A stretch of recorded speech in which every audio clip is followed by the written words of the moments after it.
高等文明封锁蓝星资源，开拓者与国家命运彻底绑定，选手死亡或排名垫底，所属国家将遭受天灾。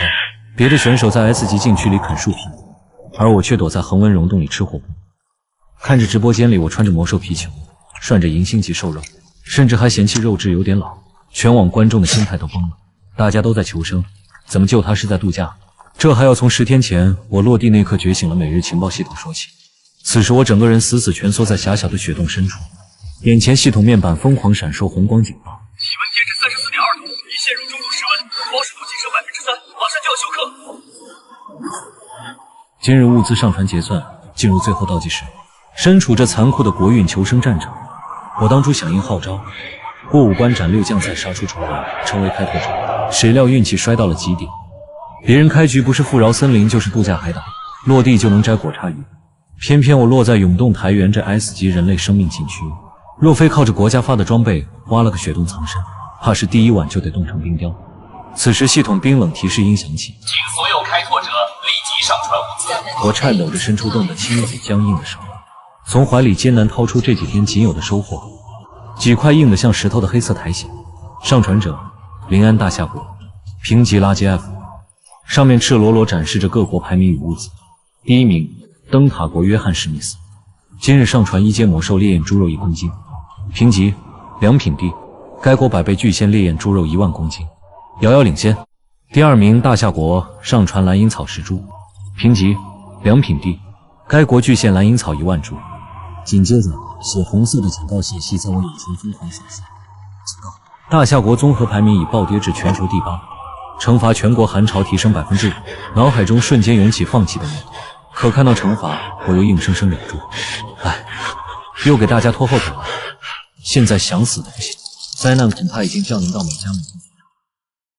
我家暖气停了，说是资源不足，开拓者们能不能给点力啊？别吵了，我去倒数几名的直播间看过，这种恶劣环境，他们肯定比我们更难受。借口都是借口，白毛国的1万也在雪地，人家怎么就能猎杀大白熊？说白了就是太弱，懦夫不敢出去拼命罢了。我颤抖着关闭了满是谩骂的排行榜，低头看着自己那双几乎被冻废的双腿，拼命。我倒是想啊，看来这就是我的极限了。意识逐渐模糊，眼皮越来越沉。突然一声清脆的电子音在我脑海深处炸响，吓得我猛地睁开眼。本以为是回光返照的幻听，谁知一道光幕竟奇迹般出现在面前。唯一性隐藏天赋已觉醒，这突如其来的一幕彻底让我惊呆了。恭喜宿主获得每日情报系统，这绝不是那所谓的通用蓝色光幕，而是一行行淡金色的文字，直接浮现在我的视网膜上。今日情报已刷新，字迹竟随着我的眼球转动而灵动漂浮。生存情报显示，雪洞外80米处有前代求生者遗留的物资箱。我不敢置信地使劲眨眼，可那些金色文字依然清晰可见，并且视网膜上还凭空多出一个金色的指引箭头。此时已经顾不得思考这外挂的来源，继续留在洞里只有死路一条。与其窝囊的冻死，还不如出去豁出命拼一把。雪洞外80米深，我咬碎钢牙，用仅存力气钻出雪洞，抱着合金铲子发疯似的往外爬。狂风夹杂着冰渣像刀片般刮脸，我全凭一股求生的疯魔执念，硬生生趟过这地狱般的80米，直到视网膜上的金色箭头停滞不动。直指脚下就是这里，我扑通跪在雪地里，高举起合金铲，调动全身重量狠狠砸了下来。给我出！永东台原的第4点被称为死神收割日，仅1夜之间889名开拓者化作冰雕，死亡率飙升至令人绝望的90%。全球观众都认定我这个排名垫底的倒霉蛋必死无疑，就连爸妈都不敢点开直播，生怕看见儿子最后的死。然而当镜头切到我的雪洞时，屏幕前的所有人都傻住了。我不光活着，甚至扒掉了羽绒服，满头大汗地啃着一块泛着银色花纹的极品肉干。随着系统提示保湿度上限永久飙升至120，我眼中金光乍现。就在刚刚，那个只有苟活才能看见的每日情报系统终于刷新了。狂暴的风雪中，一声沉闷的撞击简直就是天籁。我发了疯似的扒开碎裂的硬雪壳，指尖触碰到冰冷的皮革，颤抖着双手死死拨开铁链，没有瞎眼的金光特效，只有几样其貌不扬却能救我狗命的静候油脂的火，打火石，3块黑得发亮的石头，以及那块银纹肉干，根本不敢有半点犹豫。我用单薄的身板挡住寒风，哆哆嗦嗦地抓起打火石。此刻饱食度早已归零，生命值更是在暗猛爆。要是现在爬回雪洞，怕是半路就得冻成一马。凛冽寒风中，火星瞬间引燃火。紧接着，更离谱的一幕上演，根本不需要预热，黑色矿煤碰到明火的瞬间，腾起一层诡异的幽蓝火。仅仅10秒，一股恐怖的热浪以矿煤为中心，霸道的向四周疯狂袭击，连那刺骨寒风都被逼退。我国进羽绒服连连后退，额头上竟渗出细密的汗。这热值太恐怖了，死死盯着铲子上那团幽蓝火，眼中闪过一丝惊茫。如果这种高度能给你巨险铁大峡谷，哪怕只有100倍巨险，也能缓解一个小区的能源危机。体温刚一回升，知觉恢复，那股要命的饥饿感便如潮水般，一把抓起肉干塞进嘴里，硬，真他妈硬！但随着唾液浸润，肉干竟在口中化开，浓郁肉香夹杂着奇异暖意，顺着喉咙直接滑进胃里。这不像在吃蛋白质，简直像吞了一块高浓度能量。双腿逐渐恢复知觉，连手上那些烂冻疮都在结痂愈合。嚯，不愧是银星级使用，连腿伤都能买回来。老子终于活下来了。我小心翼翼将剩下的肉干包好，转身钻回温暖的雪洞。与此同时，蓝星、大夏国、H 市幸福里小区，一阵沉重又急促的敲门声打破了屋内的死寂。我爸浑身一哆嗦，颤颤巍巍地挪过去打开房门。门外赫然站着2名身穿深绿制服的青年，胸口那枚金色龙形徽章熠熠生辉。特别行动局，请问是临安开拓者的家属吗？领头青年敬了个标准的军礼，神情肃穆。我爸腿肚子直转筋，声音发颤。是不是我家临安的？连老先生别误会，目前临安同志生命体征依然平稳。青年一把扶住老人，挥手示意身后队员搬进2大箱物资。我们奉国家指令，特来给英雄家属送特批补给、电费卡、肉罐头、抗生素。在这个全城限电的严冬，这堆东西价值连城。我妈看着物资，吓得连连摆手。这使不得啊！安子他排名倒数，也没给国家挣来资源，我们哪有脸啊？阿姨，这就是他应得的。青年嗓门陡然拔高，一脸严肃。首长说了，敢在绝境中为国争命，本身就是一种伟大的精神。国家绝不会让英雄在前方流血，让家属在后方受冻挨饿。您二老可能不知道，临安同志所在的永东台原是蛮荒最难活命的炼狱，他凭着顽强意志，硬是成了大夏国在那片区域唯一的幸存者。老两口愣住了，他们只知道儿子排名垫底，却不知道儿子是在怎样的地狱里挣扎。临走前，青年深深看了一眼角落里那个虽然看不见却侧耳倾听的小女孩，似乎明白了临安坚持至今的理由。楼道里，年轻队员忍不住回头：“队长，临安同志能撑过今晚吗？”队长压低帽檐，叹了口气。永东台原的第4天是死神收割日，走吧，去下一家。高能矿煤燃烧时长远超预期，我也终于睡了个安稳觉。早安，开拓者 B3-1-7865，昨日死亡人数889人。冰冷的数字像盆冷水兜头浇下，把睡意冲得一干二净。仅仅一晚，近900条鲜活人命这就没了。这就是残酷的蛮荒。手里这点物资少得可怜，肉干只剩大半，矿煤也仅余2袋。就这点家底，我最多只能撑3天，必须主动出击。我深吸一口气，死死握紧手里的铲。就在这时，那声美妙的电子音再次响起。叮，每日情报系统已刷新。别人在永动台原冻得跟孙子一样，我却拿着一把铲子在冰湖上荡起了人肉钻井机，甚至还用铲子拍晕了一条会飞的银色怪鱼。这鱼不仅肉质鲜美，吃一口就能永久增加抗寒属性。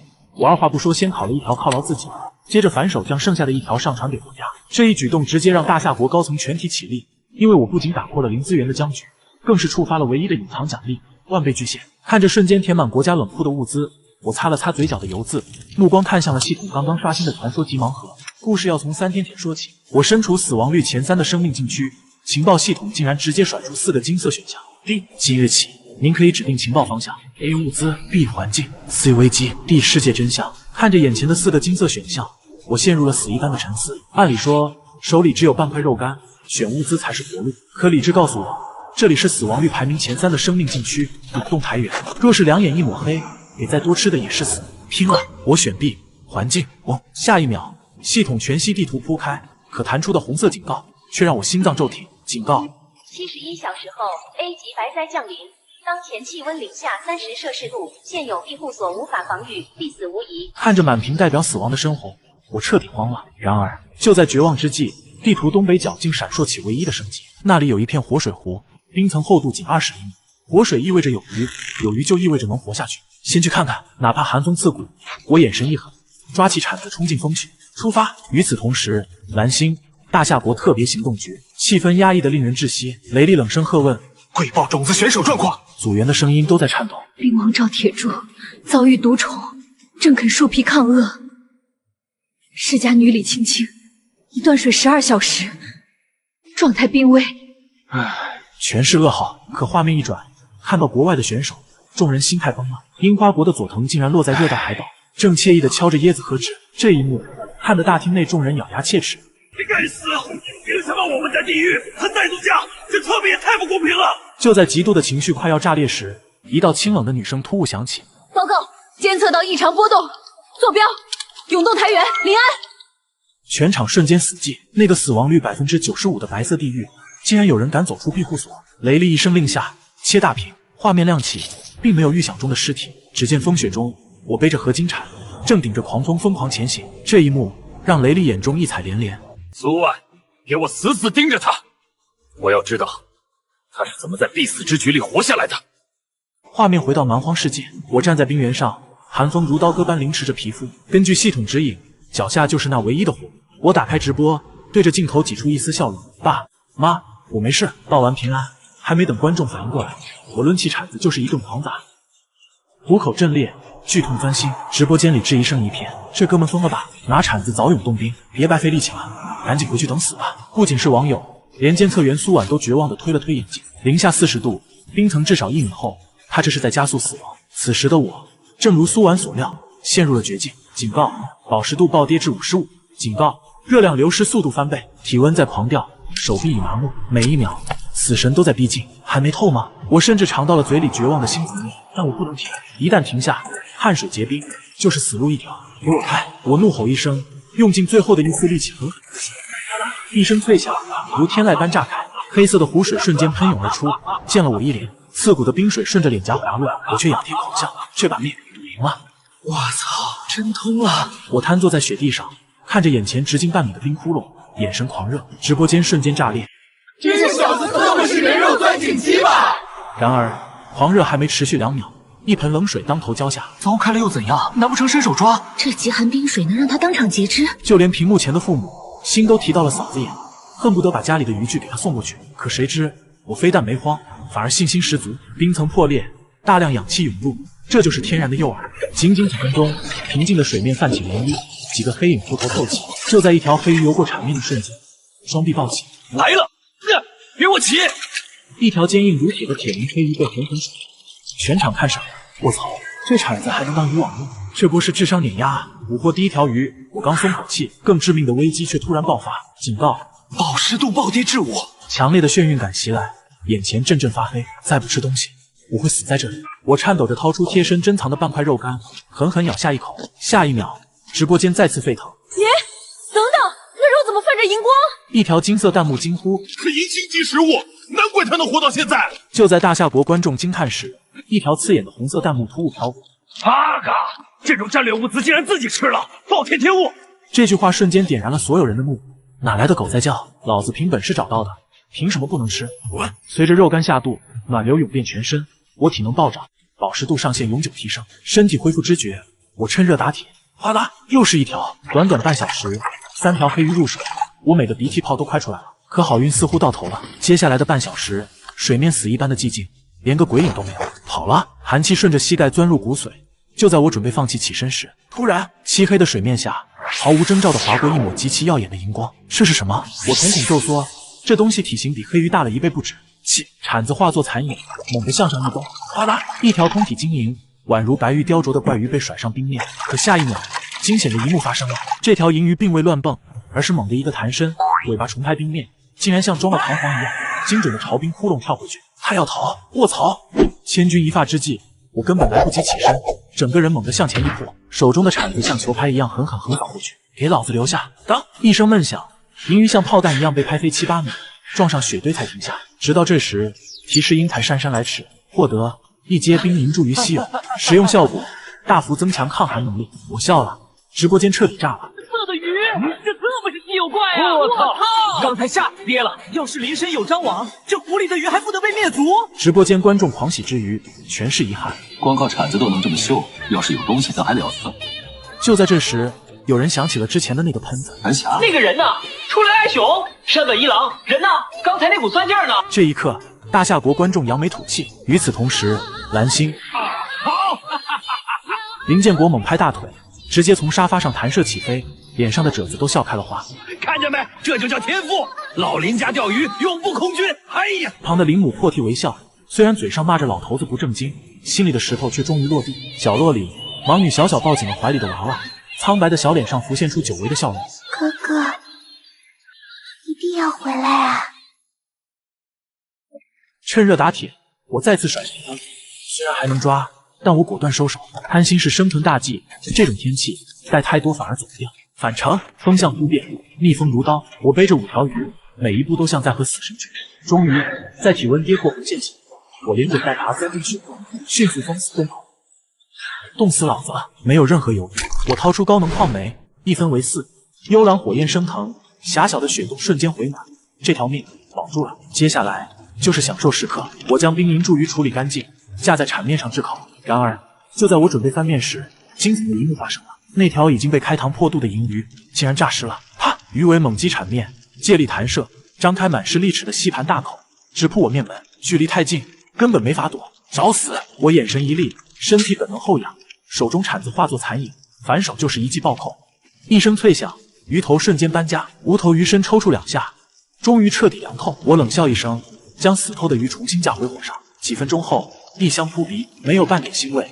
那是雨后竹林的清香，我迫不及待撕下一块鱼肉，入口即化，呼，一股热流瞬间在胃里炸开，顺着血管冲刷全身，骨髓里的寒气被霸道驱散。爽！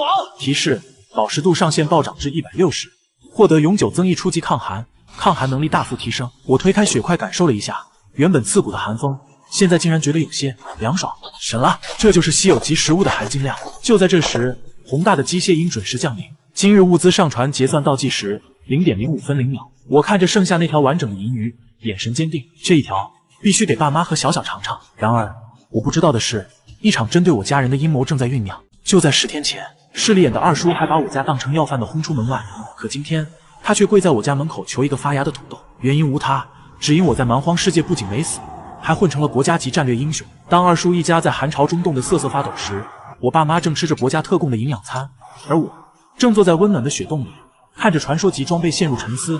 这雪地车，我是用来拉鱼呢，还是用来拉风呢？3天前，蓝星幸福里小区隔壁栋401，我的二叔林建军家里，5岁的堂弟裹着棉被，张着大嘴哭得撕心裂肺。我要吃肉！二叔蹲在墙角，满脸愁容。自从寒潮降临，家里的米缸早就陷了底。哭什么哭？二叔烦躁地吼了一嗓子：“你有本事吼孩子，怎么没本事弄吃的？窝囊废！”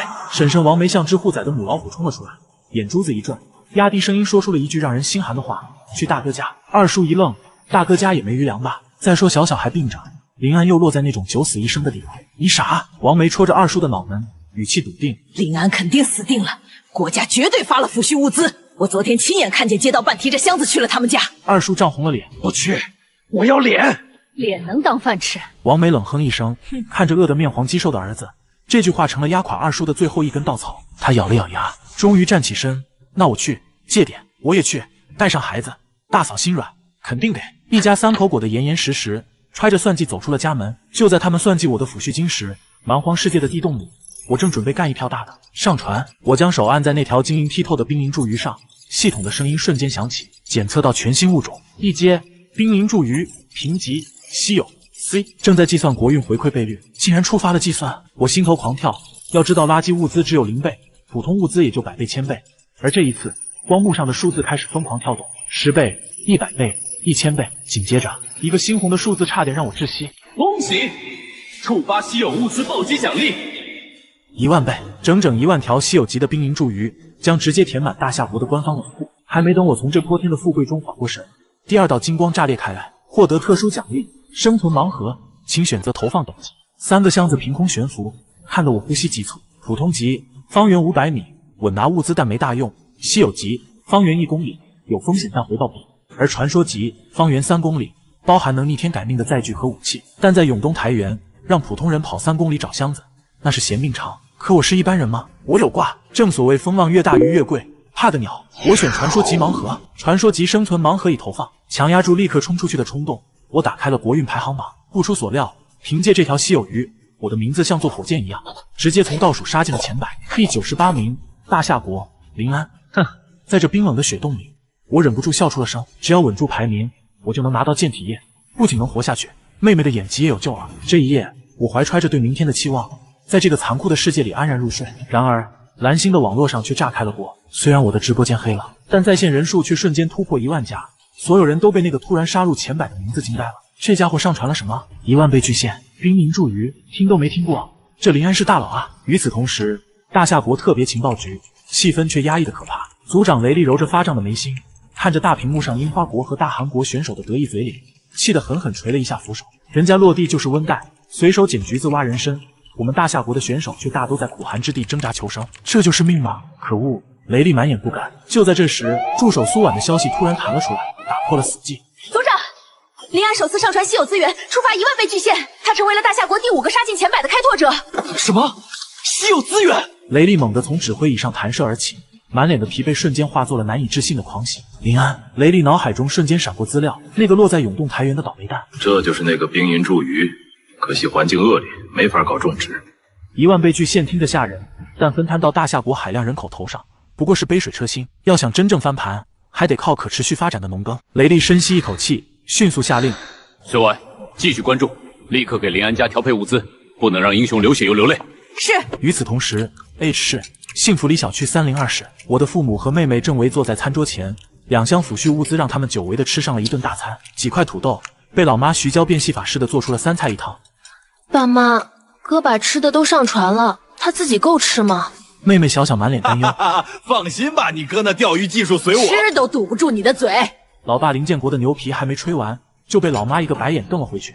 虽然嘴上轻松，但二老心里清楚，我既然做了决定，肯定有我的道理。就在这时，一阵急促的敲门声突然响起，打破了屋内的温馨。谁呀？主任吗？老妈刚要起身，却被老爸一把按住。嘘，别动！老爸眉头紧锁，压低了嗓音：这个点主任怎么会来？我看是隔壁老二家见咱家亮灯闻着味儿来了。老妈犹豫了一下，估计是孩子饿了，毕竟芳芳还小。你给我坐下！忘了借粮怎么捏你的？忘了那崽子骂小小是吸血鬼白眼狼了？这一句话像钉子一样把老妈钉在了椅子上。就在这时，门外传来了尖锐的哭嚎声。我闻到香味了，我要吃土豆。那刺耳的声音仿佛要穿透防盗门。就在二老脸色难看，准备硬着头皮去开门时，楼道里突然炸起一声怒吼：“林建军，你还要不要个脸？”是街道办主任李顺红。赶紧把孩子领走，连开拓者家属的抚恤物资你们都敢惦记，活你买了是吧？紧接着，邻居们的嘲讽声也像潮水般涌来。都是你真不要脸！前2天不还说要自食其力吗？妈，看人家儿子出息了，这就变脸了。嘿，晦气！在一片骂声中，二叔一家像过街老鼠一样灰溜溜的逃走了。屋内的3人长出了一口气。老爸刚打开门，就见李主任笑眯眯地站在门口。老林啊，做人别太善，以后这种人别搭理。李主任把一个厚厚的信封塞进老爸手里，这是3000元奖金，过2天还有物资送到。你家临安是好样的，真给我们小区长脸，我就不进去了。天冷，回吧。看着李主任离去的背影，还有周围邻居羡慕的眼神，老爸挺直了腰杆。自从我成为开拓者，这个家的天终于亮了。昨晚又有1285人冻死在冰原上，而我却在零下38度的暴风雪中，只为挖一个埋在雪下的快递。樱花国的选手嘲笑我自寻死路，大夏国的网友都在为我默哀。可当我一铲子下去，听见那声清脆的金属撞击声时，命运的齿轮开始转动。随着传说级盲盒弹开，一辆充满科幻感的银白色雪地车赫然出现。而此时，在蛮荒世界的雪洞里，我也睁开了双眼。视网膜上跳出的第一行血红文字，瞬间驱散了睡意。早安，开拓者 B317865，昨日死亡人数1285人。第5天清晨，黄蜂依旧在洞口咆哮。我伸了个懒腰，这一觉睡得太他妈香了。视网膜上金光一闪，每日情报准时刷新，请选择今日情报类型 ：A 生存 ，B 环境 ，C 危险 ，D 世界。没有任何犹豫，我秒选。金色文字瞬间出现，下一秒，一个足以改变我命运的作任务。传说级生存盲盒，坐标515到620的区间，距离2.8公里，埋于雪下1.1米。传说级，我猛地挥了一下拳头，心脏狂跳不止。收拾装备，带上合金铲，把剩下的半条烤肉揣进怀里。我裹紧了北极人羽绒服，直接开启直播。家人们，上午好！今天我要去取个快递。刚一开播，在线人数瞬间爆炸，因为昨晚的1万倍巨献，我现在可是全网公认的灵神。但我这句取快递，却让弹幕瞬间炸锅。灵神疯了，能健走不到10米。在永动台原找空投，这是找死吧？肯定是吃鱼中毒产生幻觉了。完了，面对满屏的质疑，我没解释，哈出一口白气。一头扎进了漫天风雪中。此时直播间里却并不太平。樱花国山本一郎，连条鱼就让你挑了，大夏国这么狂妄，此去死路。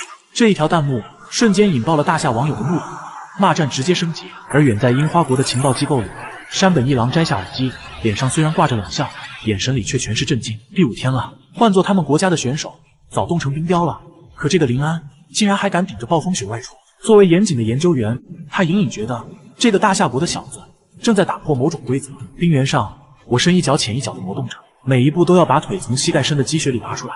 要是换做昨天，我早就冻僵了。但今天，哪怕寒风像刀子一样刮人，羽绒服里却锁住了一股热气，抗寒能力提升，真香！足足走了2个小时，我喘着粗气停下脚步，视网膜上的金色箭头垂直指向脚下。就是这，没有任何废话，我挥起合金铲子开始疯狂挖掘。1.5米的雪层，冻得比石头还硬，每一铲下去，虎口都震得发麻，但我根本不敢停下来身体就会失温。10分钟，20分钟，一声清脆的金属撞击声响起，我扔掉铲子，不顾严寒，直接用手刨开腐雪。一个泛着青金色光芒的金属箱，静静地躺在坑里，充满科幻感的纹路，看得我呼吸急促。传说级盲盒，给我开！随着咔嗒一声轻响，箱盖弹开，里面没有食物，也没有武器，而是一堆折叠整齐的银白色金属构件。获得便携式极地雪地车，传说级。描述：记忆合金打造，人力驱动，高效动能转化，最高载重300千克。我眼睛瞬间瞪得像铜铃。我操！载具在这鸟不拉屎的冰原上，这玩意儿就是神器，比给你一辆法拉利还要爽1万倍。我提着构件一阵操作，这堆金属像是有生命的，在我手中迅速展开。短短几秒，一辆流线型、极具未来感的银白色雪橇车赫然出现。低矮底盘，宽大滑板，舒适凹槽座椅，还有那对泛着冷光的脚踏板，帅炸了！我迫不及待地坐上去，双脚踩实，猛地一蹬，精密的齿轮组发出一声令人愉悦的低鸣，后方的黑色履带瞬间咬死雪地，整辆车像离弦的箭一样窜了出去。丝滑，太丝滑了！原本还在刷林安死定了的直播间，瞬间死一般的寂静，紧接着彻底疯了。我操，这是什么鬼东西？人力雪地车，没轮子还能跑这么快，这就是传说级盲盒，我给跪了！刚才谁说灵神找死的？出来挨打！就连那个退役开拓者吴京都忍不住发弹幕：半躺是减子，齿轮放大力量，这设计简直神了！这一刻，我不仅活下来了，还喜提新称号——永动台原速度最快的男人。风驰电掣的感觉让我肾上腺素高涨，原本逆风要走几小时的路，现在只要半小时。热身结束，只有车没有离子器，我把金属箱往后坐一滚，双腿肌肉猛发力，雪地车发出一阵，速度直接飙到20码。目标冰湖特种兵王赵铁柱花了一整天编笼子，结果累得像狗一样，只抓了3只小虾米。而我作为一个普通路人，仅仅靠着一把合金铲子瞎抡，竟然搞到了7条被列为国家战略物资的冰银柱鱼。与此同时，蓝星01号储备基地，就在我在冰原上狂飙的时候，这里已经忙疯了。数百座银灰色巨塔高耸入云，来自高维文明的巨线光束如同神迹降临。地面上无数条运输链中，一条金色的传送带格外刺眼，上面整整齐齐码放着一排排洁白如玉的怪鱼，寒气逼人。还没入库就被直接贴上了战略物资的标签。地下300米，核心生物实验室。一张自动化检测报告吐了出来：冰银柱鱼抗寒性力佳，建议优先攻击种子级选手。头发花白的张院长激动得手都在抖。太好了，有了这个，下一批种子的生存率至少翻倍。然而，当他看到贡献者名字时，脸上的笑容瞬间凝固。不是威名赫赫的兵王，也不是世家培养的精英，而是一个完全陌生的名字——林安。备注简单的令人发指。第8批选拔赛优胜者，普通路人，不是种子选手，竟然能做到这一步。张院长倒吸一口凉气，这个叫林安的，到底是个什么怪物？画面切回蛮荒冰湖之上，我一个漂亮的甩尾，雪地车稳稳停在昨天的钓鱼。刚跳下车，我眼神猛地一缩，雪地上几个巨大的梅花状爪印触目惊心，原本掩盖冰窟窿的积雪被暴力刨开，露出了森森冰碴。有掠食者来过，我蹲下身比划了一下，这爪印比我脸盆还大，应该是成年雪魔熊，看来是被昨天的鱼腥味吸引来的。这里可是人类禁区，却是魔兽的自助餐厅，换做别人早吓尿了。但我看了一眼四周，没发现魔兽踪迹。富贵险中求，趁着天没黑，干了！我没有浪费1秒钟，直接把雪地车横过来当挡风墙，挥起合金铲哐哐砸开冰面，几条黑影瞬间浮了上来。半小时后，3条肥硕的大黑鱼被我甩上岸。不够，完全不够！这种普通黑鱼也就是填饱肚子，我要的是能加抗寒属性的银鱼。我想到了昨晚处理银鱼时发现的残留物，心中发狠，直接做了一个违背祖宗的决定。给我碎！我挥起合金铲，把刚钓上来还活蹦乱跳的铁鳞黑鱼直接剁成了肉泥。这一幕直接把直播间看傻了。卧槽，灵神疯了，拿食物当诱饵，这也太奢侈了吧！万一赔了怎么办？这就是赌狗的心理吗？爱了爱了，我没理会弹幕，把混合着心血的碎肉一铲子泼进冰洞。这就是我的豪赌，用普通物资换稀有战略物资。10分钟过去了，水面毫无波澜，我的心也提到了嗓子眼。就在我以为赌输了的时候，幽深的水底突然亮起了一片刺眼的荧光，来了，而且是一大群。这简直就是水下的银色风暴。就是现在，看着贪吃的银鱼群，我猛地扬起铲子，空的。这群鱼太滑了，顺着铲子边缘就溜了回去。妈的，再来！我不信邪，开启了疯狂抽奖模式，1次、2次、3次。虽然使铲子有8次是空的，但这群鱼为了那口碎肉简直不要命，前赴后继地往我铲子上撞。终于，第一条银鱼被我甩飞上岸，紧接着第2条、第3条，整整7条泛着荧光的宝贝，像堆柴火一样码在雪地上，每一条都至少5、6斤重。这一波血赚！就在这时，风声变了，从尖啸变成了沉闷的雷鸣，视网膜上红光疯狂闪烁，警告：52小时后，极白灾降临，当前气温零下38摄氏度，暴风雪要来了。撤！我没有丝毫贪恋，把40多斤的渔获往车后厢一扔。要是以前背着这么多东西，我绝对死在半路上。但现在，我跨上雪地车，双脚猛蹬，履带撕裂雪原，我带着价值连城的物资，在暴风雪降临前潇洒离去。此时的直播间，弹幕风向彻底变了。兄弟们，刚从隔壁特种兵王赵铁柱那回来，笑死我了！那个种子选手咋了？他花了一整天编了个笼子，结果就抓了3条巴掌大的小杂鱼，还当个宝。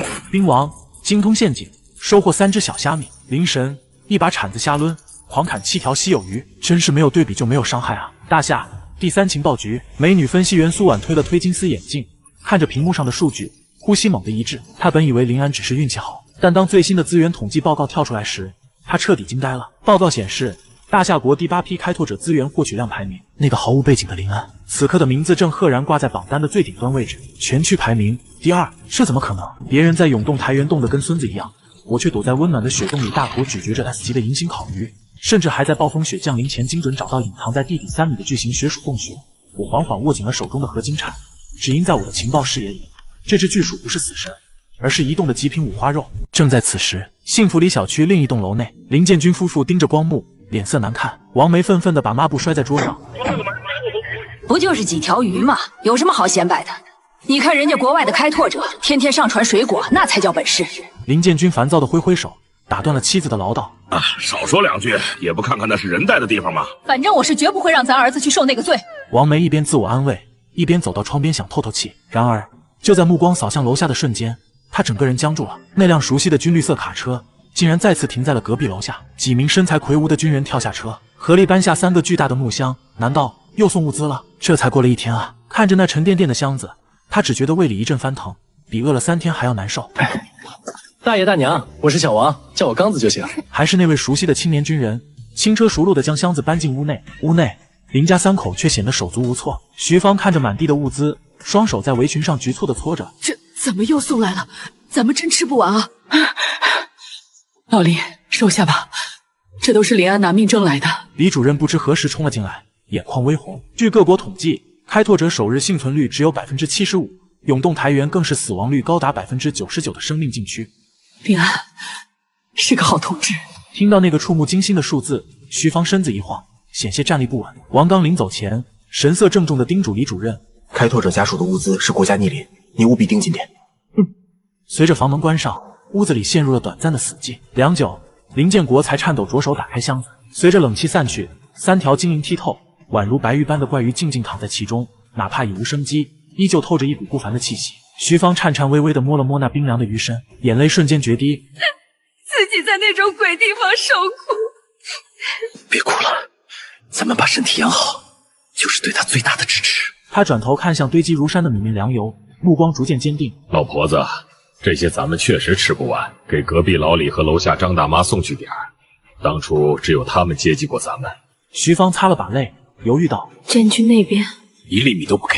林建国脸色骤冷，声音斩钉截铁：当初小小高烧，他家连1片药都不肯借，说是留给林芳备用，那种时候都没把我们当亲人，现在也别想沾光。好，听你的。徐芳重重点头，眼中最后一丝犹豫也烟消云散。客厅虽暗，但林小小知道，这个家此刻充满了前所未有的温暖与希望。蛮荒世界风雪依旧肆虐，林安拖着疲惫的身躯钻回地洞，直到看见那熟悉的火光，紧绷的神经才稍稍松弛。终于回来了，若是没有雪地车，这一趟恐怕真要把命搭进去。他将折叠好的金属方块小心收好，再次感叹高等文明造物的神奇。随着高能矿煤被点燃，地洞内的温度开始缓慢回升，冻僵的肌肉随之传来阵阵酸痛酥麻。虽然瘫坐在地不想动弹，但看着眼前堆成小山的鱼货，强烈的成就感瞬间填满了胸腔。今天必须好好犒劳一下自己。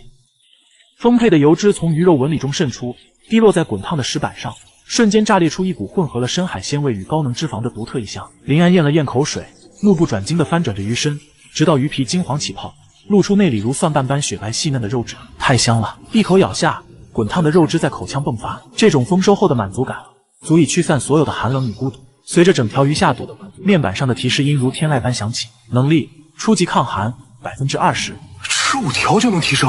在我发现吃5条鱼就能提升抗寒能力后，我强撑着身体，利用火源将剩下的鱼全部烤至半干。我将手按在其中一条烤好的冰凝柱鱼上，心中默念：上传物资一阶，烤冰凝柱鱼，成品食物，乘1，评级 C++，稀有，大夏国获得资源，抗寒烤鱼乘100。虽然只是100倍巨献，但评分极高。我迅速滑动光幕，目光锁定在排行榜上，第42名，大夏国。林安猛蹿几十名，我眼中闪过一丝金光。进入前50不仅意味着荣誉，更有实打实的奖励。初级剑体液，早期的强者，哪怕是看起来柔弱的女生，也都力大无穷。原来是因为蛮荒食物和剑体液的双重进化。我握了握拳，感受着体内涌动的热流。优胜劣汰，适者生存。既然拥有了情报系统，猎杀魔兽就不再是奢望，只要能活下去，它就要变得更强。与此同时，蓝星的直播间虽然黑屏，但弹幕却因这次上传彻底沸腾。法兰西、桑切斯，上帝啊，这就是稀有级资源，看着比顶级鹅肝都诱人。大韩国、朴灿英、阿西吧，为什么我们靠海却找不到这种鱼？面对满屏的羡慕嫉妒，大夏国的观众们腰杆挺得笔直，自豪感油然而生。兄弟们，把灵神牛逼打在公屏上。而在幸福里小区302室，与网络的喧嚣不同，这里弥漫着一股真实而诱人的鱼香，那是独属于家的味道。徐芳将冰玉柱鱼切断，仅佐以姜盐，随着水温渐热，鱼肉非但未散，反而化作一锅奶白浓汤，鲜甜霸道的香气顺着门缝钻出，瞬间填满了整个楼道。林，你家日子真让人眼红，以后有事招呼，评分记下了。在一众邻居艳羡的目光中，林建国红光满面的关上门，快，趁热喝。林小小捧起碗，小心翼翼地抿了一口，汤汁入口即化，鲜美异常。紧接着一股暖流顺着食道炸开，瞬间游走4只百骸。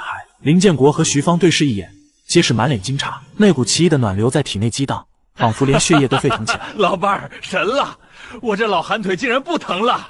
别废话，赶紧喝，这是儿子拿命换来的好东西。一墙之隔，气氛却降至冰点。妈，好香啊，我想吃肉，喝你的粥。王梅心烦意乱地呵斥着哭闹的孩子，转头看向丈夫，语气软了下来。建军，要不再去借点？林建军听着隔壁的欢声笑语，长叹一声：姐，当初林安敲门求助，你是怎么说的？王梅一怔，脸色惨白。你说借给你们，你们还得起吗？林建军自嘲地摇摇头，咱们这是自食苦果。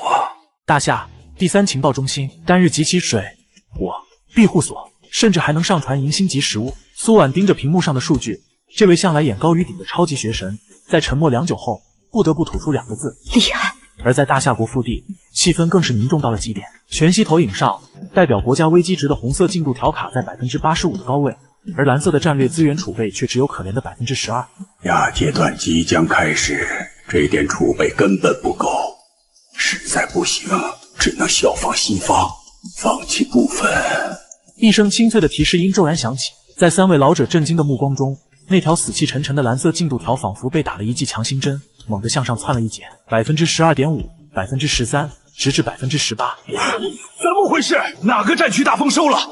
是加权复合计算，找到了，是极稀缺的抗寒资源，能提高种子选手的生存几率。死寂的监测中心瞬间爆发出爽朗的笑声。好，天不绝我大夏，看看是哪个种子选手必须要重赏。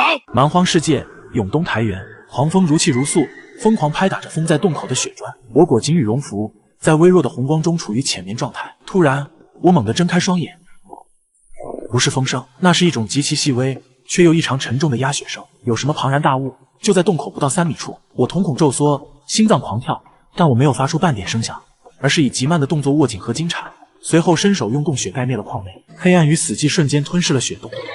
腥臊的恶臭顺着透气孔钻入鼻腔，我屏住呼吸，全身肌肉紧绷如铁。只要那东西扒开伪装，就是一场生死血战。1分钟、2分钟，时间仿佛凝固。就在我准备殊死一搏时，外面的脚步声顿了顿，随后转向西北方，声音渐行渐远。我瘫软在地，后背已被冷汗浸透。西北方正是我昨天丢弃内脏的地方，还好没贪婪埋在附近，否则现在我已经是一具尸体了。第6日清晨，天光微亮，昨日死亡人数3980人。看着系统中冰冷的数字，我的心沉入谷底。这已经是第8批开拓者，死亡率却不降反升。每日情报系统已刷新，选择私域危机。随着指令下达，视野骤变，原本昏暗的洞口亮起一层淡黄色滤镜，数据流疯狂重组。下一秒，我头皮发麻，一股凉气直冲天灵盖。只见洞口血砖外侧，一道惨绿色的轨迹清晰可见。那轨迹在门口徘徊许久，2团浓重的光斑几乎贴到了缝隙上。一阶血魔狼，行为标记猎物，停留时长凌晨3点20分至3点45分。该死，被标记了！我攥紧拳头，血魔狼比蓝星的狼更狡猾，更恐怖。一旦被盯上，不死不休。而此时，视网膜上的气象警报也在疯狂闪烁，警告：当前庇护所无法躲避白灾，唯一生机在东北方。前有魔兽窥伺，后有天灾降临，不能留了，走！此时，我的视野中再次亮起了刺眼的红光。这一次，我盯上的猎物大到超乎所有人的想象。就在3天前，当系统提示我前有魔兽后有天灾后，我当机立断，迅速将剩余的5条银星级烤鱼和其他物资装入雪地车。随着直播开启，画面点亮，在线人数瞬间突破2万。我操！这箱子金灿灿的是什么？全是银星级食物。敌神这是去进货了！观众们被那堆积如山的烤鱼震惊得语无伦次，我却面色凝重地跨上雪地车。这地方不能待了，我需要寻找新的庇护所。不顾弹幕的挽留与不解，我一头扎进漫天风雪之中，狂风如刀，卷起雪粒抽打在脸上。我踩着踏板，在危机视野的指引下艰难前行。突然，我的动作猛地一顿，在左前方的雪坡下，一条极其微弱的淡黄色轨迹正若隐若现地延伸向远方。那淡黄色的轨迹宛如一条幽灵般的脐带，垂直扎入地下半米深的冻土之中。随着雪地车缓缓靠近，轨迹上方浮现出一行只有我可见的小字：一阶台原巨型雪鼠，行为深度冬眠，停留时长3天前，白灾将至。它是为了躲避极寒风暴才进入深度冬眠。我喉结上下滚动了一下，眼中闪过一丝渴望。在这高寒绝地，鱼肉虽好，但红肉和油脂才是维持体温的王道。在那数万观众疑惑的目光中，我骤然刹车，抄起合金铲走向那片看似平平无奇的雪地。一声脆响，篮球大小的冻土被精准撬开，一股混杂着腥臊与温热的气息瞬间顺着漆黑的洞口涌出。借着微弱的天光，只见洞穴深处一团白色的庞然大物正蜷缩成球。台原巨型雪鼠，体长近半米，肌肉虬结，四肢利爪宛如钢钩。直播间内，懂行的观众瞬间炸锅。灵神小心，这玩意咬合力能断筋碎石，连血魔狼都不敢轻易招惹它，性情极度凶残。就在弹幕疯狂刷屏示警之际，洞穴内的巨鼠似乎感受到了冷空气的侵袭，身体猛地抽搐。它缓缓撑开眼皮，是要醒了。我眼中寒光乍现，趁着雪鼠神经尚未完全复苏的瞬间，双手高举合金铲，腰腹骤然发力，呼哈！铲刃带着破风声，狠狠劈在雪鼠的天灵盖上。这一击是大力沉，巨鼠连惨叫都来不及发出，便彻底没了动静。获得一阶台原巨型雪鼠，普通乘1。我吐出一口白气，探手抓住后颈皮，将其提溜出来。入手极沉，至少20斤。肥硕的肚皮下全是厚实的脂肪，简直就是一个装满燃油的皮袋子。紧接着，我又从洞底摸索出几颗蓝莹莹的果实，获得一阶冰蓝浆果，普通乘7。运气不错，我将这堆价值连城的战利品扔进车厢，拍了拍手上的土屑，眼神愈发坚定，继续前行。蓝星第3中心情报局又找到了。看着屏幕上林安那行云流水的狩猎过程，雷利揉着发胀的眉心。国家倾力培养的种子选手还在为生计发愁，这个林安却在绝境中又是吃肉又是吃果。之前的分析报告全是废纸吗？雷利敲击着桌面，目光扫向角落里的身影。苏婉，你的看法？组长，林安每次都能精准定位资源，甚至规避风险，这不仅仅是运气。你是说第6感？雷利眼神一凝，脑海中浮现出那个灯塔国的天选之子约翰，那是天生的猎手，拥有超乎常人的环境感知力。除了这个解释，我想不出任何理由。办公室内一片死寂。那大侠这次捡到宝了，传我命令！雷利猛地站起身，声音斩钉截铁：即刻起，将林安升级为种子级开拓者，家属按1级待遇接入京城核心圈保护。他顿了顿，目光灼灼地盯着屏幕中的背部，持续重点关注。一旦他具备长期生存条件，启动天启者评估程序。话音落下，组员们倒吸一口凉气。天启者，美国仅有1人的最高序列，那是为了应对下一阶段文明规则的舞台。随着我身份权限的提升，蓝星官方直播间涌入了海量新观众。这就是那个在暴风雪里飙车的猛男，别人都在瑟瑟发抖，他在这搞极限运动，不懂别乱说。灵神这是在与死神赛跑。西方主流媒体也瞬间跟进，一个个耸人听闻的标题霸占了头条。大夏最快开拓者与死神的竞赛，人类禁区的生命绝唱，极限生存，他以血肉为柴。然而，身处蛮荒的林安对此一无所知。狂风呼啸，卷起千堆雪，拍打在他的护目镜上。在我的视野中，这个世界不再是死寂的苍白，恰恰相反，无数数据流在风雪中交织跳动，将这片残酷的冻土渲染得热闹非凡，也危险至极。疯了，简直疯了！只要我肯停下来挖一铲子，哪怕只是一铲子，就能挖到令全世界疯狂的顶级资源。脚下的雪地里，到处都是巨型雪鼠，极地冰湖留下的淡黄色果实。短短半天，这种资源窝点我至少踩过了20种，但我握着车把的手却死死收紧，甚至不敢有丝毫动。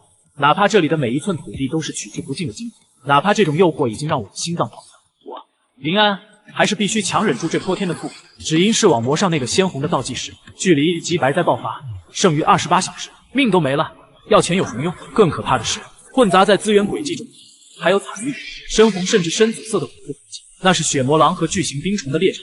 在这片涌动台原，人类根本不是猎人，而是待宰的羔羊。趁着这些怪物还在忙着躲避白灾，我必须在这最后的时间窗口找到那个能让我活下去的庇护所。夜色降临，寒风如刀，物资上传倒计时5分钟后，我没有选择上传物资，因为今天我依然一无所获。四周陌生的环境像一张吞噬一切的巨网，无奈之下，我只能在这个被风雪掩埋的世界草草挖了个雪洞钻了进去。听着头顶呼啸的风声，我蜷缩着身体，只求明早还能睁开眼。与此同时，蓝星直播间内一片死寂，看着我啃咬冷硬烤鱼的画面，数万观众的心都凉了半截。完了，这鬼天气根本找不到庇护所，灵神不会明天直接冻成冰雕吧？然而，就在全网都在为我的生死担忧时，现实世界却上演了惊天地转。幸福里小区，深夜的敲门声骤然响起，站在门口的竟然是全副武装的军官王刚，身后4名战士荷枪实弹，杀气腾腾。什么？京城特区？林父本能的想要拒绝，可王刚下一句话直接让他破防，那里有顶级的医疗资源，能治好小小的眼疾。这句话击碎了老人所有的顾虑。片刻后，在邻居们震撼到眼红的注视下，挂着军牌的防弹车队呼啸而去。角落里曾经嘲讽过林家的亲戚，此刻更是毁得面无人色，肠子都青了。现实在沸腾，而蛮荒中的我正面临生死考验。次日清晨，我钻出雪洞，眼前是一片令人绝望的惨白，能见度不足10米。昨日死亡人数1086人。看着这个冰冷的数字，我心头一紧。若不是那点抗寒属性，我也许已经是这1000人名单中的一员。就是现在，今日情报已刷新，选 B 环境情报。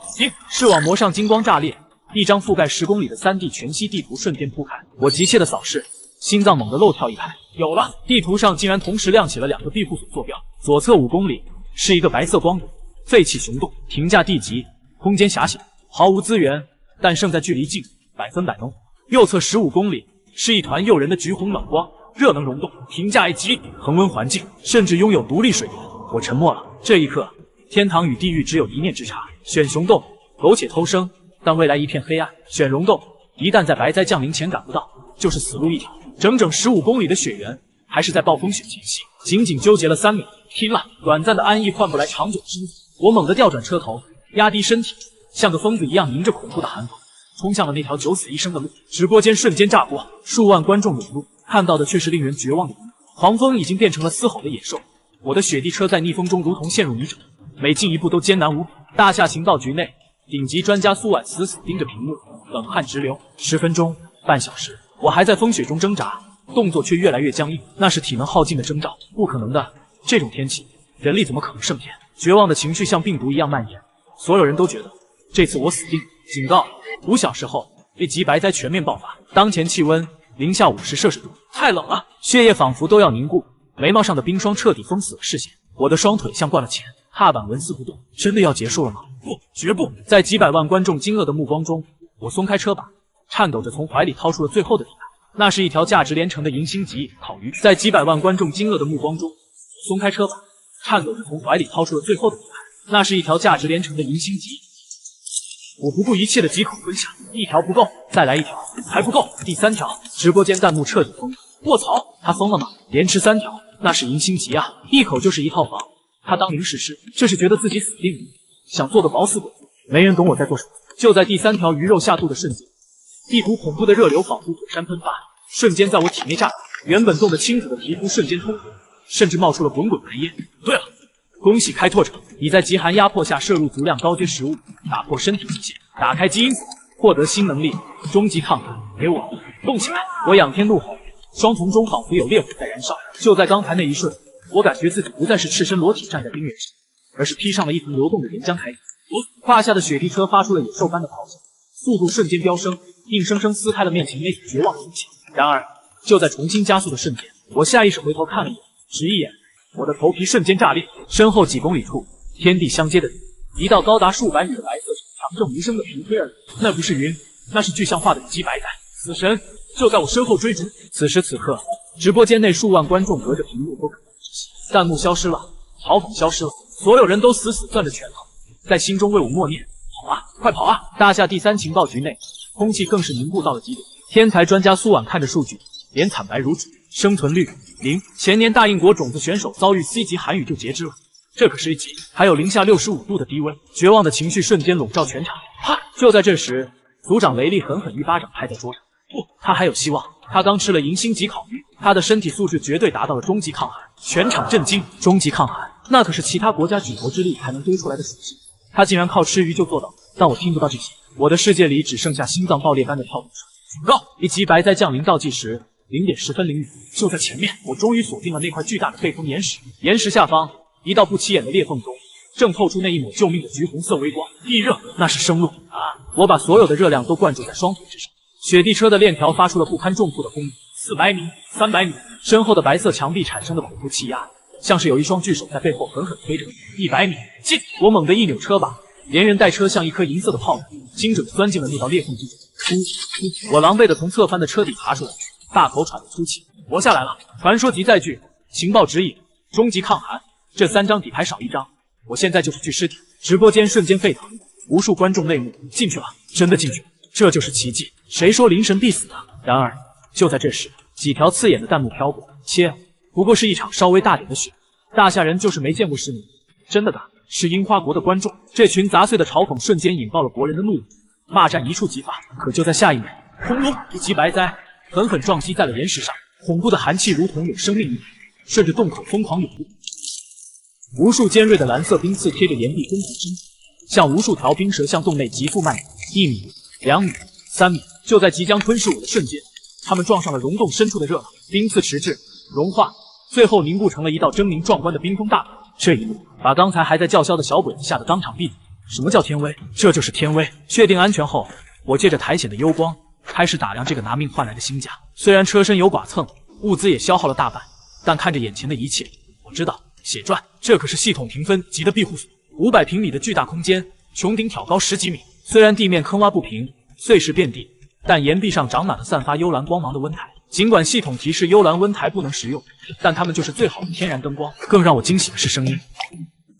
岩壁高处的裂缝中，清澈的水珠汇聚成细流，蜿蜒流过大厅。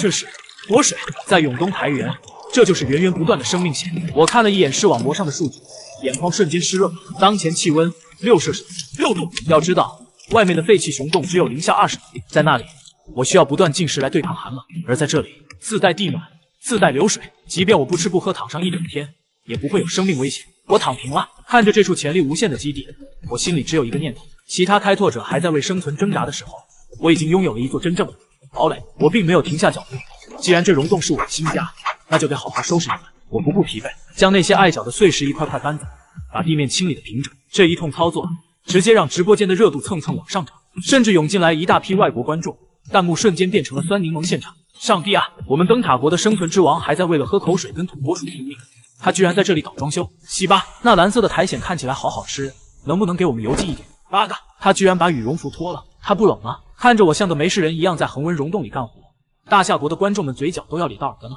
爽，太爽了！这就叫民族自豪感。在人类禁区的永动台原，我不仅活下来了，还活得比谁都滋润。与此同时，大夏第3情报局内，气氛更是沸腾到了顶点。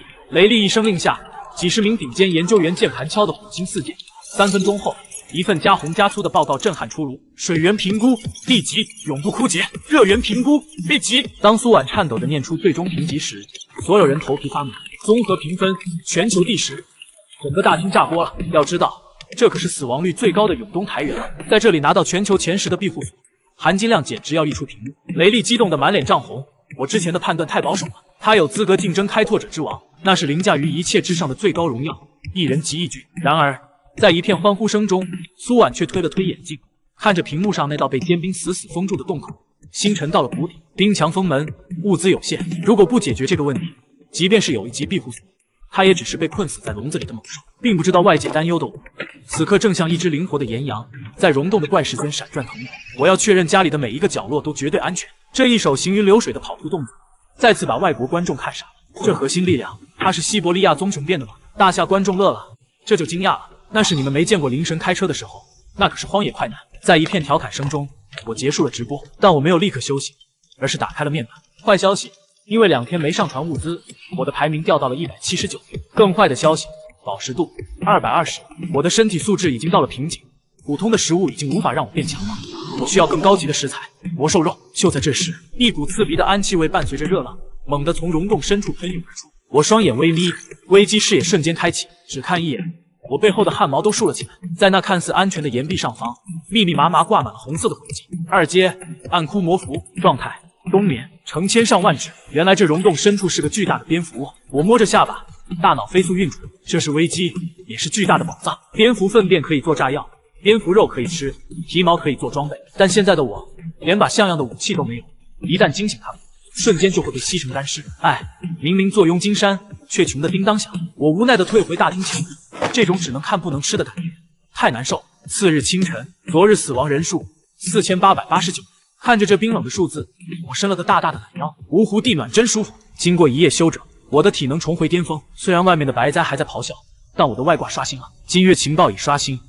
选择 B 环境。既然被困在地下，那我就要搞清楚这地下的世界到底长什么样。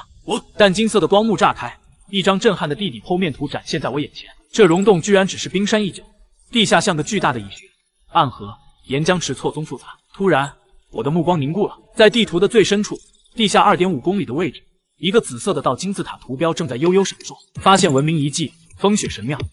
提示：建议前往，或可获得超自然能力。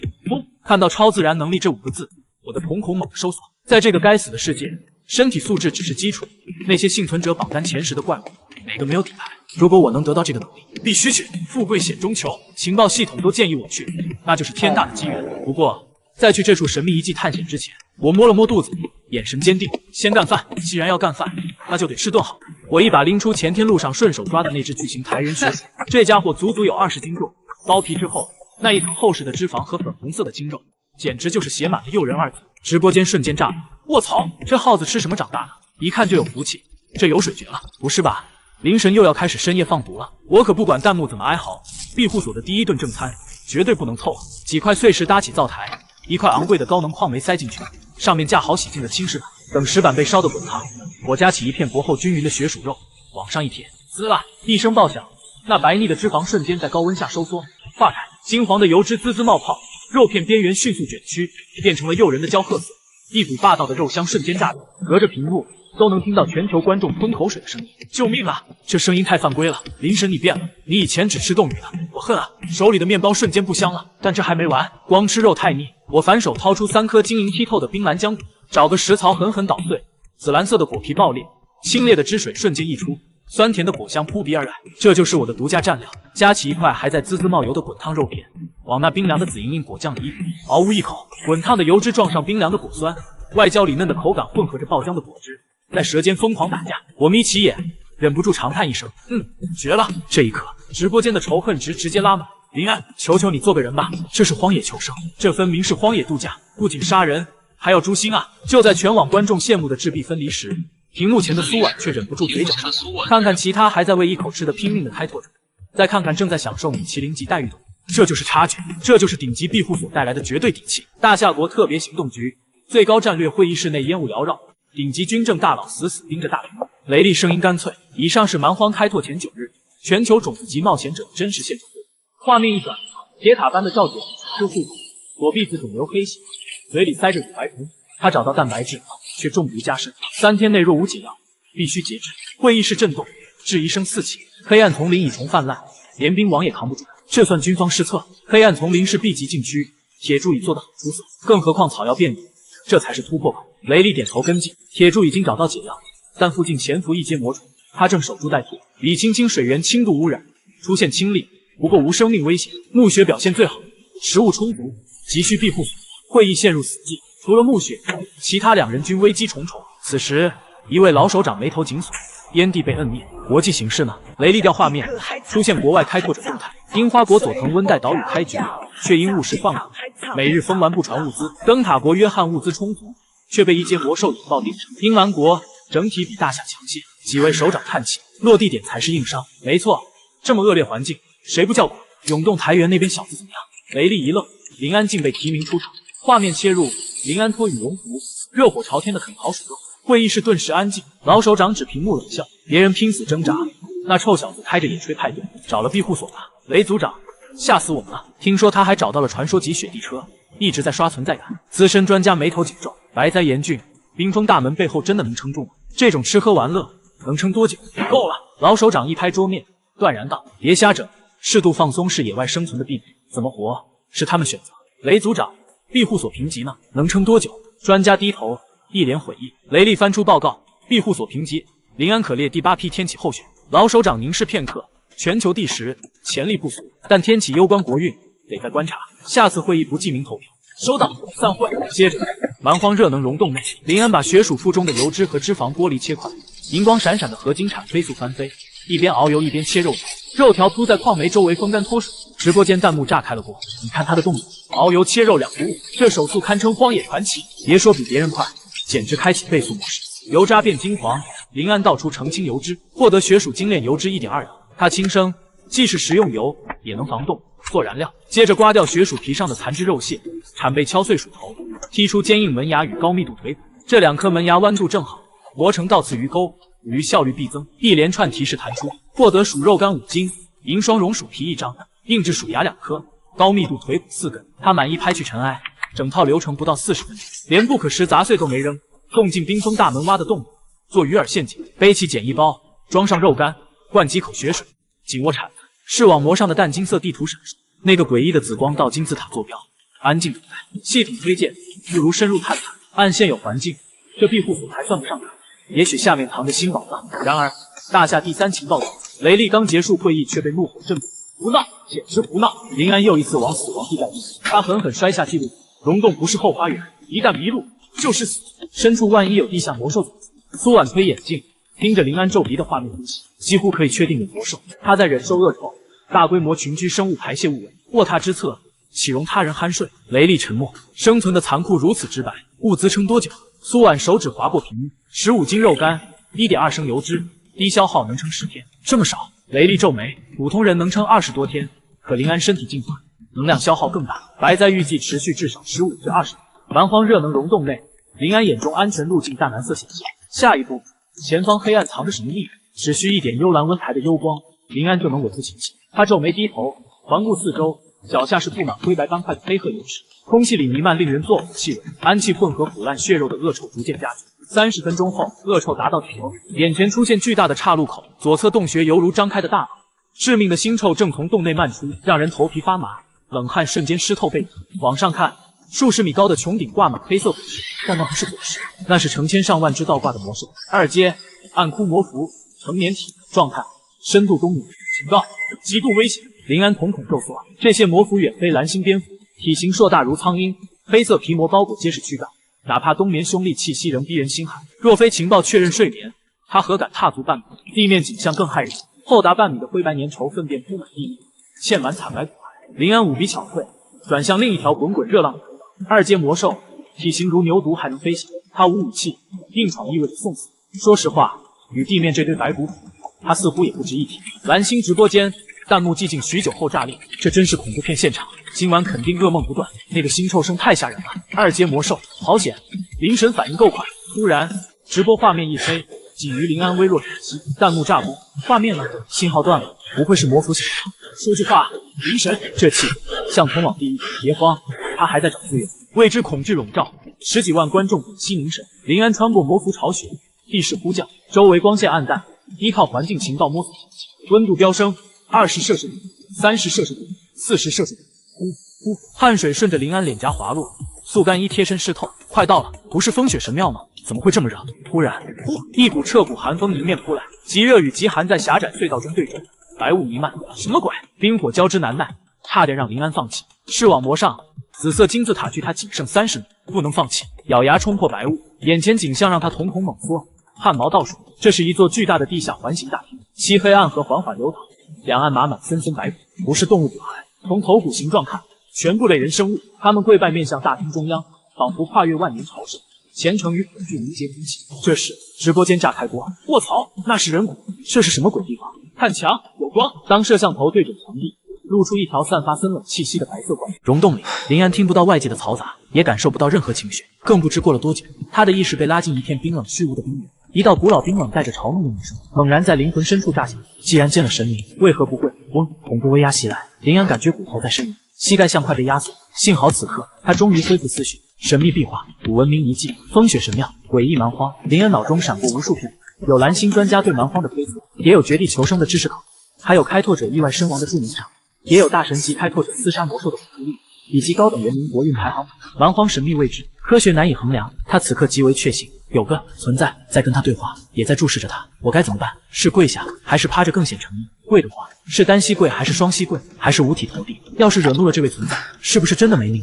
心中千万言，最终化作林安一声怒吼：系统快救我！蓝星大厦情报中心由无数发光苔藓组成的神秘壁画和满地白骨画面，立即被紧急定义一级事态。重复，是一级事态。所有小组停止手头工作，集中分析画面。几声沉重推门声响起，大夏国生物学、考古学、古文字界的几位泰斗疯狂冲进大厅。一位白发老教授脸色苍白，指着屏幕声音颤抖：又一座蛮荒文明，竟用发光苔藓活体壁画，最多能保存100万年。大厅内死寂一片。文明意味着智慧规则，也潜藏不可控的危险。蓝星曾付出惨重代价，雷厉冰爪，女神像，指甲深陷爪心。教授林安活着几率多大？他是第8批天启候选人，他怎么也没想到林安能在地下发现文明遗迹，完全打乱了大夏的计划。老教授摘下眼镜摇头，从构图看，神高高在上，众生皆为白骨，这是信奉血腥献祭的宗教文明。听已知资料，越久远神越难沟通，开拓者存活概率第1，神威难测。听完学者们纷纷沉默，但此时他们无能为力。与此同时，在大洋彼岸，灯塔国蛮荒战略安全局圆桌会议紧急召集。史密斯上将面无表情敲钟：各位，又一位幸运儿触碰。神迹！一名情报官起身调出报告：过去7年，全球共32名顶尖开拓者入文明遗迹，其中20人在踏入遗迹1个小时内失去生命迹象。幸存者中8人疯了，回蓝星后自杀。现存几个幸存者排在幸存者同榜前日，包括我国的。够了！史密斯上校打断情报，问：想知道遗迹属于哪个神明？灯塔国有没有战力？侍奉的可能？无可能。上校，这是蛮荒最古老神明，壁画残缺不全，入侵者存活率不超过5%。上校，侍奉战火之神，还是灯塔国唯一选择。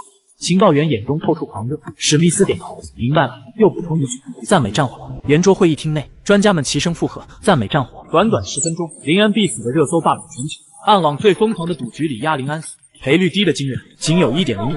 全世界都等着看我倒下，可没人知道，在这地底最深处，我正被折磨得如同深陷炼狱，鲜血从七窍疯狂涌出，滴落在白骨堆上。那份寂静和诡异，简直想把我的灵魂撕得粉碎。就在这千钧一发的关键时刻，丁后知未来3日情报指示，文明解析启动。系统的声音像天籁般响起，毫不犹豫，我选择后知。下一秒，紫金光辉在我的视网膜上炸裂开，无数黄金符文急速交织，组成璀璨锁链，紧紧缠住壁画上的虚影。那真实背后的秘密终于揭晓，解析完成。残缺的丰收女神、神明、壁画、神域全都清晰呈现。女神厌恶软骨头，只要不屈服膝盖，就能得到恩赐。看到那行闪着白金光的字，我嘴角抽了抽，不跪。这女神难道是个懂人？现在连神明都嫌弃舔狗。既然有了规矩，那我就硬着头皮出道。咬紧牙关，我用合金铲狠狠刺进地面，把最后的力气都用上。面对满地白骨的苦毒压迫，我一点点寸寸挺直脊。看来我的倔强激怒，大厅里的寒风瞬间暴涨，刺骨冰寒的寒意透骨入骨。幸亏我拥有终极抗寒，否则现在早成一具冰尸。更可怕的是心理防线崩塌，周围白骨竟像活过来，空洞眼眶死死盯着我，脑海里无数嘈杂低语炸开。跪下，见我眼球充血，视线模糊，仿佛看到无数身影虔诚跪姿。膝盖只要一忍，或许解脱。不，绝不能！紫金提示死死护着我的清明意识，剧痛如刀割。我狠狠咬破舌尖，心里发出野兽般咆哮。起来，拒绝做奴隶的人！我心中高唱的大夏国歌，仿佛用歌声点燃全部意志，意志燃烧到极致。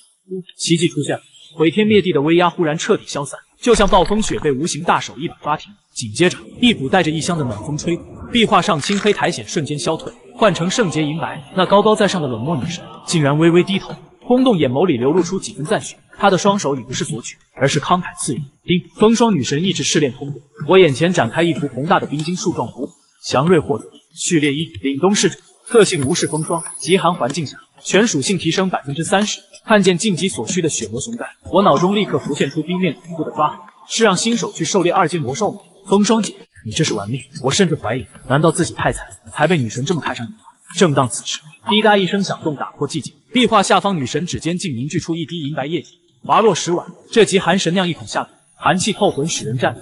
传说级宝物，大幅强化反派，这就是不当舔狗的奖励吗？我喉头不痛，毫不犹豫扑上去，一口饮尽神酿，噗，完全不像冰冷，反倒像吞下一颗高爆弹，狂暴能量瞬间在体内炸裂，血液变成沉重的水。心脏蹦出的不再是血，而是熔岩般的力量。我猛地睁开眼，一层冰晶薄膜浮现在皮肤上，又一去，获得高级抗寒0.2%，呼出一口气，瞬间变成漫天冰粉飞舞，强悍，简直强的离谱。现在我甚至感觉光着膀子能在永动台原上疯跑。然而还没等我适应这股暴走力量，轰！一道震天响彻人心的声音穿透视我，在全蓝星数十亿脑海炸开。蓝星通告：大夏临安完成神明试炼，蛮荒第1阶段适者生存结束，第2阶段天启之争开启。直播间死机1秒，紧接着弹幕如海啸爆发。卧槽！全球通告：大夏临安，灵神名字响彻全球。有人眼尖发现我名字旁多了骚气标签，风霜女神的注释，女神注释，这是被神明包养的节奏。此刻全球震动，无数外国人极度的面目全非。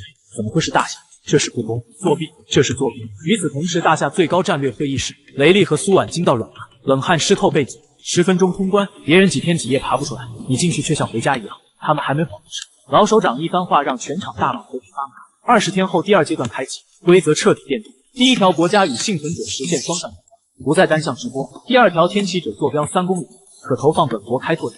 轰！军方巨头猛然站起，瞳孔巨战。这意味着什么？不再是单兵求生。在大洋彼岸，灯塔国总统摇晃红酒杯，脸上阴鸷狂热。机会来了！那个大夏人信奉冰雪神明，喝西北风吗？只有我们榜首大约翰信奉战火之神，才是唯一真理。他当机立断，联合5国盟友，准备派出最强海豹突击队进入蛮荒，建自由之城。一场席卷全球的暗战已经拉开帷幕。视角回到蛮荒，作为风暴中心的我，满脸错愕盯着排行榜。原本那些垃圾奖励全没，取而代之的是散发令人生疯狂的暗金色光芒。特别活动开启，争者留名。除了常规物资，榜首奖励竟是一把传说级武器霸王弓，倒计时20秒。第1名霸王弓传说级，全国自然环境提高40%。第2名泰坦战甲传说级，全国自然环境提高30%。看着光幕上刷新清单，我呼吸顿时变粗。疯了，这奖励简直疯炸了！不止提升国运的天意宝，更让我眼红的是排名靠前奖励翻身。当然，最致命诱惑还是榜首传说级霸王弓。蛮荒造远程武器库，难的是击穿魔兽皮体，特别是洞穴深处2阶边，普通武器根本破不了。但有了这把弓，那就是降维打击。白灾结束，我一定有争议。我看着满地资源，底气十足。然而刚刚豪言壮语落下，咕噜，一股空前饥饿感像黑洞吞噬我理智，每个细胞都在狂叫要粮食。我抓起背包里的肉干，像恶鬼附体一样疯狂往嘴里塞，一口2口，越吃越多，饱食度像坏掉水龙头，怎么填都填满不了。紧接着无法抗拒的困意如潮水涌，我眼皮沉重，直接靠着岩壁昏死过去。就在意识消散那刻，幽暗中那幅死寂的女神壁画竟然空洞石瞳微微下移，死死盯着沉睡的我，一声戏谑呢喃在寂静深渊悠悠响起。有趣的小家伙。与此同时，蛮荒四处，这条通道像深水炸弹爆炸，引爆无数潜藏巨鳄。黑暗丛林中，浑身泥浆的赵铁柱刚生吞吐毒血，盯着榜单，他擦了把脸，眼中燃起战意。现在的年轻人这么猛，老子也不能输，拼了！白色平原上，豪门出身的李青青优雅用丝巾沥水，眉头紧锁，死盯榜单上的陌生名字。临安特训营没这人，难道是民间黑马？大夏排位第1，挖矿女王，暮雪满身煤灰，难掩美艳。他看着被自己无视的瘦弱男生，如今竟然超过自己。暮雪舔了舔干裂唇，扛起重型合金镐，走向一阶魔兽巢穴。我是大夏第1，过去如此，未来必然如此，没有庇护，抢一个就是。当然，有人震惊，也有人不屑。肥沃平原上，灯塔国小约翰躺猪皮上，脸满嘲讽。通过试炼，不过是替人做嫁衣。谢谢你大夏人，这传说级武器我哥哥预定。但真正恐怖的才刚刚苏醒。深海中一樱花国少年百无聊赖踢飞堆积兽尸，见通告瞬间眼里闪起嗜血光。终于更新版本了，太好了！临安降，砰！他化身人形鱼雷炸破。S 级生命禁区，一神秘大厦女轻松捏碎坚硬3阶魔兽头骨，遗迹原来如此。瞬间如猎豹消失荒野，万兽奔逃，最狂妄的还在万里高空。灯塔国最强战力大约翰，他盘坐在3阶双足飞龙井，是众生，侍奉神明。大约翰拍巨龙背，笑声震碎云朵。没出息，这世界我要自己成神。外界风起云雨，而我作为风暴的却昏睡3天。伸懒腰，骨头抱起来，我下意识摸背包里的肉干，空了，猛睁眼，惨叫，天塌了！我那5斤肉干全没了，那是我所有家当，难道被偷了？不对，看地上残渣，明显是我睡梦中全吃光，这哪是进化，简直成饭桶。正当我欲哭无泪，清脆提示音响起，叮，第14天情报刷新，精神一振，没吃的没事，有情报就有活路，盘腿坐起，背后壁画恢复死地清辉，仿佛那晚注释从未出现。看身体变化，点开面板，眼睛猛缩，饱食度上限500，能力高级抗寒0.2%，这都不算啥。最让我心慌的是状态栏多出一行血红小字，特殊状态风霜女神的注释，备注神明在看着你，别让他失望。握拳，一股前所未有自信涌上心头，这感觉太强大。若是被扔回穿越第1天，哪怕赤膊上阵，我都能暴风雪中横着走。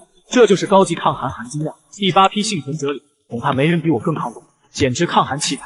嘴角疯狂上扬，却刚扫属性，笑容瞬间凝固。能力栏下赫然挂着墨黑标签，风霜女神的注释。要知道那些幸存者保守，捕猎达人哪个不是金光闪闪正面的？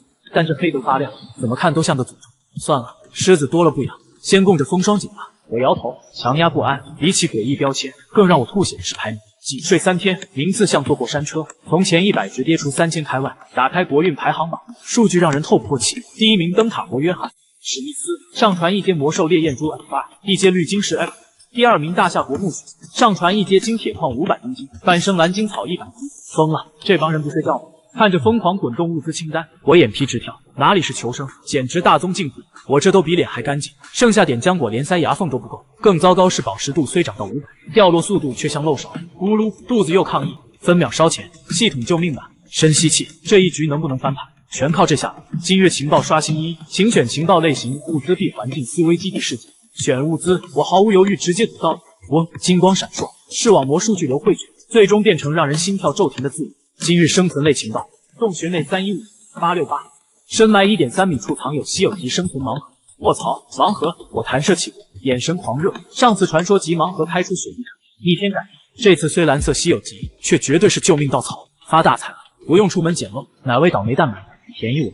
嘿嘿嘿！可看清坐标后，脸上淫笑瞬间凝固，变成惊恐。地图自动展开，代表逆天宝藏的诱人绿点疯狂闪烁。他就在那群2阶魔兽暗窟模糊的冷巢深处，还正好在半米后蝙蝠粪便下。死寂，令人窒息的死寂。我僵硬转头看那似笑非笑的女神弟子，3秒后，我悲愤欲绝，撕心裂肺吼出：“风霜姐，你这是要玩死我！”整整3天，我的直播间一片漆黑。然而诡异的是，这黑屏不仅没凉，人气反而呈现出一种违反常理的指数级暴涨，在线人数从几万一路狂飙到300万，把整个屏幕都堵得密不透风。3天了，灵神到底醒没醒？生产队的驴都不敢这么写。林大哥，你不会真凉了吧？别笑话，我心脏不好。就在这几百万人因为我的失踪而焦躁不安时，带有金标认证的吴京发弹幕稳住了场。说我大概率只是在深度睡眠，这番话让大夏观众稍稍安了心。可那些国外的观众早就眼红坏了。游戏就算没死，也就是个只会睡觉的废物。确实讽刺，更有甚者，直接拿我和排在第1名的小约翰做对比，嘲讽我根本不配当个开拓者。归根结底，还是因为我这3天没有任何战力，让太多慕名而来的人失望。与此同时，大夏第3情报局内气氛更是压抑到了极点，因为排行榜奖励变了，传说级武器的诱惑让无数想苟活的人都疯了。除了我，苏婉忍不住问出了那个最关键的问题：组长，关于临安天启者的名额定下来了。结果雷利却无奈摇头，不乐观。就在3天前，我还是第1顺位，可现在因为我失踪太久，排名暴跌，加上地理环境恶劣，保守派的领导觉得我太不可控，所以那个原本属于我的天启又被挂起评估了。更讽刺的是，瑞士新闻站正在全球循环播放。得益于我之前在矿产和草药上的产出，大夏国综合国力已经杀回了全球第5，国家正在复苏。而亲手推开这个新时代的我，也许正面临着被世界甚至抛弃的结局。这就是蛮荒世界的残酷。然而，就在所有人都以为我的直播间会一直黑下去时，滋啦一声，沉寂了整整3天的画面突然亮了。还没等我看清镜头，几百万蹲守的观众瞬间集体沸腾，弹幕直接炸裂，亮了亮了，爷的青春回来了，恭迎灵神归位！呜呜，这3天你去哪了？这种狂热的氛围把钢铁兴奋了。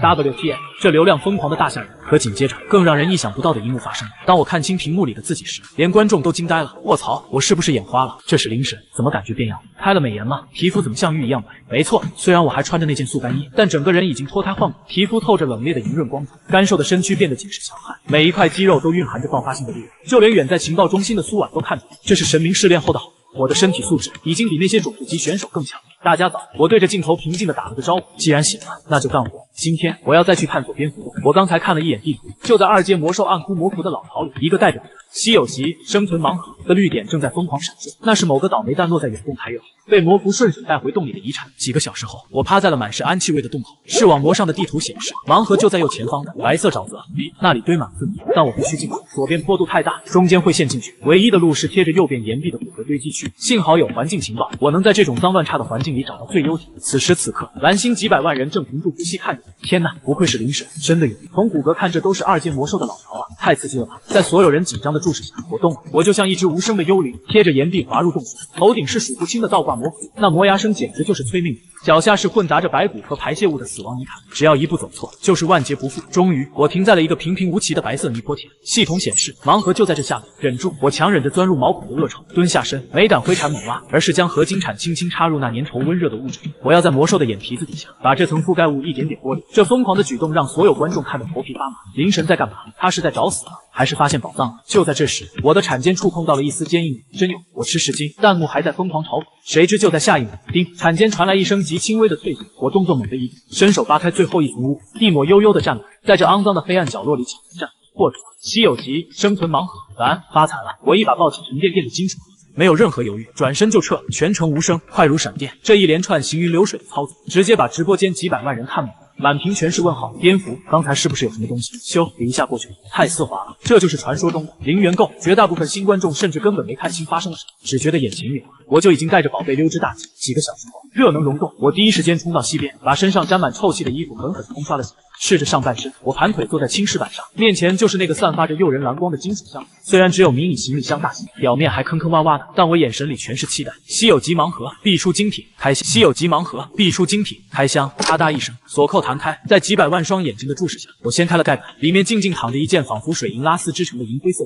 或者极地光学迷彩斗篷。稀有衣服，我拎起斗篷，触感像流动的水一样冰凉。然而，当我把它披在身上，连同面部严实遮住的瞬间，神奇的一幕发生了。直播画面里，原本坐在那里的我，竟然凭空消失了，只剩下脚底那块空荡荡的青石板。卧槽，人呢？坏了家人们！真有隐身人！弹幕瞬间炸裂。我测试了一下，只要不动，视觉隐身率高达99%，还能遮盖气味和热力，这简直就是蛮荒世界的神器。可就在我为获得神装而兴奋时，肚子却不争气的叫了。强烈的饥饿感像一只手在抓挠我的胃部，让我眼前一阵阵发黑。我有隐身衣，但我快饿死了。为了活下去，我只能翻出那2条冰冷的黑灵铁，生生嚼了下去。与此同时，大厦第3情报中心刚撕完版隐身本投影到大屏幕上时，整个会议室都沸腾。稀有级还是隐身属性，负责照铁柱的组元气的猛拍大腿，暴铁天物，简直是暴铁天物。这神装要是给铁，他早就杀穿2阶魔兽老巢，给墓穴也行啊。无伤探宝，所有人都觉得这件神器穿在我身上纯属浪费。虽然苏婉试图为我辩解，说这是风霜女神的注视带来的好运，但根本没人听得进去。紧接着，最高战略会议室内更残酷的评估正在进行。雷利指着2道刺眼的红色数据图，灯塔国的约翰刚徒手杀了一头暴怒棕熊，战力天花板；白毛国的伊万砸死了1阶野猪，杀入前5，这才是天启者的标准。老首长深吸一口烟，神色凝重，众人争论不休，有的推选墓穴，有的力挺赵铁柱。角落里不知是谁弱弱提了一句：“那林安呢？”军方代表直接摇头，语气惋惜却冷酷：“他确实能扛，但综合属性太差，把国运压在一个只会苟活的人身上，风险太大。”最终，老首长叹了口气，挥手定音，把林安的优先级下调吧，重点评估墓穴和赵铁柱。大夏国最高层的战略版图中，我的身影正在被边缘化，直至被彻底放弃。视角转回大夏京城2环开拓者家属特区19号别墅区，这里号称全大夏最安全、最豪华的社区，但对于刚刚搬进来的林建国一家来说，这里根本不是天堂，而是这座所谓的豪宅，简直就是一座精致的牢笼。老林，我怎么感觉一点都不自在？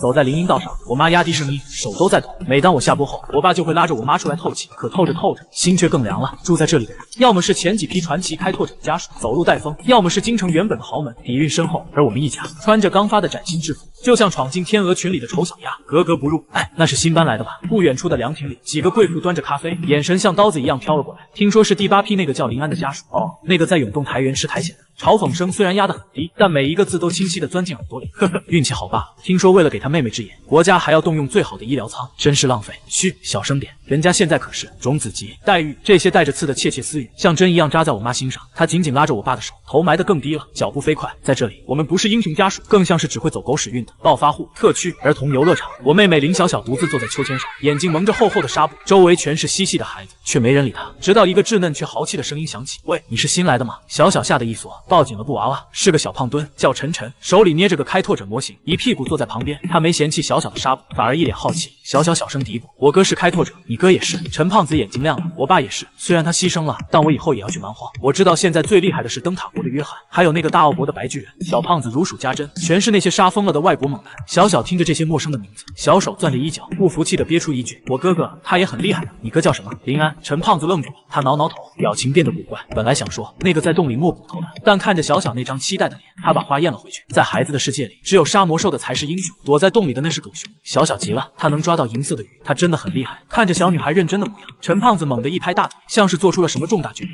我想起来了，他是大夏英雄。他神秘兮兮地凑到小小耳边，虽然大家都笑话他没排名，但我悄悄告诉你，我觉得你哥哥最酷。阳光下，两个被排斥的孩子在这一刻达成了最坚定的同盟。与此同时，蛮荒世界热能溶洞，这是我进入蛮荒的第21天。完了，存粮彻底耗空，强烈的饥饿感在疯狂侵蚀我的理智，但比这更可怕的是精神上的折磨。那双神之瞳孔带来的压迫并没有随着时间消失。睡前我看了一眼倒计时，还剩3天，只要熬过这3天，白灾减弱，我凭着满级抗寒就能出去大杀四方。带着这个念头，我陷入了一场前所未有的深层梦里。梦里没有天地，只有漫天呼啸的暴风雪和刺入骨髓的极寒。我引以为傲的抗寒能力同步实现，感觉自己像被剥光了扔进冰窖，连灵魂都在被一点点冻结。而在风雪的最深处，站着一个背影，披着极光，赤足踏空。风霜女神意识虽然模糊，但我内心深处却涌起一股疯狂的渴望。我要力量，一步两步，每走一步，灵魂都像被撕裂般剧痛。就在我快要彻底变成冰雕的瞬间，一道清冷宏大的声音直抵灵魂深处：“林安，你该走了。”轰！一股温暖柔和的力量猛地将我推开，我猛地惊醒，大口喘息，冷汗浸透了后背。就在这时，一条散发着暗紫色光芒的特殊提示强行在眼前炸开：“恭喜获得稀有能力神之凝视，你承受住了神明的注视，精神抗性大幅提升。”我愣住了，原本时刻紧绷的大脑，此刻竟然前所未有的轻盈，头不疼了，那种压抑感彻底消失，整个世界在我眼里仿佛被擦亮了眼。我急忙看向能力栏，呼吸瞬间急促，神之凝视稀有开启后，周围事物运动速度在你眼中将放慢90%，且能洞悉生物死线。卧槽，这特么不就是传说中的子弹时间吗？要知道，在蛮荒世界，生死往往就在0.1秒之间。有了这个，哪怕面对速度极快的魔兽，我也能降维打击。试试看！我猛地站起身，目光死死锁定了溶洞点。就在一颗水珠脱离岩石坠落的瞬间，凝视嗡，世界变了。这一刻，我眼中的世界仿佛被强行按下了0.1倍速的播放键。原本急速下坠的水珠，此刻竟然悬停在半空，慢得令人发指。我甚至能清晰地看见水珠表面映出的自己，还有那因为重力被拉扯出的细微形状。抬手，两指轻轻一夹，啪！时间流速瞬间回弹，指尖传来湿润的触感，捏住了。但这逆天能力的代价，差点让我当场去世。保湿度瞬间清零，仅2秒钟的子弹时间，直接抽干了我攒了半天的体力。也就是说，如果没有足够的食物支撑，这就是同归于尽的技能。多谢风霜姐了哈！我平复心情，换出情报系统。下一秒，我直接从地上弹了起来。累积情报点13点，气象以及白灾减弱为 B 级，当前气温零下50摄氏度。13点，我猛地看向时间，头皮一阵发麻。这一觉，我竟然睡了整整3天。原来那场梦境不是做梦，而是一次漫长的进化孵化。幸好是在睡觉，要是醒着，这3天光是饿都能把我饿死。看了一眼面部，红灯狂闪，保湿度400-500，极度饥饿，再不吃东西，神仙也得饿死。哪怕手里握着传说级雪地车和稀有技能，填不饱肚子也是白搭。况且这神之凝视还能随着熟练度继续进步。看看外面，我走到被冰封了整整21天的洞口前，虽然隔着厚厚的冰层，但那呼啸了半个月的风声终于变小了。是时候出去了。我舔了舔干裂的嘴唇，眼中寒光一闪，一把抽出合金铲，对着面前这扇囚禁我许久的冰封大门狠狠挥了下去。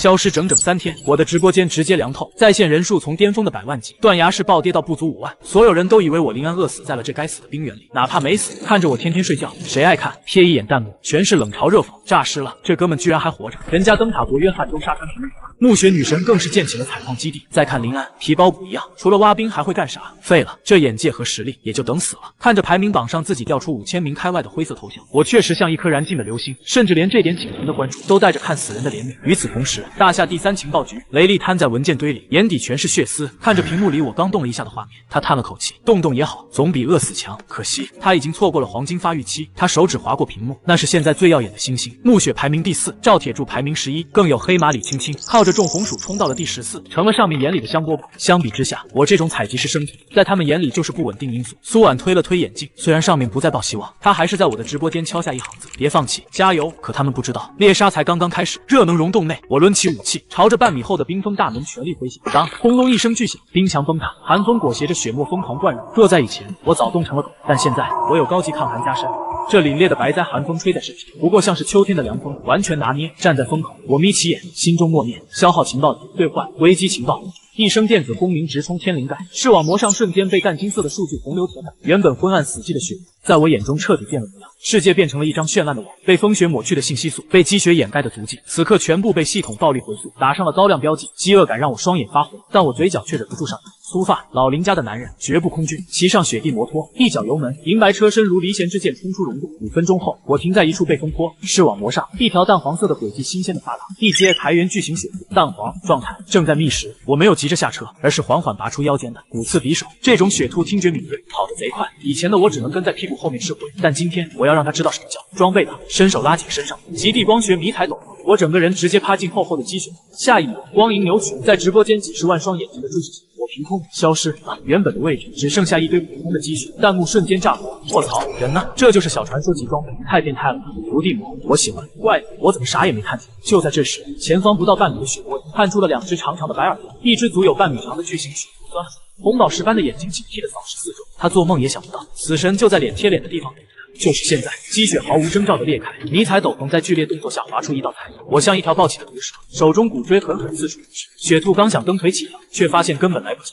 利刃入肉的声音沉闷而精粹，锋利的骨锥精准贯穿脖颈，巨大的力量直接将他钉死在雪地上，鲜血染红白雪。系统提示音悦耳无获得一阶台原巨型雪兔成1，全程不到2分钟，从隐身到绝杀，行云流水，没给猎物任何反应时间。直播间死寂1秒后彻底爆炸。卧槽！刚出门就捡到兔子，这特么是开了透视挂了。雪兔，我吃着火锅唱着歌，突然就被一刀捅死。爷的青春回来了，那个男人杀回来了。我拔出骨锥，在雪地上蹭掉血迹，提着还在抽搐的大兔子，满意的拍了拍斗篷，好东西，可该归我。跨上车，将战利品扔进车斗，我只说4个字：回家。开饭。10分钟后，溶洞内金黄酥脆的兔肉在火光下滋滋冒油，香气要把人的魂都勾走。我抓起滚烫的兔腿，大口撕咬，太他妈香了。提示：饱食度飙升，一只20斤重的巨型雪兔，除去骨头内脏，足10斤肉。在直播间数万人的目瞪口呆中，我只用了20分钟，风卷残云。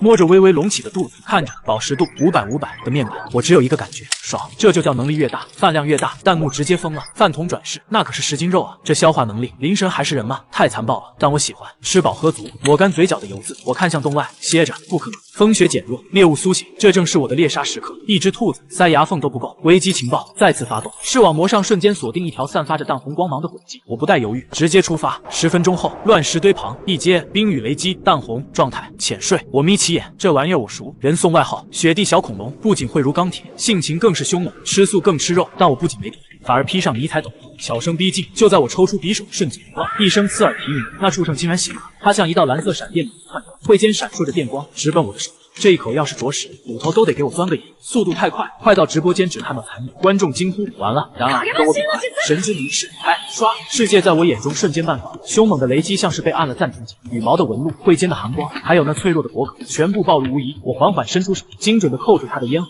咔嚓一声脆响，时间流速恢复，获得一阶冰雨雷击，2体乘1，画面定格。我单手提着还在抽搐的凶器，眼神冷漠。直播间死寂1秒。随后弹幕核爆，单手反杀，这特么是战斗机啊，像捏小鸡一样捏死，恐怖如斯。虽然面无表情的将战利品扔进车斗，但我心里暗爽，这技能真香。但这只是开始，有着危机情报，后世隐身，这片死亡禁区彻底成了我。自助餐厅，左转200米，雪鼠窝，漂移停车，推铲爆头，2分钟搞定。正前方灌木，浆果丛，停车采摘，打包带走，整整1下午。我化身无情的收割机器，直播间的画风也从震惊变成了满屏的酸味，这就叫挂逼的快乐吗？暮雪要有这车，矿都能多挖2吨，这效率简直离谱。天色渐暗，看着满满当当的车斗，我满意一笑，收工回家。回到溶洞，清点战利品：3只巨型雪兔，2只雪鼠，1只雷击，还有一堆浆果。这份战报足以让任何开拓者眼红。尤其是那只肥美的雷击，简直是滋补圣品。既然日子好起来了，那就该回馈你。雷击自己吃，雪兔上传，首长按上尸体，系统温暖。大夏国临安上传物资，巨型雪兔乘3，巨献倍率10000倍。直播间瞬间沸腾，人气飙升，我也顺势杀入单日物资榜前10。但当我打开国运总榜时，眉头却皱了起来。当前排名 no 点4108，才4000名开外。本以为这波大丰收能进前1000，看来我低估了这群雪皇。为了唯一的天启者名额，所有人都杀红了眼。有人饿着肚子上传，有人拿命去，甚至有人把自己活活累死在一起，太绝了。但我关掉面冷，眼中没有气，只有野心。起步晚又如何？我有车，有装备，有技能，还有挂。看着头顶的幽蓝苔藓，我定下一个小目标：杀进前10，势在必。大夏最高战略会议室，气氛压抑的令人窒息。此时距离天启选定截止仅剩5天，在这个决定国运的关键时刻，雷利带来了一个糟糕的消息：被寄予厚望的木雪因为体力透支，竟然连前5都没进去。会议桌上，为了谁当天启者大佬的吵架，有人挺赵铁柱，有人保木雪，谁也不服谁。别争了！一直沉默的老首长猛地拍拍，不管是谁，用成绩说话。截止日谁排名最高，谁就是大夏的天启，一锤定音。然而，当雷利将最新的单日上传榜投射到大屏上时，全场瞬间死寂，紧接着是一片倒吸凉气的声音。霸占榜首不是木雪，也不是赵铁柱，而是一个快被所有人遗忘的人。第一，林安，3只巨型血兔。老首长愣住了，随即爆发出一阵爽朗的大笑。好小子，不仅活着，还不声不响拿了个第一。要是这小子最后真冲进前10抢了天启名额，那才叫精彩。大佬们跟着哄笑，只当这是个运气好的意外。唯独雷利嘴角抽搐，心里疯狂吐槽：这 flag 能乱立吗？你们是真不知道装备党有多版图啊！与此同时，热能溶洞不知道自己已经惊动高层落，正忙着肢解昨晚的战利品。这只冰雨雷击简直就是一座移动宝库，铲子划过羽毛，竟然发出金铁交鸣的脆响。我不禁倒吸一口冷气，费了9牛2虎之力，我才踢下12根坚硬如铁的灵羽，还有那根堪比钻石硬度的鸟喙。好东西，这灵羽做箭矢，鸟会做箭头，配合我未来的弓箭，威力绝对爆炸。除了材料，还有足足20斤紫红色的精肉。虽然肉是不缺了，但我总觉得少了点什么。维生素，天天吃肉身体受不了。我需要水果，我需要蔬菜。打开情报系统，豪掷13点积分，更新环境情报。嗡，3D 地图展开。一处翠绿色的光点在西北方3公里处亮起，冰完浆果丛林，大量成熟浆果，我眼睛瞬间绿了。这是要实现水果自由的节奏啊！现在的我有车有房有装备，必须冲！轰！传说级雪地车咆哮着冲出溶洞，卷起漫天风雪。今天的我比昨天更嚣张，也更从容。为啥？因为我有挂。在危机情报的上帝视角下，整个台原对我单向透明。右前方深红轨迹，那是熊，惹不起，我躲。猛打方向盘，一个漂亮的漂移，完美地态。淡黄轨迹，一只巨型雪兔正傻乎乎地蹲在雪窝里。既然顺路，那就别怪我不客气。披上迷彩斗篷，我就像幽灵一样消失在风雪里。手起，追落，扑哧，1只、2只、3只。去往浆果林的路上，我顺手就捡了3只兔子。这一波操作行云流水，丝滑的不像话。直播间的观众直接看傻了，弹幕开始暴走。喂，110吗？这有人开挂。昨天说是运气，今天这是进化。妈妈问我为什么对着他说。不管他们怎么震惊，也不管情报中心的研究员如何怀疑人生，我只知道，在这片让人闻风丧胆的死寂期，林安就是唯一的人。到了，随着车身停稳，我看向前方那片看似平平无奇的雪，嘴角疯狂上扬。自助餐开饭。停！仔细看这块雪地，表面只是微微塌陷，但在常人眼里平平无奇的雪窝，在我危机情报的视野里，简直就是个开了染缸的大食堂。黄的、绿的、红的、紫的，密密麻麻的线条交织成网，看得我头皮发麻。大部分踪迹都是20天前白灾降临时的旧账，但就在这乱七八糟的线条里，我猛地捕捉到了一丝致命的违和感。一阶血魔狼群落，停留时长3小时前。我心脏猛地一缩，狼群，而且就在3个小时前。如果不挂这个挂，谁能想到这厚厚的风雪竟然埋伏着死神的奖励？富贵险中求，速战速决。二话不说，抄起合金铲直接开挖。先是松软积雪，再是坚硬冻土，挖了足足2米深，手里的铲子突然一轻，脚下一低，空了。我扒开洞口往下一躺，呼吸瞬间停滞。卧槽，这哪是什么枯草地，这就是个地下堡。厚重的积雪被一种奇异力量所包围，虽然灌木叶子，但枝头却挂满了密密麻麻晶莹剔透的东西。这玩意儿管这叫浆果，明明就是蓝色的大粒子，甚至有的比我拳头还大。我伸手一捞，获得冰蓝浆果良品。层1竟然是良品级资源，轻轻一捏，表皮炸裂，浓稠的紫色汁水瞬间流满手掌，一股甜香直冲天灵盖。不管了，先吃为敬。一口下去，果肉饱满，汁水在口腔里疯狂爆炸。提示：饱食度大幅提升，462、467，感受着胃里久违的满足感。我强忍着想要仰天长啸的冲动，在心底疯狂呐喊：发财了！这特么彻底发财！硕大的蓝色果实直接对到了屏幕上，那诱人的色泽伴着顺着我指缝流淌的浓稠紫皮，简直像击中锤，当场把直播间几十亿观众的3观砸得稀碎。卧槽，这特么是浆果？这是苹果吧？太离谱了！上次只有拇指大，这个怎么有拳头大？弹幕瞬间炸锅，国外观众更是看傻了眼，直呼零下50度不可能有这种植物，这要是带回蓝星，可是能解决粮食危机的神器。与此同时，大夏第3情报局啪的一声，苏完手中的电子笔都被惊掉了，他死盯着屏幕，呼吸急促的向赶来的组长雷利汇报：组长，这不是普通的浆果，这是由于地下温室层和寒气滋养长成的完全体。评级 C 级小型可再生资源点。雷利眼中的金光差点射穿屏幕。C 级，要知道这可是能和国外野生橘子林硬刚的顶级资源。苏婉更是疯狂暗示，只要维护好这里，这就是源源不断的食物库。甚至比临安之前那个 A 级冰湖还要稳定。记录下来，我今天要给上面的大佬们一点点震撼。雷利激动的声音都在颤抖，然而身在蛮荒的我根本不知道自己手里的果子引起了多大的。我只知道一件事，如果不把这些果子搬回去，我今晚绝对睡不着觉。要想富，先修路。看着眼前3米高的深坑，我没有丝毫犹豫，直接掏出合金铲，当当当，冻土与积雪齐飞。短短10分钟，一条顺滑的 U 型雪槽就被我挖了出来，直通地下丛林深处。开工，我拖着雪地车就冲进灌木丛，手速快的只剩下残影，专挑颜色最深、个头最大的摘。我随手扔掉一颗鸡蛋大小的浆果，嫌弃的撇撇嘴，这颗有点小，算了，不要了。这一幕看的直播间观众心都在滴血。别扔啊，那个给我啊！我不嫌小。凡尔赛，赤裸裸的凡尔赛。可我哪里顾得上这些？仅仅20分钟，金属箱就被塞得满满当当。我试着提了一下，嚯，真沉，至少120斤。这可全是蕴含净化能量的宝贝。我推着雪地车，顺着刚才挖好的冰梯，艰难地爬回地面，看着底下依旧挂满枝头的果实，我一咬牙，再来一趟，第2趟，第3趟，第4趟。这一天，我就像只勤劳的蚂蚁，疯狂穿梭在地下丛林和庇护所之间，直到天色渐晚，那惨绿色的狼群威胁再次笼罩心头，我才看着剩下的数千斤果实，恋恋不舍的停数。今天先搬这500斤，剩下的明天再来，消除痕迹，跨上雪地车回家。深夜，热能溶洞，此时的庇护所简直就是梦幻水晶宫，几百斤冰蓝浆果整齐码放在冰封大门后，散发着幽幽蓝光。今天是个好日子，我哼着小曲架起石锅，把冰雨雷击的大腿斩成大块，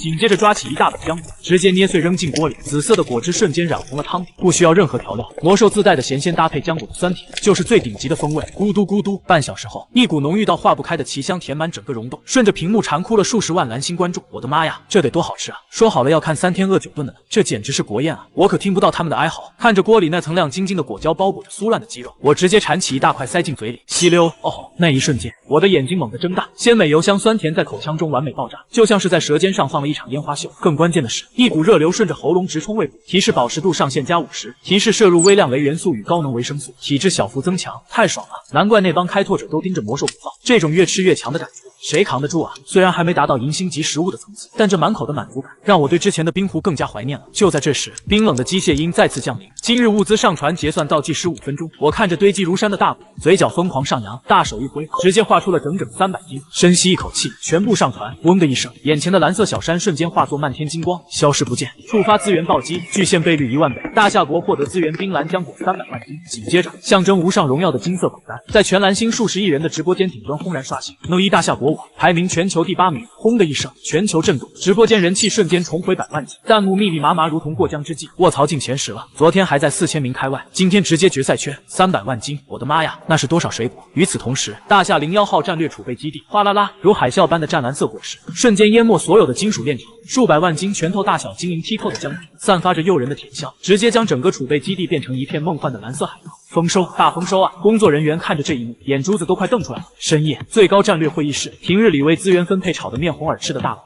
此刻却安静的诡异。他们面前，每人摆着一颗拳头大的冰蓝浆果。咔嚓一声，老首长咬了一口，满足的眯起眼，真甜，给老百姓尝尝鲜。雷利咽了口唾沫，首长，临安现在是大夏第2。老首长苦笑摇头，这小子给我们的惊喜太大，在座的大佬心知肚明。这处 C 级可再生资源点，含金量甚至比大型冰湖还高，毕竟暮雪的1级矿场还得饿肚子，而我的浆果林可是实打实的救命粮。这一夜，高层会议结束的格外迅速，不争了，也不吵了，天启该选谁，用脚投票都知道。此时的京城19号别墅群，呜，太好吃了！小胖子晨晨左手兔腿，右手浆果，吃得满嘴流油。林叔叔，隔壁几家豪门才分到3颗。那个王小明哭得哇哇叫。妹妹小小虽然看不清，但脸上满是骄傲。当然，我哥哥最棒。相比我家的温馨，隔壁栋的林建军家却是一片愁云惨淡。王梅嚼着少得可怜的兔肉，味同嚼蜡。而林建军听着儿子的哭闹，烦躁地摔了筷子，悔恨比饥饿更折磨人。但这丝毫影响不到身在热能溶洞的我。此时的我正盯着全球前10的特殊奖励，两眼放光，良品级多功能战术背包，高级舰体液 X2，奖励这么好，这背包可是拥有200升容量的折叠空间神器。我看了一眼排行榜，第1名约翰还在杀猪，第2名梅尔在那，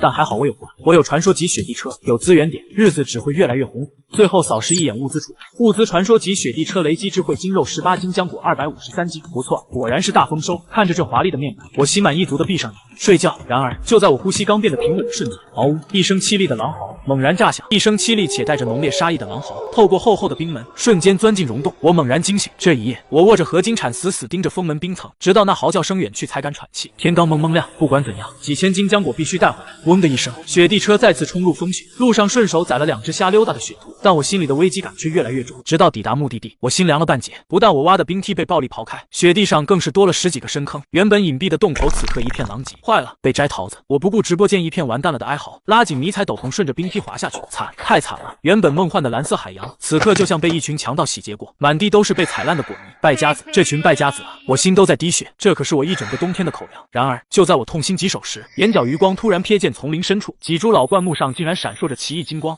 那是……我呼吸一滞，快步摸过去，茂密的枝叶间竟然挂着10几颗仿佛黄金铸造般的果实。获得黄金冰果稀有 X， 我也顾不上震惊，手脚麻利的将这10几颗幸存的漏网之鱼全部收入囊中。这可是稀有级。谁知就在我摘下最后一颗果子的瞬间，多的一声极轻的叩击声，像是某种锐利的爪尖敲击在停在外面的雪地车上。危机骤降，我几乎本能的缩进老灌木的根部阴影，迷彩斗篷瞬间激活，让我与周围的烂泥融为一体。沙沙2声，2头体型硕大、眼冒绿光的白色巨兽像幽灵一样钻进洞穴，一阶血魔狼。我全身血液几乎僵住，他们走路没有一点声音，肩高超过1米，那双惨绿色的眼睛透着令人胆寒的狡诈。原来我被瓮中捉鳖，更恐怖的是，其中一只狼径直走到我面前，距离我的脸只有不到1米，我甚至能闻到它嘴里的腥臭热气。好在斗篷隔绝了气味，它抽动2下鼻子，竟然直接转身蹲下，化作一座雪雕。紧接着第3只、第4只，整整10几只血魔狼钻进洞穴，它们没有乱跑，而是全部埋进积雪，只露出一双绿油油的眼睛。这是完美的猎杀阵型。时间1分1秒流逝，从正午到深夜，整整10个小时，我像块石头一样纹丝不动，哪怕寒气侵入骨髓，哪怕大腿肌肉痉挛，直到脑海中响起那道天籁般的机械音。今日物资上传结算倒计时5分钟，我心中一动，悄悄将手里那枚沉甸甸的金果选择了上传。大夏国获得资源冰晶浆果稀有 X 1万本，恭喜开拓者首次上传稀有资源，获得特殊奖励生存盲盒，请选择您要空投的盲盒等级普通稀有传说。在这生死攸关的狼窝里，我看着眼前的选项，嘴角微扬，有情报系统在，那必须是传说级。若是个正常人，肯定毫不犹豫选普通级，毕竟做开拓者要稳不能浪。但我看着眼前的选项，反手就点了传说级。直播间的观众瞬间炸锅，疯了吧？这时候还在那条毛，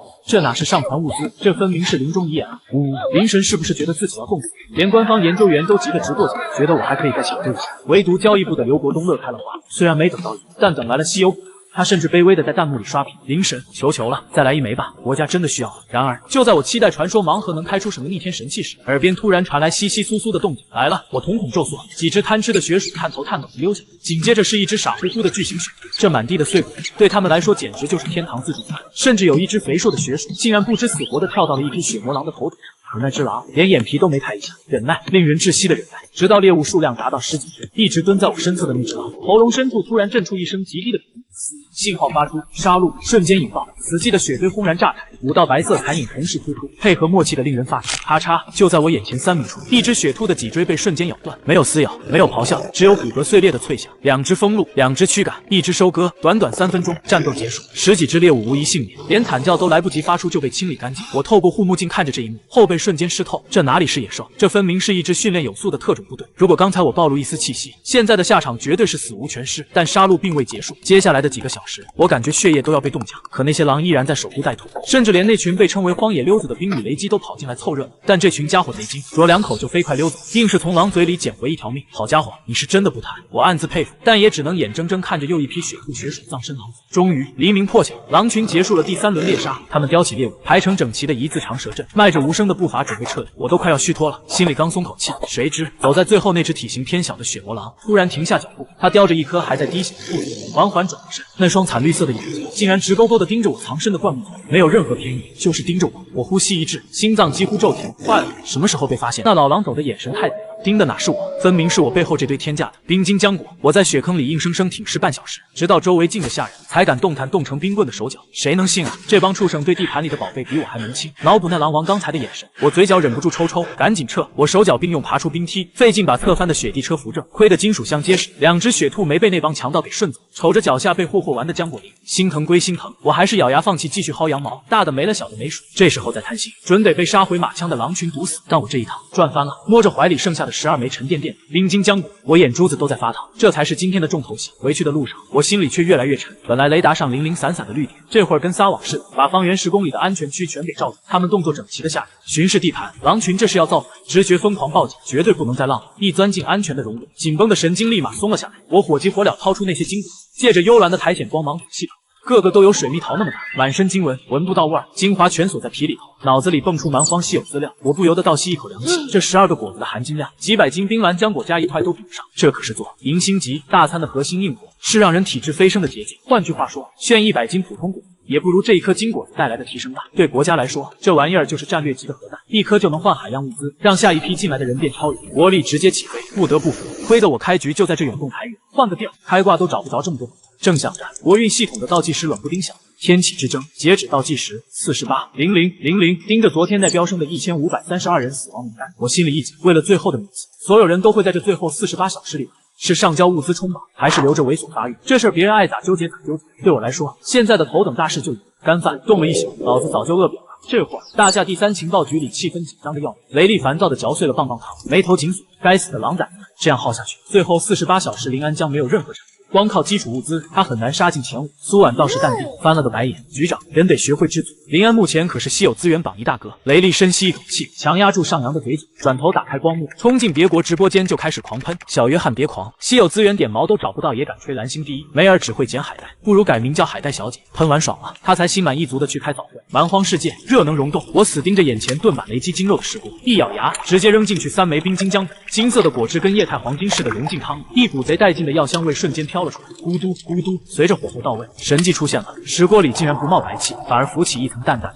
贼清楚的银色光圈。那光圈在锅里转悠，跟真的一样。哈哈哈，成了，获得银星级食物冰晶鸡汤。直播间的观众瞬间炸了窝，卧槽，银星级食物，这科学吗？一大早给我看这个，昨天差点喂狼，今天就吃皇粮。建议楼上看看灵神的背景墙，200斤果子跟你闹呢，我也顾不上烫嘴。端起食碗，把金汤和烂肉全给造了。轰！这次胃里不光是暖，简直像灌了一团岩浆在疯狂翻滚，狂暴的能量层层炸开。疯了似的冲进4肢百骸，我感觉浑身每个细胞都在欢呼。分裂重组提示：摄入高阶银星级食物提示：你的抗寒能力提升，高级抗寒1%、5%提示：肌肉密度小幅提升，骨骼强度小幅提升。我吐出一口长长的白剑，握紧拳头，噗啪啪啪，指关节爆响，充满了爆炸性的力量感。这种变强的滋味简直爽翻天！吃饱喝足，瞅着洞外还在刮的风雪，我心里开始盘算：狼群是大麻烦，外面很凶险，但如果我披着迷彩本没准能争个保守。就在我准备查那传说级生存盲盒的坐标时，视网膜右上角的动静让我动作一顿。情报点不知不觉已经攒到了15点。更邪门的是，旁边竟然多出一个没见过的深红色感叹号，几行金字瞬间蹦出来。当前区域即将发生大事件，是否消耗15点情报点进行事件预测与全景推演？大事件15点情报点可是我攒了好久的全部加的。但盯着那个猩红刺眼的感叹号，我把心一横，反正吃的够多，大不了重新攒。是推演，嗡，一点前戏都没有。我的意识仿佛被无形的大手猛从身体里抽了出来。视网膜上的金色数据流跟火山爆发时，化作无数金色粒子风暴。我的视野在疯狂拔高，一瞬间，我穿透厚重岩层，穿透呼啸风雪，穿透漆黑夜空，直到悬在万米高空之上。在这上帝视角底下，我即将看到的到底是多恐怖的真相。随着15点情报值砸进去，我的魂瞬间离体，挂在万米高空。这特么才是真正的上帝视角。脚下的风雪变成了净土化，永动台原成了线条图。紧接着，我的目光被一团蠕动灰云死锁住。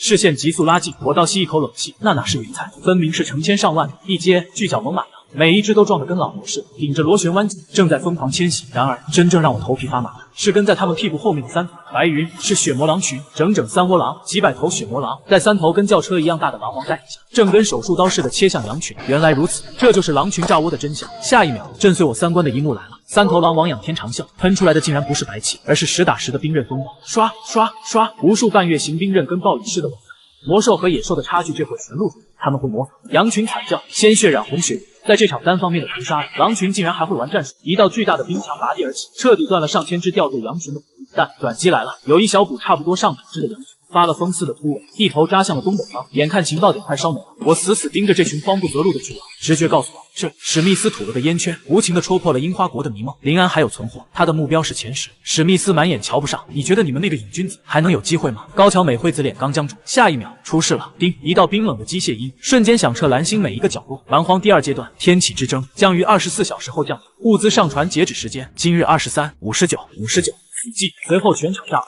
规则改变。不是5分钟，而是1整天都能上传。这意味着这是要命的危机，更是通天的机遇。蛮荒世界彻底陷入了最后的疯狂。看看第13名的赵铁，这个满身是泥的汉子，为了给国家冲锋，竟然爬向了致死。铁恶风潮还得再去一次，哪怕随时会被折死，他也要为大夏拼这一次。再看第15名的李青青，他含泪放弃了排名奖励，把希望全寄托在了我身上。林安，只能靠你了。最狠的还是木须，为了杀回前5，他攥着一把合金镐，竟然主动跳进了斗兽谷。面对一阶巅峰的金刚岩蝎，他眼中满是决绝。大夏不可辱，这一跳直播间炸了，这才是女武神。而国外的强者也在拼命，伊万恢复披幼熊，梅尔潜入深海搏命，唯独排名第1的小约翰坐在肉山上狂的没变，他满脸喜。的生肉，对着镜头肆意嘲讽。我就坐在这看着你们拼命，越努力，咱们的差距就越大。而我呢，当所有人都在最后时刻杀红了眼时，我正在零下几10度的暴风雪狂飙了整整1夜。要不是有高级抗寒，不出2小时我就得冻成冰雕，寒风像刀子刮着我的皮。但看着视网膜上越来越近的飞镖，我嘴角勾起一抹疯狂的笑。天亮了，冰湖，我回来了！猛地一脚刹车，我停在了背风坡，就是这，跳下车，我直接开启全景回放。嗡，视网膜炸裂，让人心慌的上帝视角重叠现实，在我的眼里。空旷的雪原上，上百道灰色的虚影正疯狂冲过来，是巨角猛犸羊群，哪怕只是虚影，那股毁天灭地的动静也让我头皮发麻。擦，这么吓人吗？我摸了摸发凉的脖子，那些巨大的螺旋弯角凝聚着冰霜之力，只要蹭到一点，我绝对会变成一地碎冰渣，还是太弱了。我一边疯狂挥铲挖洞，一边在心里怒吼：比起这些蛮荒巨兽，人类的肉体脆得跟纸一样，想要活下去，想要猎杀那头血魔熊，我就必须拿到榜1的传说级弓箭。与此同时，大夏情报局内却是一片欢腾。他停下了，苏婉看着屏幕，紧绷的神经终于松弛，不到100米就是冰湖。他再见临时营地，雷利更是兴奋地挥舞着小拳头，我就知道这小子肯定是要钓鱼，只要不昆剧，靠数量优势也能冲进前10。殊不知，就在他们为我安全策略庆幸时，全球点评中心却传来一道噩耗：排名第4的大澳国选手西维确认死亡。为了偷一颗魔兽蛋，他被雷鹰逼得坠崖身亡，生命之火彻底熄灭，直播间一片死寂。随后是疯狂的哗然，这就是最后的疯狂，一步踏错便是万丈深渊。主持人茱莉亚脸色凝重，但当画面切到大夏国时，画风突变，屏幕上正是我在冰湖旁疯狂挖洞，这是非常明智的决定。资深专家指着屏幕，信誓旦旦地分析，临安选手选择了最擅长的冰钓，兼顾安全与收益。虽然缺乏爆发力，但胜在稳健。全世界的观众都沸腾，不愧是涌动台原最快低能，我都忘了他会钓鱼了。铲钓法重出江湖，临安要逆袭了。然而外界吵翻了天，我却丝毫不知。半小时后，我缩在刚挖好的雪洞里，死死盯着前方钓鱼。我差点笑出声，这大冷天的，正经人谁钓鱼啊？捡漏才是我的生存之道。就在我准备迎接那群迷路的凤凰时，脑海中那个熟悉的声音再次响起：今日情报已刷新，全球几10亿人都在拼命厮杀，只有他一个人在雪洞里呼呼大睡，排名直接跌出前10。所有人都以为大夏国完了，谁知下一秒，今天反转让全世界瞬间炸裂。丁，当前已存储情报点1点，情报虽然刷新，临安却看都不看，他窝在雪洞里，两眼一闭，竟然直接睡着了。这一睡，直播间彻底炸了锅。观众刚开始还以为他在憋什么大招，结果发现这哥们睡得比婴儿还香。随着时间流逝，弹幕风向全变，大佬该睡就睡，这是心理素质不对劲，睡得也太死了吧。倒计时18小时，京城别墅区气氛压抑的可怕。小胖子晨晨急红了脸，护着屏幕大喊：临安哥这是养精蓄锐，懂不懂？醒了一铲子就是10条鱼。角落里，盲女妹妹小小死死抱着布娃娃，声音发颤：哥，真的会赢吗？看着屏幕里雷打不动的临安，就连晨晨心里也觉得，只能狠狠塞进嘴里一颗冰蓝浆糊，强行壮胆。放心，他醒来就是天亮。然而现实却给了所有人狠狠一巴掌。倒计时12小时，第3情报局内，苏婉猛地抬头，动了，临安动了。可下一秒，所有人的眼神瞬间暗淡。临安是醒了，可他只是伸个懒腰，嚼了2口肉干，转头又缩回雪洞继续滚。与此同时，噩耗接连传来：赵铁柱中毒休克，暮雪重伤力竭。苏婉看着临安那跌落至第10的排名，绝望地垂下双手。这一刻，就连最信任他的组员都忍不住带了哭腔。临安还有希望吗？樱花国佐藤疯狂收割资源，直接把临安挤出前10，踩在脚下。就连之前力挺临安的专家，此刻也心态彻底崩盘，对着镜头歇斯底里的咆哮：这就是大招，他是被规则坑了，该死的规则改变。信号切断，保安冲上台，直接将胡言乱语的专家拖走。全球弹幕瞬间沦为嘲讽的海，笑死我了！缩头乌龟灵，大夏要全军覆没了，还是看我们樱花国吧！亚洲之光。就在全世界都在等着看大夏笑话时，倒计时3小时，直播画面黑屏的瞬间，大地突然疯狂颤抖，轰隆隆，临安死死贴在雪洞观察口，瞳孔瞬间收缩成针尖，视野尽头，一大团灰云狠狠撞碎夜幕，那是数以万计的猛犸巨羊群，身后更是跟着嗜血狼群卷起的冰刃风暴。来了！我靠！这一刻，所有人都窒息了。上百只重型战车般的巨羊，带着劫后余生的恐怖，朝着临安布置的冰湖陷阱轰然撞来，咔嚓，轰！坚冰悲鸣，瞬间崩塌，几10吨重的巨兽像下饺子一样疯狂砸进冰湖，骨骼碎裂声、惨叫声混成一片。眨眼之间，这里变成了一座混乱血腥的修罗场。临安死死盯着湖面，突然看到了令人毛骨悚然的一幕：那些落水的巨羊为了求生，头顶的弯角竟然爆发出刺目的白光，盲目的反击竟然成了催命符。极寒震荡波入水，非但没破冰，反而瞬间引发了连锁冻结。滋啦！还在挣扎的巨羊动作肉眼可见的变慢，眼中的光芒被惊恐彻底吞噬。白色死神顺着皮毛疯狂攀爬，将每一根兽毛都冻成夺命的冰针。仅仅几分钟，浅滩归于死寂。原来不是被杀，是活生生把自己吓死。稳一手，等冰层冻实。就在林安等待的间隙，全球排位战惨烈收官，倒计时2小时。第8，大夏赵铁柱，铁塔般的汉子看着彻底坏死，坦然一笑。第8名，没给大夏丢脸，为了活到退役，他必须现在就对自己进行截肢手术。第5，大夏暮雪，坑底血流成河，他拼尽全力反杀，却只换来第5。看着排行榜上那个熟悉的名字，他满脸不甘。林安，要不是你搞出新版本，我怎么会这么老？第1，灯塔国小约翰，看着身后不再跳动的数字，他嘴角勾起一抹戏谑，随手又扔出一具魔兽尸体，积分再次暴涨。看到了吗？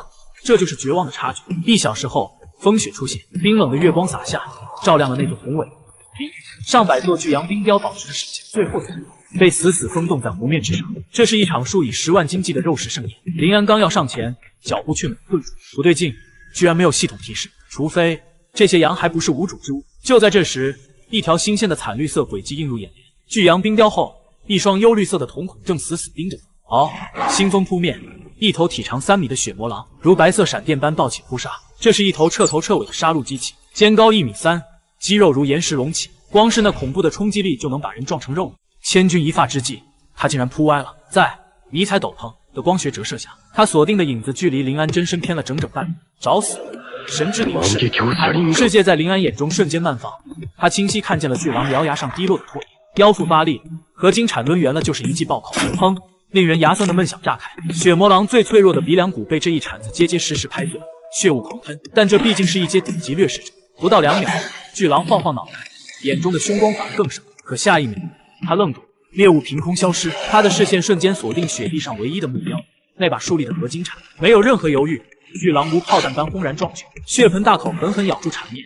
当火星四溅，他咬住了。可就在他以为得手的瞬间，头顶空气突然泛起诡异涟漪，林安的身影如鬼魅般浮现，手中骨锥早已蓄势待发。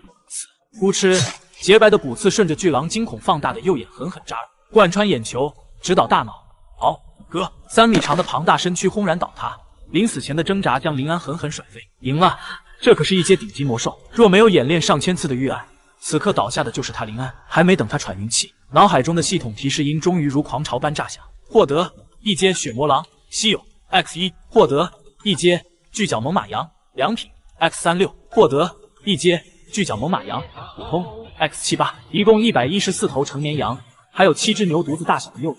这一刻，提示音简直就是世上最美妙的乐章。大型魔兽浑身是宝，一只就能卖3万，若是巨献万倍，那就是整整3个亿。怪不得小国能富得流油，这哪里是开拓，分明是抢钱。林安站在巨阳冰雕之上，看着脚下连绵不绝的财富，呼吸都要停滞。卧槽，这次是真发了！倒计时010000，就在最后1小时。异变突生，所有开拓者视网膜上的榜单剧烈刷新，一枚散发着金红色光芒的徽章毫无征兆地浮现在各国核心选手的名字后方。天启者，这不仅仅是个称号，更是举国之力的称。无论排名先后，获得此殊荣者将得到国家倾尽全力的资源扶持。看着名字后的徽章，他笑得理所当然。可当目光扫过全排，笑容瞬间僵硬。哇！排行榜上竟然出现了无法理解的异常。第2，英兰国梅尔，好友西为名字变化，意味着死。他强忍悲痛，目光却被大夏国的排名吸引。第13名，资源这么差，凭什么？第3，牙买加国卡卡，既然选我，必不负众望。即便国家岌岌可危，他也要用生蚝堆出一个未来。可翻到第13名时，他也愣住了。大夏天启者排名这么低，选错了，还是另有隐情？第5，大夏暮雪，浑身是血。他看着空荡荡的名字后缀，眼中闪过一丝失落。但看到那个熟悉的名字亮起金红光芒时，失落化作释然。竟然是你！看来国家决定在远东排云扎根，这或许是最好的选择。第8，大夏赵铁柱，不是暮雪，也不是我。这位大夏兵王看着肿胀的手臂，瞬间洞悉高层的意图。毕竟是他一手推动的新版本，希望这颗冰原火种能一直燃烧下去。第10，樱花国嘴，看着自己的天启标识，他发出猖狂大笑。天启，国家扶持，可惜原本只打算跑国，现在有了国家做后盾，谁还在乎别人死？目光扫过排在他后面的林安，佐藤满脸嘲讽。蛮荒冰湖，寒风凛冽，林安正提着铲和眼前唯一的幸存者大眼咩！一只没断奶的猛犸幼羊，四蹄被冻结在冰面，正瑟瑟发抖。命真大！林安叹了口气，在干嘛？挥起铲子砸碎坚冰，咔咔。重获自由的小羊没跑，反而依偎在火星的冰雕旁。行吧，让你再看最后一眼。林安直起腰，看着眼前这座壮丽的肉山冰林，又看了看视网膜上那枚金红色天启者，徽章。既然国家把宝压在他身上，那这第一份大礼必须震惊世界。林安眼中金光爆闪，霸气一呼，上船。京城特区林家别墅，原本冷清的大厅突然爆发出一声杀猪般的尖叫。我操！晨晨指着电视屏幕，激动的差点把脑门气死。叔叔、阿姨、小小，快看！林父林母被吓了一跳，慌忙抬头，只见屏幕上林安的名字后方，那枚象征着国家最高意志正在熠熠生辉。晨晨手舞足蹈，吼得声嘶力竭。是天启者，林安哥是国家认定的天启者，每一批开拓者只有一个名额，这是国家的亲儿子。你们现在的身份，那就是天启家属，级别直接拉满。晨晨吼得脸红脖子粗，林家三口却听得脑瓜子嗡嗡作响。亲儿子，他们只听说过主子级、王牌，这亲儿子级又是什么神仙段？随着标签确认，林安的直播间彻底在线人数瞬间飙升至1，可弹幕里80%全是怒火。这小子睡了一晚觉，凭什么是天启？黑幕绝对是黑幕！暮雪女神拼死拼活才杀进秦武，赵铁柱胳膊都快废了，他敢一个排第13的关系户，凭什么代表国家？谩骂声铺天盖地，唯有死忠粉还在苦苦支撑。都闭嘴！国家决策岂是你们能顶的？别吵了，快看，老首长亲自讲话。大夏最高战略会议室，巨大的国徽，气氛肃穆到极。老首长站在台前，目光如炬，声音沉稳有力。同志们，天启之争是国运的决，暮雪浴血奋战，铁柱断臂争先，他们都是大夏的英雄。话锋一转，老首长语气骤然变得如火正中。但为何我们在最后关头偏偏选定排名第13的你？因为战略涌动台原是死亡禁区，前期批人全军覆没，只有林安这颗火种扎下，他活着就是大夏在蛮荒的目的。说到这里，老首长看了一眼手机的时间，准备做最后的决策。虽然林安目前排名只有13，但这并不代表。然而话音未落，台下的雷利突然疯狂摆手，脸上的表情精彩至极。老首长眉头微皱，为了直播效果，他淡定冷场。看来是有变动。林安同志升到了第10名。刷，台下的雷利摆手板都要出去。接着，在座的将军和领导们竟然齐刷刷的站了起来，嘴巴张得老大，听命指着大屏幕。老首长心中不悦，泰山崩于前而色不变，这点氧气功夫都没有，慌慌张张，成何体统？于是他对着镜头从容一笑，看来排名又低，那就让我们一同期待林安同志。一边说着，老首长一边优雅侧身看向身后的大屏。下一秒，他那从容的微笑瞬间降临，嘴巴也在慢动作中张大到极限。仅仅5秒，林安的排名竟然像做了火箭，直接杀入全球第5，而且那恐怖的物资积分还在疯狂飙升。我把掌心贴上那尊晶莹剔透的冰雕，刺骨寒意顺着掌心钻入袖口，但此刻我的热血正在沸腾。检测到一阶大型生物巨角羊，完整度100%，上传中。伴随着系统那冷漠机械的提示，我眼前的全息面板猛然一震，原本静止的积分条像猛兽被唤醒，开始疯狂飙升，24000分，全球第2。我扫了眼排行榜，那灯塔国的选手小约翰积分依旧高出许多。几乎同时，榜单第1的数值忽然怪异跳，原本38000瞬间暴增，显然他正盯着榜单，慌乱着清空裤子，反应还挺快，嘴角勾起一抹冷笑。我几乎能想象他藏身阴暗角落，手忙脚乱拖拽尸体，试图用数量弥补质量的狼狈模样。跟我比底蕴，你配吗？我不停步，身影在巨大冰湖上穿梭，每掌轻触，便有一座冰雕化作光点消散。紧接着积分栏里数字跳动，眼花缭乱。如果是普通狩猎，哪怕第1人1个月拼死累活也不过2万元。而我现在拥有的正是一个被冰封的族群，全力以赴，那就让你彻底输个底朝天。看小约翰积分定格在13万左右，似乎那是他倾家荡产的极限。我深吸气，双手加快触碰冰雕的频率，清脆提示音在竞技冰原格外刺耳。144000分，连最后不到1分钟都没有，榜首顺势，刺眼第1前缀换成了我。但这不过开始，我数着不断上涨的数字，胸中快感如漫天飞雪疯狂蔓延。20万、30万、50万，数字跳动速度快得连残影都模糊。这已非竞赛，而是屠杀。我想象外界那些专家和刚才嚷嚷的观众脸上表情该有多精彩。那些竞争对手梅尔、伊万、赵铁柱看见这绝望天文数字，是不是觉得排行榜像笑话？直到积分最终定格在恐怖的90万，我才长出一口气，停下动作，四周空荡荡，层密集的冰雕林只剩满地碎冰渣。忙活半天才这点，我甩甩发酸的手臂，转身准备离开，却发现脚边还有只小家伙没走，是刚才顺手救下的小羊。他歪着脑袋，那双懵懂大眼死死盯着我，似乎在疑惑长辈怎么突然飞升。咩！他叫了一声，在空旷冰湖格外刺耳。我忍俊不禁蹲下，轻拍他毛茸茸脑袋，指了指空荡冰面。别看了，你7大姑8大姨都成我鸡了，你也快闪吧，趁我还没饿。100万积分，我看着视网膜上那串几乎失去现实意义的数字，长长吐出一口白气。在这蛮荒世界第1，我用这串疯狂跳动的数字给全地球上所有人上演了场音乐奇迹的直播，疯了吧？估计外面的人都这么想。我靠在冰冷原地，嘴角挂起玩味的笑，看不见弹幕，但我太懂心。只见大夏同胞狂欢，西方精英、灯塔国粉丝此刻估计跳脚质疑，这只是运气，他捡了现成便宜。清洁工罢了，怎能和小约翰那种战士比？我闭眼都能猜到这些评论，毕竟仅靠这批冻死的巨羊，虽积分碾压，却无法让他们闭嘴。开拓者需要的不只是运气，更是在残酷世界的力压。既然要打脸，那就彻底打。我站起身，走向洞穴深处，那是我最后抵达，也是今晚真正的杀手锏。手指碰到冰冷白毛，一股凶煞气息仿佛直透全身。那是一头3米长雪魔狼，虽死去，顶级掠食者威压依旧惊奇。他眼眶的贯穿上，是我用骨锥亲手刻的节奏，让你们见识何为真正猎杀。我猛发力，拖出这具庞大尸体，选择上传。检测到一阶稀有级生物雪魔狼，完整度95%，致命伤确认。上传中，系统提示音落下，积分停止的蓝再次爆炸。但我不关心数字，我看重的是这具尸体传递的讯息。这不是捡的，是硬碰硬搏杀。我想此刻直播间死一般安详，总喋喋不休的凯恩上校和彭小约翰透着专家，是不是脸？这头被凿穿眼眶的雪魔狼，是我甩向全世界的一记耳光。这就是大夏领域，我轻声自语，眼底闪过一丝快意。就在这时，蛮荒世界忽然静止，风雪仿佛凝结半空，紧接着一道宏大冰冷却带着威严的声音在脑海炸响：争者留其名，活动结束，来了！我屏住呼吸，心脏不由自主跳快。这不仅是荣誉，更是活下去资本。第10细位已死亡，奖励多功能背包，稀有，加1瓶稀有级治疗药剂，大奥国自然环境提升1%。西维那个死去的家伙，即便死也还能拿第10，倒也算硬汉。通告继续，第9罩铁柱，奖励多功能背包，稀有，加2瓶稀有级治疗药剂，大夏国自然环境提升2%。铁柱哥，听到名字，紧绷神经松弛，眼眶尽湿。我知道他中毒很严重，一直生死边缘徘徊。2瓶稀有药剂，我抬头望洞穴外夜空，虽隔千万里，却仿佛看见他在绝境中复苏。挺住，老哥，这样下去胳膊绑不住，只要活着就有希望。而我会带着大夏名号继续霸榜巅峰。虽身处蛮荒看不见，但我能想象国内那沸腾，无数同胞因药剂和博玉飙升欢呼。第6墓穴，奖励多功能背包，稀有，加1瓶传说级治疗药剂，大夏国自然环境提升5%。紧随其后前3名奖励公布，全球目光锁定冷淡。第3枚2，奖励2期便携战车，传说。第2小约翰，奖励泰坦战机，传说。我听着脑海播报，眉头微挑。再具战甲，看来高等文明未让这些人能在更残酷环境服务。但小约翰居然只得第2，灯塔国叫嚣观众此刻脸该肿。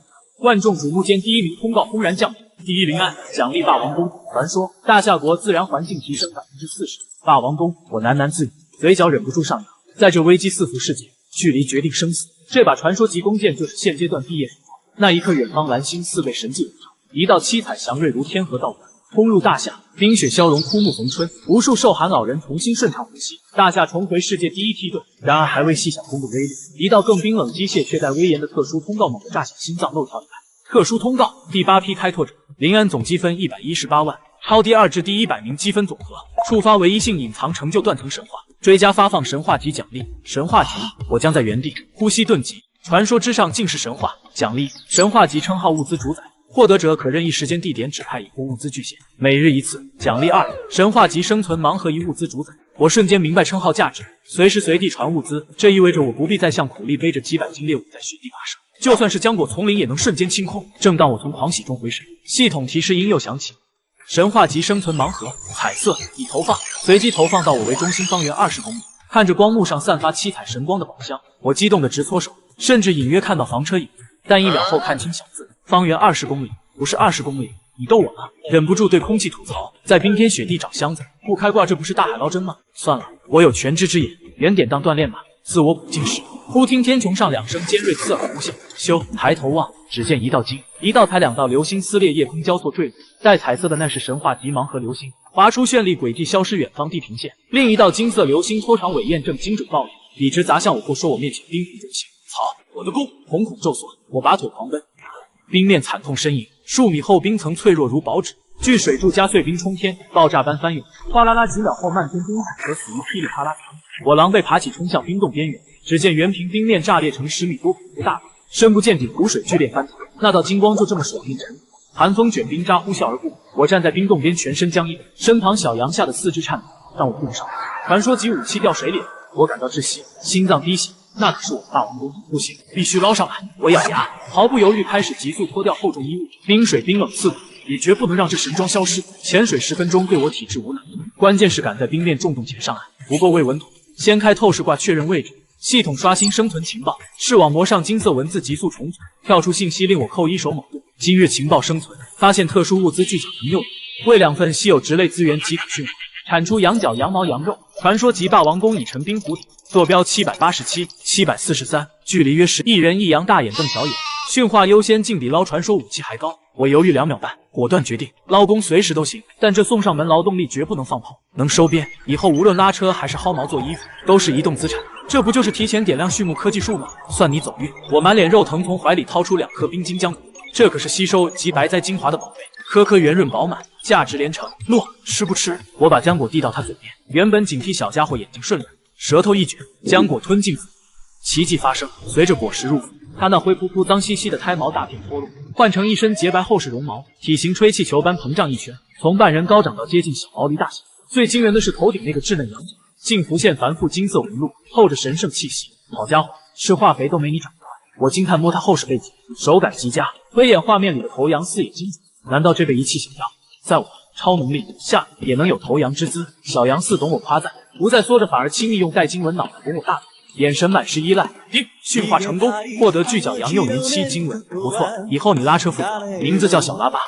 小拉委屈叫唤声，对这草率名字不满，却乖乖握我衣旁，收好衣服，我下去一趟安顿好后方。我深吸一口气，赤条条走上冰洞边，猛扎漆黑湖水，扑通入水瞬间，预想刺骨寒冷没血泪，反而一股奇异温暖包裹全身。我挑眉瞬间明白，外界零下5、60度，而冰层下水温恒0度左右，拥有高级抗寒的我，这简直像冬日泡温泉。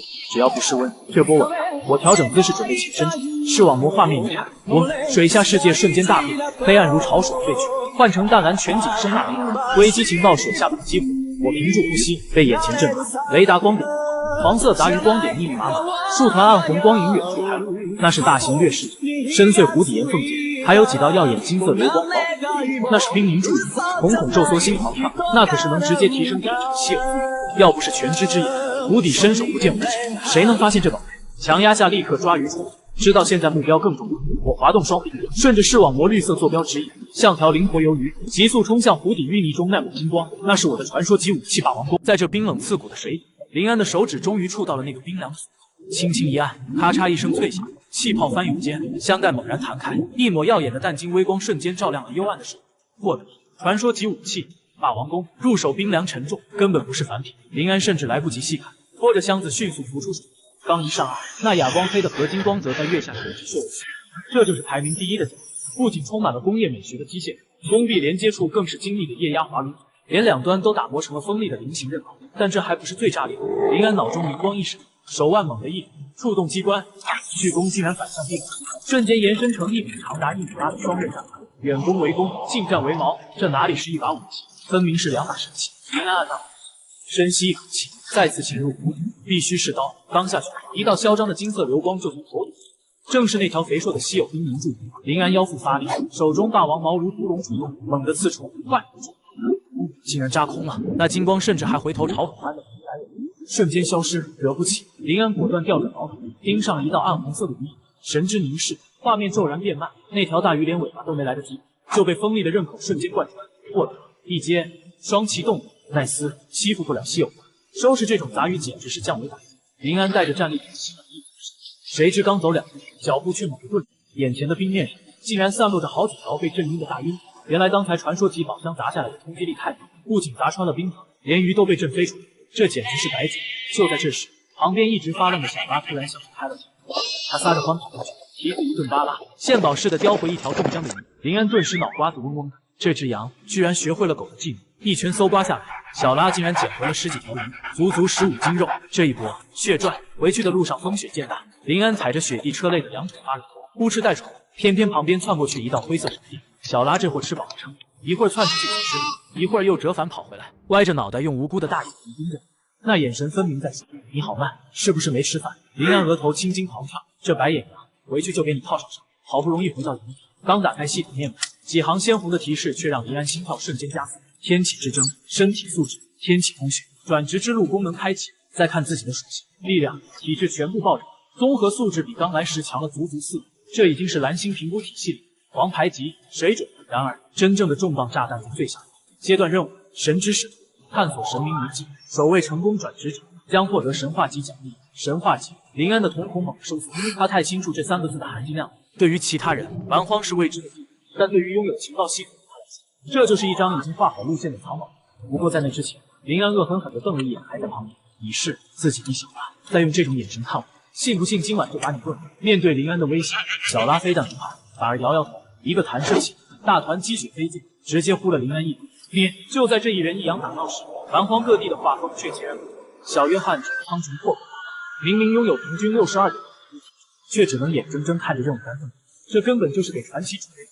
没办法，只能收拾行囊，哪怕前路凶险也得前行。同一时刻，海岸线，梅尔望着窝头雪，心都在滴血。他的传说级奖励就在下面，可百米深海下去就是送死，别说争榜首，下个月能不能活在前列都是问题。这就是蛮荒。幸运女神从不偏爱任何人，而在蓝星，一场史无前例的羊肉风暴却彻底炸开了锅。林安同志送来了一份大礼，接近100万只羊。会议室内，老首长的声音掷地有声，直接镇住了所有人。这种肉长期食用能大幅改善人体机能，是真正的战略级物资。怎么分？老首长大手一挥，3道铁令瞬间下达：全民普惠，优先供应学校和遇害家庭，少年强则国强。第2，精英特供，全部砸给第9批开拓者特员，用最好的肉养最猛的兵。至于剩下的，老首长眼中锋芒毕露，放到国际市场高价抛售，想要魔兽肉拿核心技术来换。紧接着，更重磅的消息传来，第9批开拓者投放提前治疗医院。为了辅助天启者，国家开始筛选专属观察员。屏幕上名单滚动，所有大区都有了人选，唯独画面停在那个头像上时，是一片空白。4号天启门案观察员无。然而此刻的蛮荒，林安根本顾不上这些，逃不掉，哪怕他的想象。身后那3道忧郁的目光依然死死咬住血。3头成年血魔狼，他们呈3角阵型无声逼近，喉咙里滚动着鬼雷般的冰。尤其是领头那只独眼，眼中满是狡诈。生死关头，林安做出了一个疯狂的决定，他掏出最后一枚珍贵的一口咬掉一半，将剩下的1半抛下。小拉，分开跑！这群畜生对同类血气极其敏感，聚在一起就是敌人。小拉一口吞下江狂暴的能量瞬间点燃血，他没犹豫，一头扎进风雪狂奔而去。独眼狼瞬间被那股能量吸引，眼中贪婪暴涨，转身就去追猎右手。对了，原本必死的死猪，瞬间变成了1对2。与此同时，吞下半颗浆果，体内热流疯狂涌动，力量加0.5，体质加1.5，数据暴涨的瞬间，林安翻身下车，手中的霸王矛寒光一杀，在他面前，剩下的2头血魔狼分裂，根本不急着进攻。这是披着毛皮的杀戮机器。左侧公狼突然暴起，像一辆失控的重塔猛袭飞出，血如大口直取咽喉。神之凝视，世界骤然变慢。林安身体诡异的向左倾斜，在毫厘之间避开獠牙，手中的霸王矛不仅没退，反而借着巨狼前冲的恐怖惯性，竖起矛刃狠狠一刮，吃辣，鲜血狂飙，锋利的矛尖瞬间剖开巨狼侧腹，长穿肚烂。可还没等他喘息，另一头蛰伏的血魔狼抓住了这唯一的机会，这是顶级掠食者的完美配合。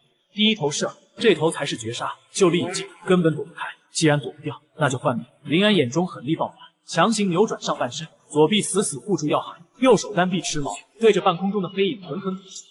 砰！噗嗤，2声闷响同时炸裂，林安整个人像破布袋一样被撞飞出去，左臂传来令人牙酸的骨裂声，3道深可见骨的爪痕瞬间染红了血。但那头偷袭的狼更惨，胸口被霸王矛捅得对穿，鲜血瞬间冻成红色的冰碴，风雪不下，一人重伤，2狼谈血，绝境中的对峙才刚刚开始。黎明破晓，冰冷的系统提示音如丧钟般炸响。今日死亡人数798人。林安听着播报，嘴角泛起一丝苦笑，就差那么一点，他也成了这串冰冷数字。直播间画面刚刚亮起，1万观众的心瞬间凉了半截。满屏的我操，刷得飞起！视线中，2头血魔狼鲜血淋漓，而林安摇摇晃晃的站着，左臂伤口触目惊心。但下一秒，诡异的一幕发生，那2头嗜血的畜生不仅没扑上，反而眼中露出了惊恐。滋滋，一股白色蒸汽竟从林安伤口而起。刚才吞下的果实爆发，原本深可见骨的爪，竟以肉眼可见的速度止血。结痂，这就是顶级资源的霸道，连拥有智慧的血魔狼都看傻了。在蛮荒法中，受伤等于死亡，可眼前这个人类打破了常识。2头巨兽对视一眼，竟一步步后退，直到消失在风雪深处。林安瘫软在车旁，冷汗瞬间浸透后背。赌赢了，要是没有那把传说级武器，要是只有工兵铲，今天绝对交代在这儿。就在这时，视网膜上的3D 地图突然一闪，代表小拉的绿点不仅没灭，还在疯狂闪烁，一会儿画个仔细，一会儿锐角折返，甚至冲进红色危险区又急速杀入。林安嘴角抽搐，这羊哪里是在逃命，分明是在风雪里浪吃了2枚半神，这货怕是有投羊之姿。确认杨没事，一条更炸裂的消息弹了出来。今日情报刷新，传说级生存盲盒距离东北方300米，就在脚边。林安眼神一凛，既然顺利，那就拿了再走。雪地车发出咆哮，在风雪中划出一道银色流光。与此同时，蓝星大厦直播间彻底沸腾。看到那把能变形的矛刀，看到林安逼退狼群，无数人热血沸腾。但更多人看到那满身鲜血时，红了眼眶。哪有什么免费的？这都是开拓者拿命在狼口里抢。第3情报中心，苏婉死死盯着屏幕，指甲嵌入掌心，他不再犹豫。那个观察员的位置，他真定了。10分钟后，冰冷裂谷，林安一铲下去，清脆的金属撞击声响，暗金色的光芒在风雪中格外刺眼。或者，传说级生存盲盒 X1 到手了，但林安根本不敢拆，扔上车掉头就跑，因为脊背上那股被窥视的寒越来越重。后视镜里，风雪深处并没有平静，而是亮起了无数双忧虑的眼。那是血魔狼群，他们召集了像耐心的死神一样严厉。不死不休。20分钟后，热能熔构，轰隆！林安拼尽最后力气推动巨石，死死堵住洞口，又浇水冻成冰墙，整个人这才彻底瘫软。太累了，精力条清空，他连箱子都没开，直接陷入昏睡。然而，就在大夏国民为林安放屁时，国际舆论场却被一盆冷水浇了个透心。大夏观众别高兴太早，林安虽然拿到了宝箱，但他犯了一个致命错误，他激怒了永动台员的霸主。鲁道夫在大屏幕上重重划下一道红线，被狼群蹲守，意味着无法外出，无法采集。在这个争分夺秒的游戏，停滞就等于死亡，这就是死局。我不看好他下个月还能活着，不管有多少传说装备，他都活不过下个月。我同意，羊肉早就该降价了。弹幕里大夏观众气得疯狂对视，演播室气氛剑拔弩张。就在专家鲁道夫给林安判死刑瞬间，主持人茱莉亚脸色骤变，猛地按住耳麦，蛮荒资料仅为同盟国开放，这是赤裸裸的技术垄断。还没等观众回过神，刚才还在毒舌林安的鲁道夫反应却颠覆了所有人的认知。砰！一声巨响，桌上的水杯被震得嗡嗡作响。鲁道夫猛地拍而起，平日的理智冷漠荡然无存，取而代之的是满脸涨红的暴怒。荒谬，简直是荒谬！全人类生死存亡之际，你们搞垄断，这是懦夫的行为，这是对开拓者的亵渎。全场死寂，大夏观众都看傻了。谁能想到，这个所谓的大喷竟然是第一个站出来为公益怒吼的西方？同一时刻，蛮荒世界热能熔构，林安痛醒了。虽然有神药加持，但左臂那3道深可见骨的抓依旧在一跳一跳的。如果不巧，下次遇到的就是死。他握住身旁的霸王矛，指尖划过冰冷的锋刃。若是有一股好气，这把弓能让他100米之内指哪打哪，根本不用肉搏。可惜没如果。现在左臂肌腱受损，必须要有新的底牌保命。林安深吸一口气，目光锁定了角落里那个暗金色的箱子。传说级生存盲盒，这是唯一的变数。他拖着伤体挪过去，颤抖的手指按下，咔嗒，机簧弹开，并没有金光万丈，反而是一团幽蓝色液态水银，缓缓浮空，仿佛拥有生命般流转着深邃波纹。获得深蓝潜水服。传说 X1 特性：水下自由呼吸，水下移动速度提升300%。林安愣住了，随即狂喜。冰湖底下那些成群结队的属性点终于能收割了。之前受限于氧气和水压，只能看着冰凝住于流口水，现在有了这身第2皮肤，那就是净土。幽蓝液体顺着指尖蔓延，瞬间覆盖全身又隐没不见，没有任何束缚，反而轻盈无比。然而直播间的几亿观众心态崩了。卧槽，潜水，这特么是陆地最废传说装备。灵神这运气也是绝，永动台员给你件泳衣。完了，冰湖黑灯瞎火，有潜水服也看不见了。在观众眼里，废品却是林安心中的神装。外面的世界在搞技术封锁，而林安已经准备好再次进攻。他拿出最后一块高能泡沫，点火做饭，这一波必须疗伤，然后下水。谁能想到，在这只有死路一条的永动台员，我竟然在享受一场灵魂战力的顶级盛宴，这就叫绝处逢生。哪怕高能矿煤快烧光了，哪怕迷彩斗篷都烂了，哪怕这破地方根本不给活路，但我手里还有王炸。看着石锅里的水沸腾，我反手从冰封大门里取出一块珍藏的雷击大腿，甚至为了保命，我一咬牙，直接扔进去3颗珍贵无比的稀有资源——冰晶浆果。咕嘟咕嘟，果汁渗入肉里，那股香气简直要在这个冰冷地狱里造反。好了，我顾不上烫，夹起肉片塞进嘴里，那一瞬间，仿佛春雷在舌尖炸裂。紧接着，一股清凉的寒意顺着喉咙滑下，瞬间化作滚滚热流，风味一样冲向我废掉的嘴。我闷哼一声，冷汗直冒，那种肉芽疯狂生长，肌腱强行重连的酸爽，简直让人头皮发麻。10分钟，仅仅10分钟。当我连汤带骨头把这一锅银星级美食吃得干干净净，试着活动左臂时，那种久违的力量感竟然真的回来了。这一顿饭堪比稀有级治疗药剂。此时，我直播间的观众早就看傻了，别的开拓者还在为一口水发愁，甚至饿得哇哇叫。我这儿直接成了顶级吃播现场，这一波仇恨值简直拉满。然而，就在我大喊满血复活时，现实世界却乱成了一锅粥。大夏国研究所内，气氛压抑到了极点。为了那个神之使徒的任务，五国同盟竟然玩阴的，直接切断了数据贡献，这相当于把字典撕了一半，让我们在神明遗迹里瞎子摸象。看着屏幕上风霜女神遗迹那停滞不前的进度条，方所长眼球布满血丝。可现实太残酷，因为我还需要休养。专家们经过激烈的争论，不得不忍痛按下了我这边的破暂停键，转而支持其他身体素质更强的开拓者去攻略繁荣女神。与此同时，大洋彼岸的史密斯更是嚣张到了极点，他一脸阴冷地警告着想要投靠东方的国家，因为那个叫乔治的家伙各项数值竟然达到了常人的16倍，眼看就要拿下首个神职。就在全世界都以为我要被这波浪潮抛下时，身处地热溶洞的我却盯着自己的属性面板，产生了一个疯狂的念头。看着神之凝视那可怜的10%进度条，再看看我庇护所里堆积如山的200金浆补，既然经验能刷，那我为什么要少？一个字：富！我要用这泼天的富硬生生砸出一个未来。说干就干！我深吸一口气，意念猛地集中，神之凝视，开！嗡的一声，世界在我眼中瞬间慢了下来，每一颗尘埃都纤毫毕现。2秒后，体力耗尽，虚脱感袭来，我抓起一把冰蓝浆果就往嘴里塞，能量刚刚回满，我立刻再次开启。就这样，开启，虚脱，进食，再开启。直播间的观众彻底疯了，都以为我受了刺激精神失常，甚至连国外专家都断言我心态崩溃。可他们根本不懂，这是只有顶级土豪才敢。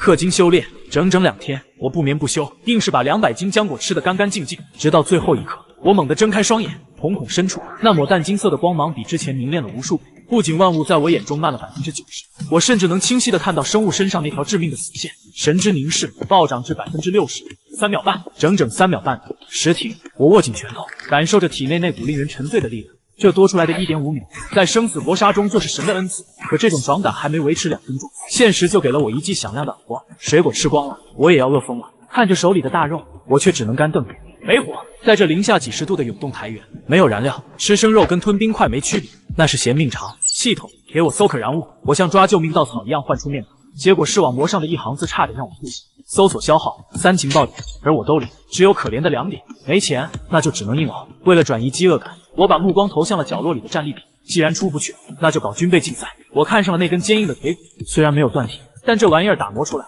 绝对是大杀器。单调的摩擦声响彻溶洞。2个小时后，2支惨白的古剑在我手中成型。我搭剑拉弓，虽然弓弦未满，但那种锁定感让我头皮发麻。配合现在的神之凝视，300米内这不再是骨头，而是死神的镰刀。甚至我又想起了还没会合的小拉，干脆一不做二不休，用血兔精和鼠皮给这货搓了一根10米的复合绳。只可惜最后一步尚有软化，又卡在了没火这一关。这一关万事俱备，只欠星火。而就在我这儿穷的叮当响的时候，大夏国的情报局里，一场关于我的争夺战已经到了白热化。我的专属观察员选拔只剩下最后2人，一个是分析天才苏婉，而另一个竟然是断了一条腿的传奇开拓者吴京。一个是数据流，一个是实战派，连军方大佬都陷入了纠结，最终只能把2份报告封存，等待最高层的裁决。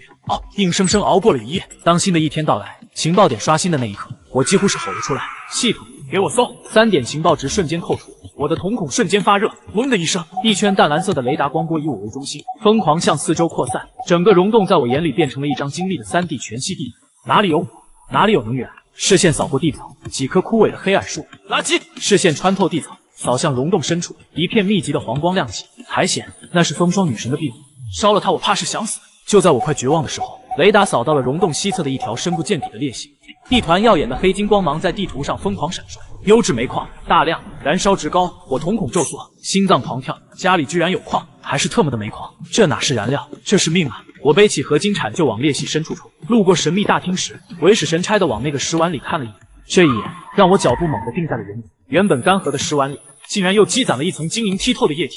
获得极寒神酿 X0.2， 传说级神酿。我这运气是不是有点太逆天了？这是女神的馈赠，更是我的神药。我没有丝毫犹豫，仰头一饮而尽。咕嘟，冰凉入喉的瞬间，并没有想象中的剧烈，反而化作一股温和的暖流包裹全身。可紧接着，这股暖流就像被点燃的引擎，将我体内积压的能运瞬间引爆。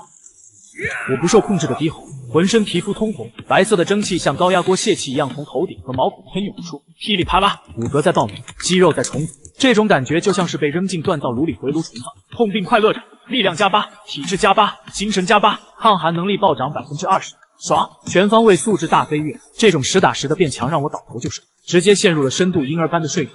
而此时的直播间，上亿观众彻底看傻了眼。卧槽，这特么是在修仙吗？还在冒烟。传说中的伐毛洗髓，那神水竟然是个持续生效的泉眼。别说了，隔壁吃土的小约翰都要羡慕哭了。与此同时，大夏情报中心，苏婉正面临被淘汰的边缘。毕竟对手是传奇开拓者吴京。可就在所有人都以为大局已定时，屏幕上的异变惊呆了所有人。快看，他在进化！苏婉盯着屏幕中那个浑身散发白气的少女，美眸震颤，神明的馈赠竟然是持续性的。就在外界沸腾时，我的意识却被拉进了一个诡异的梦。宏伟到令人窒息的太古神灵，高不见底的叮嘱，还有那种直透灵魂的寒冷。我又见到了她，风霜女神。还没等我开口，一道清冷的叹息直接在脑海炸响。快一点，快来不及了！轰！神音消散，我猛地从白骨堆上惊醒，大口喘着粗气，冷汗已经浸透了后背。不是错觉，神明在催促我，那种紧迫感让我头皮发麻。而下一秒，一条暗紫色的提示让我瞳孔骤缩。恭喜获得女神眷顾，血魔狼群敌意消散，狼群变成了中立生物，这可是天大的好消息。一天一夜后，久违的火光在地热溶洞内跳动，有了煤炭，老子的生活质量直接原地起飞。石锅里的血鼠油咕嘟作响，浓郁的肉香混合着焦糊味弥漫整个大厅。我把编织好的10米复合绳扔进岩壁，随着油脂进口，这条为小拉准备的礼物彻底完工。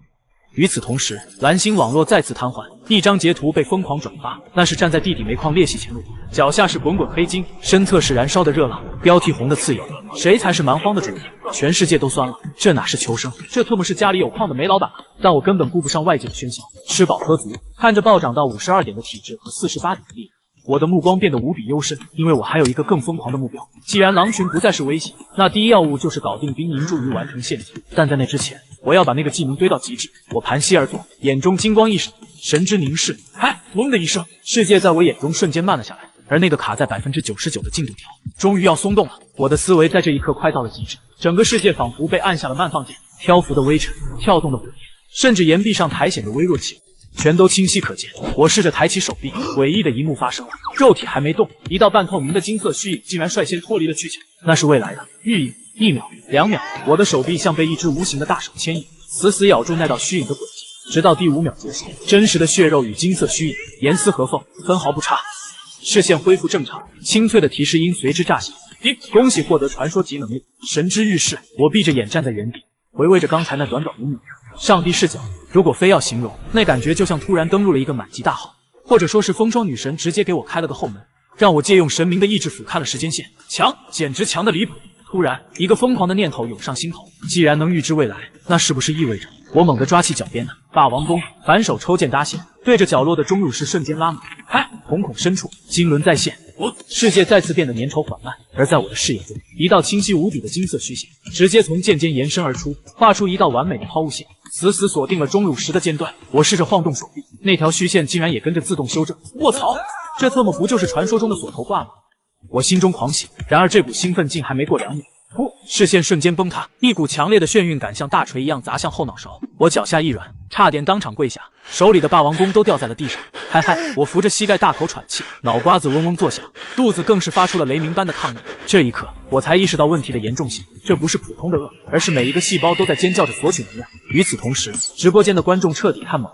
灵神这是咋了？刚才不还帅得掉渣吗？难道晕剑？一会儿挥拳，一会儿射箭，现在又这副需要，怕不是一氧化碳中毒了？只有我自己知道，这所谓的传说级能力，简直就是个无底洞。才开了2秒，体力直接透支。我转头看向旁边的石锅，脸瞬间黑了，比我的口袋还干净。为了刷熟练度，储备粮早就被我造光了，必须去狩猎。没有海量的高能食物做燃料，这外挂我根本开不起。收拾装备，带上煤炭、霸王弓，还有给小拉准备的礼物。我再次踏入风雪，而在我踏出庇护所的那一刻，直播间热度瞬间突破恐怖的3亿大关，无数外国账号涌入，甚至连各国的官方研究员都拿着本子来偷师。我是白毛国安妮，特来向东方强者学习，这就是榜一大哥的牌面吗？装备确实顶。大夏国的观众虽然嘴上硬气，手心却都在冒汗，毕竟前几天那些关于我浪费粮食的嘲讽还历历在目。所有人都憋着一口气，等着我狠狠打那些老外的脸。蛮荒涌动台原，狂风如刀，雪地车的履带碾过硬雪，发出的嘎吱声突然戛然而止。我盯着左前方的血泊，眉头瞬间皱紧，那是一道醒目的深红色痕迹，一直延伸到风雪深处。一阶风灵恐兽，稀有状态觅食，竟然碰上了这玩意儿。在我的记忆库里，这是一种长得像铜蚁，却浑身覆盖刀片雨林的疯子，性情极度暴力，一旦开战就是不死不休，号称蛮荒剑士，自爆卡车。最恶心的是，这货的肉酸臭无比，吃起来就像7年没刷牙的嘴里塞满了酸菜。不过我舔了舔干裂的嘴唇，眼中闪过一丝金光。肉虽然是垃圾，但它的胫骨密度极高，硬度堪比合金，这可是制作重型古剑的绝佳材料。看了一眼还能支撑一次，神之玉室的宝石度，我没有丝毫犹豫，调转车头直接追了上去。想跑没门！与此同时，大厦第一情报中心，通讯员手指悬在按钮上，神情紧张。吴校长，现在连线吗？坐在指挥台前的吴京却猛地抬手，做了一个暂停的手势。别吵，他在捕猎。吴京身子前倾，那双鹰一般的眼睛死死盯着屏幕上的脚印，语气笃定，足距1.5米，三指落地，是风灵虎兽。旁边的专家急了：吴校长，资料显示这东西有微毒。林安是不是判断失误，以为能吃？不，吴京摇了摇头，嘴角勾起一抹意味深长的弧。在野外，猎杀不一定是为了吃，也许是为了骨头做剑矢，也许是为了羽毛做防寒服。这小子比你们想的聪明多了。说到这，他眼中闪过一丝期待。正好，我也想看看当年那个神射手的剑术到底有没有退步。全球的情报机构都在看我笑话。灯塔国分析师大卫甚至在档案上狠狠写下“低效”这2个字，嘲讽这简直是没脑子的莽夫行为。然而，只有第一情报中心的吴京猛地坐直身体，他死死盯着屏幕右上方，厉声低喝：“有情况！”开启像素增强。话音未落，我已经翻身下车。这一刻，我仿佛与漫天风雪融为一体。摘弓搭箭，我眼中金光流转，狂乱的风雪瞬间凝固成无数条清晰的气流通道。就在200米开外的风雪尽头，一只巨大的风灵兽刚准备抬头，弓弦震颤，短悍的古剑如鱿鱼般钻入气流通道，瞬间消失在白茫茫的天地间。吴京瞳孔骤缩，这种人工合一的张力让他感到手痒难耐。旁边技术员却惊呼出声，目标在2点钟方向，距离210米、210米。情报大厅瞬间哗然，在能见度不足50米的鬼天气里，隔着200米射击移动目标，这简直是天方夜谭。军方专家连连摇头，这种风速下，箭矢飞出100米至少偏离3米，绝对不可能射中。可屏幕上，我已经收工上车，雪地车低鸣前行，50米、100米。随着距离拉近，各国观察员的嘲笑逐渐凝固。当雪地车停在乱石堆旁，镜头缓缓拉近，那只硕大的风灵恐兽尸体上，一只惨白的古剑深深没入左眼眶，只留下一截还在颤动的湛蓝剑影。一剑爆头，整个大厦情报中心陷入死一般的寂静。灯塔国大卫更是捏断了鼻，这完全违背了空气动力学，除非是神明之力加持。而作为当事人的我，只关心眼前的收获，获得高密度腿骨，稀有F2，这可是打造重型剑矢的绝佳材料。正当我纠结剩下的毒肉该怎么处理时，一道提示音差点让我切到手指。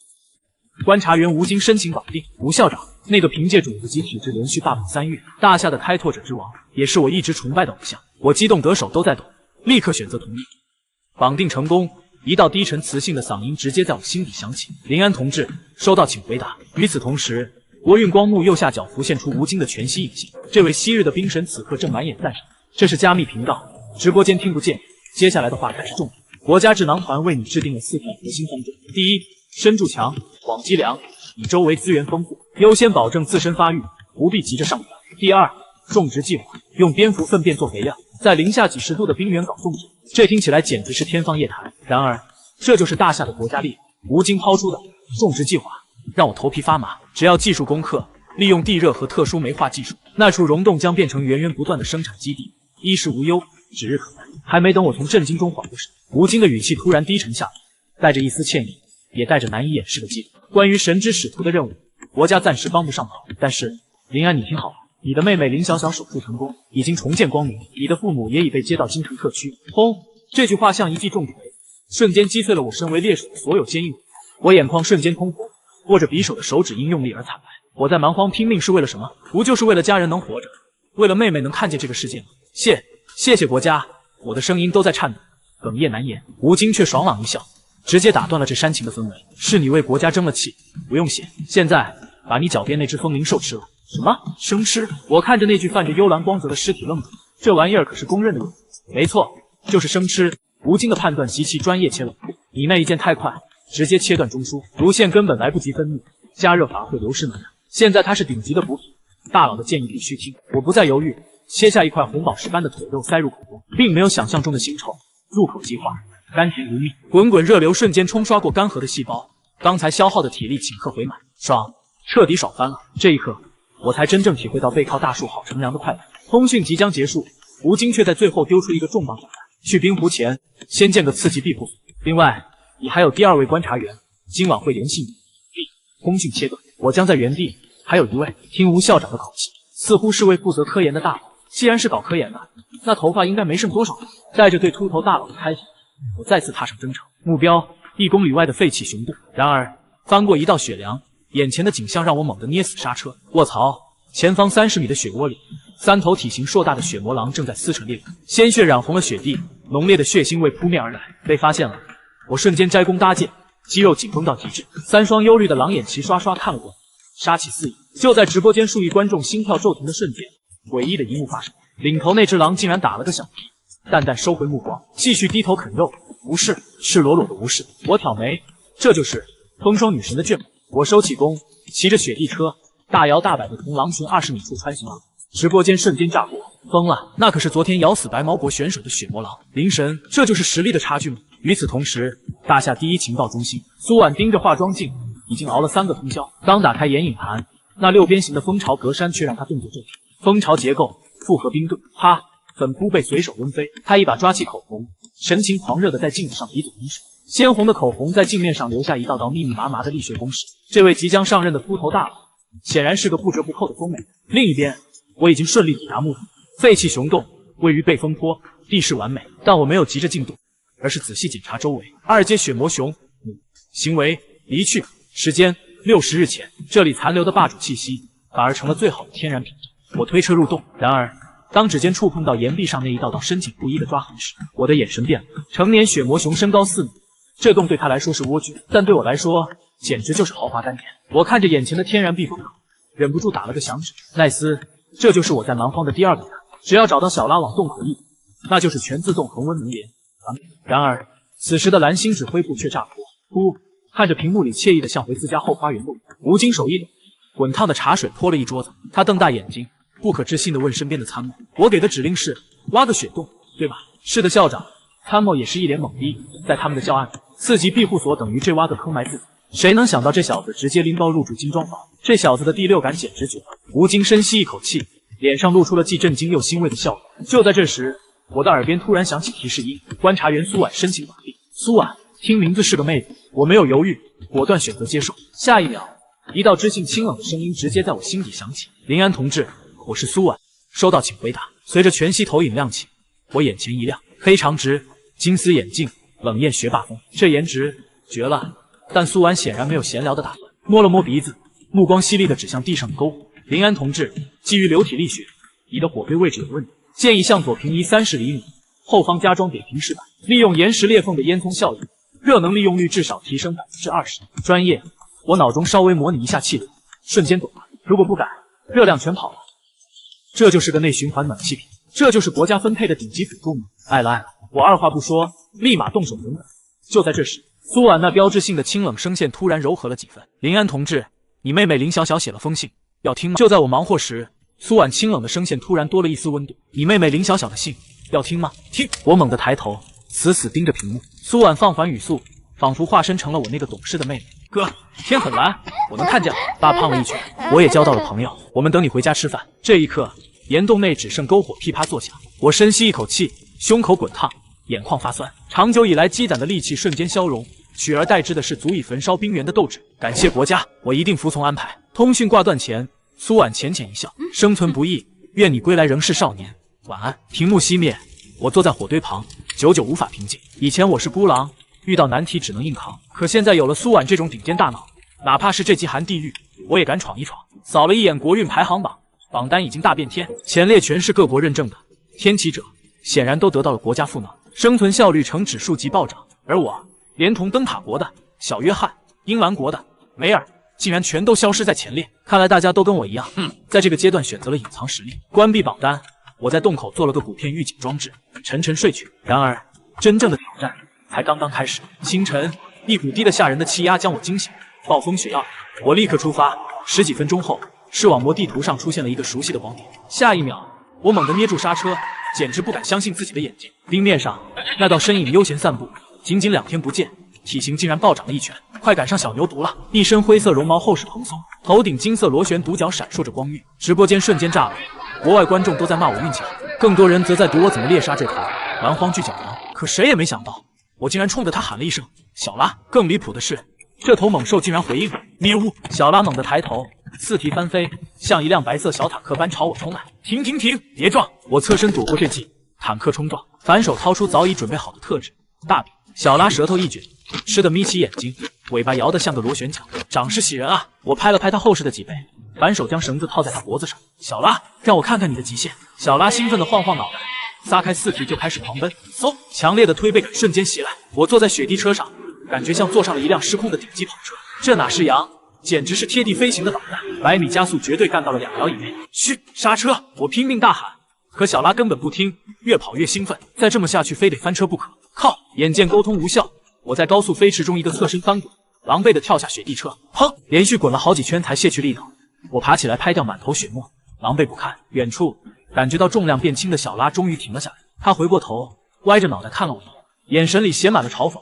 就这，我嘴角一抽，心态崩了，这货绝对是在鄙视我吧？直播间里无数观众瞬间笑喷，卧槽，太帅了吧！灵神这是在拍驯羊高手吗？坏消息，羊成精了。好消息，他看不起主人法克，这不公平，他一定是为了要那个大夏人就是个骗子。然而就在全网键盘侠狂欢时，我的祖国却看到了实打实的战略价值。第一情报中心，吴京拍案而起，眼中金光爆闪，联系农业部，把所有顶级驯兽师都给我找来，我要一份针对巨角猛犸羊的详细驯化指南。这就是国家机器的魄力。当我还在冰原求生，背后已经站着整个专家组，视线转回冰湖，真正的重头戏。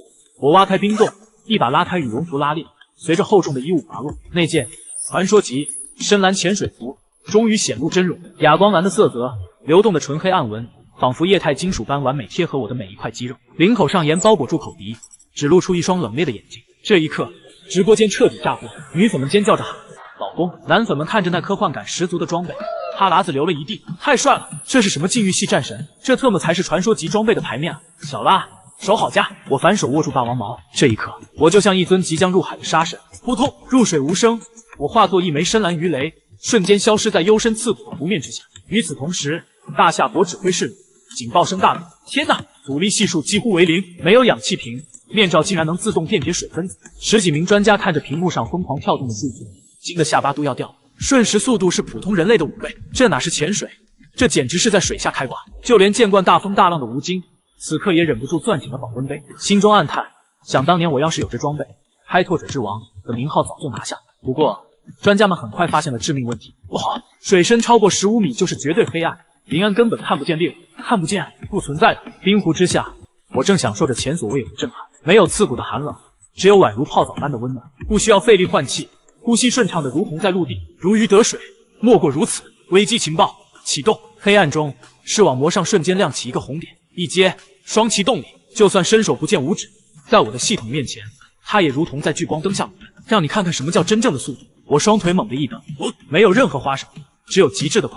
我就像一道黑色闪电，眨眼间欺身而上，霸王矛精准贯穿鱼鳃，直接钉死，这就叫秒杀。好了，冰面破开，我单手爬住洞口，随手将那条还在抽搐的大鱼甩上冰面，紧接着根本没有废话，再次一头扎入水中，整个过程行云流水，快到连旁边的小拉都看懵了。刚才是不是有个黑耗子窜上我？直播间里，几亿观众看着那条还没死透的大鱼，陷入了诡异的死寂。足足过了半分钟，弹幕才疯狂爆发。这就杀完了？我泡面还没熟呢，灵神你就完事了？这就是传说级装备的含金量吗？隔壁赵铁柱插了一上午空气，灵神2分钟解决战斗，太残暴了。但我喜欢。别提铁柱哥，他那是窝子没打好。网上的弹幕还在玩梗，大夏国第一情报中心却陷入了死一般的沉寂。一屋子顶级科学家盯着屏幕，手里的笔都停。太快了，比最乐观的预测还要快5分钟。吴京表面稳如老狗，内心却早已惊涛骇浪。这速度，要是当年那位有这本事，我就算再断一条腿也追不上。他深吸一口气，立刻下令继续观测，把最新的生态结构图发给他。这就是国家机器，永远是我的最强后盾。水下世界寂静的可怕，我调整姿态，像一条黑色鱿鱼，直奔更幽深的湖底。这次的目标很明确，并不是为了身体素质，而是为了那位风霜女神点名要冰凝注鱼20米、30米。这里的光线已经被黑暗彻底吞噬，水压从4面8方挤压而来。但身上的传说级潜水服简直就是棒，面罩上生成一层淡蓝色皮膜，那些足以压爆普通人耳膜的恐怖水压，对我来说就像微风拂面，够深，但也真特么猛。我在黑暗中开启了危机情报，视野里全是红色鱼影，甚至还有1米长的水下小霸王，但我看都没看一眼。终于，在游过一片乱石区时，一道耀眼的金色流光刺痛了我的眼。找到了，一阶冰凝注鱼，稀有，这体型比之前那条大了整整1圈，简直就是水底游动的金条。我立刻屏住呼吸，借着惯性悄悄靠近。我知道这玩意的德行，爆发力极强，稍有动静就会瞬间消失。就在距离2米时，那根金条尾巴一甩，显然是察觉到了杀气，想跑没门。神之欲试，开！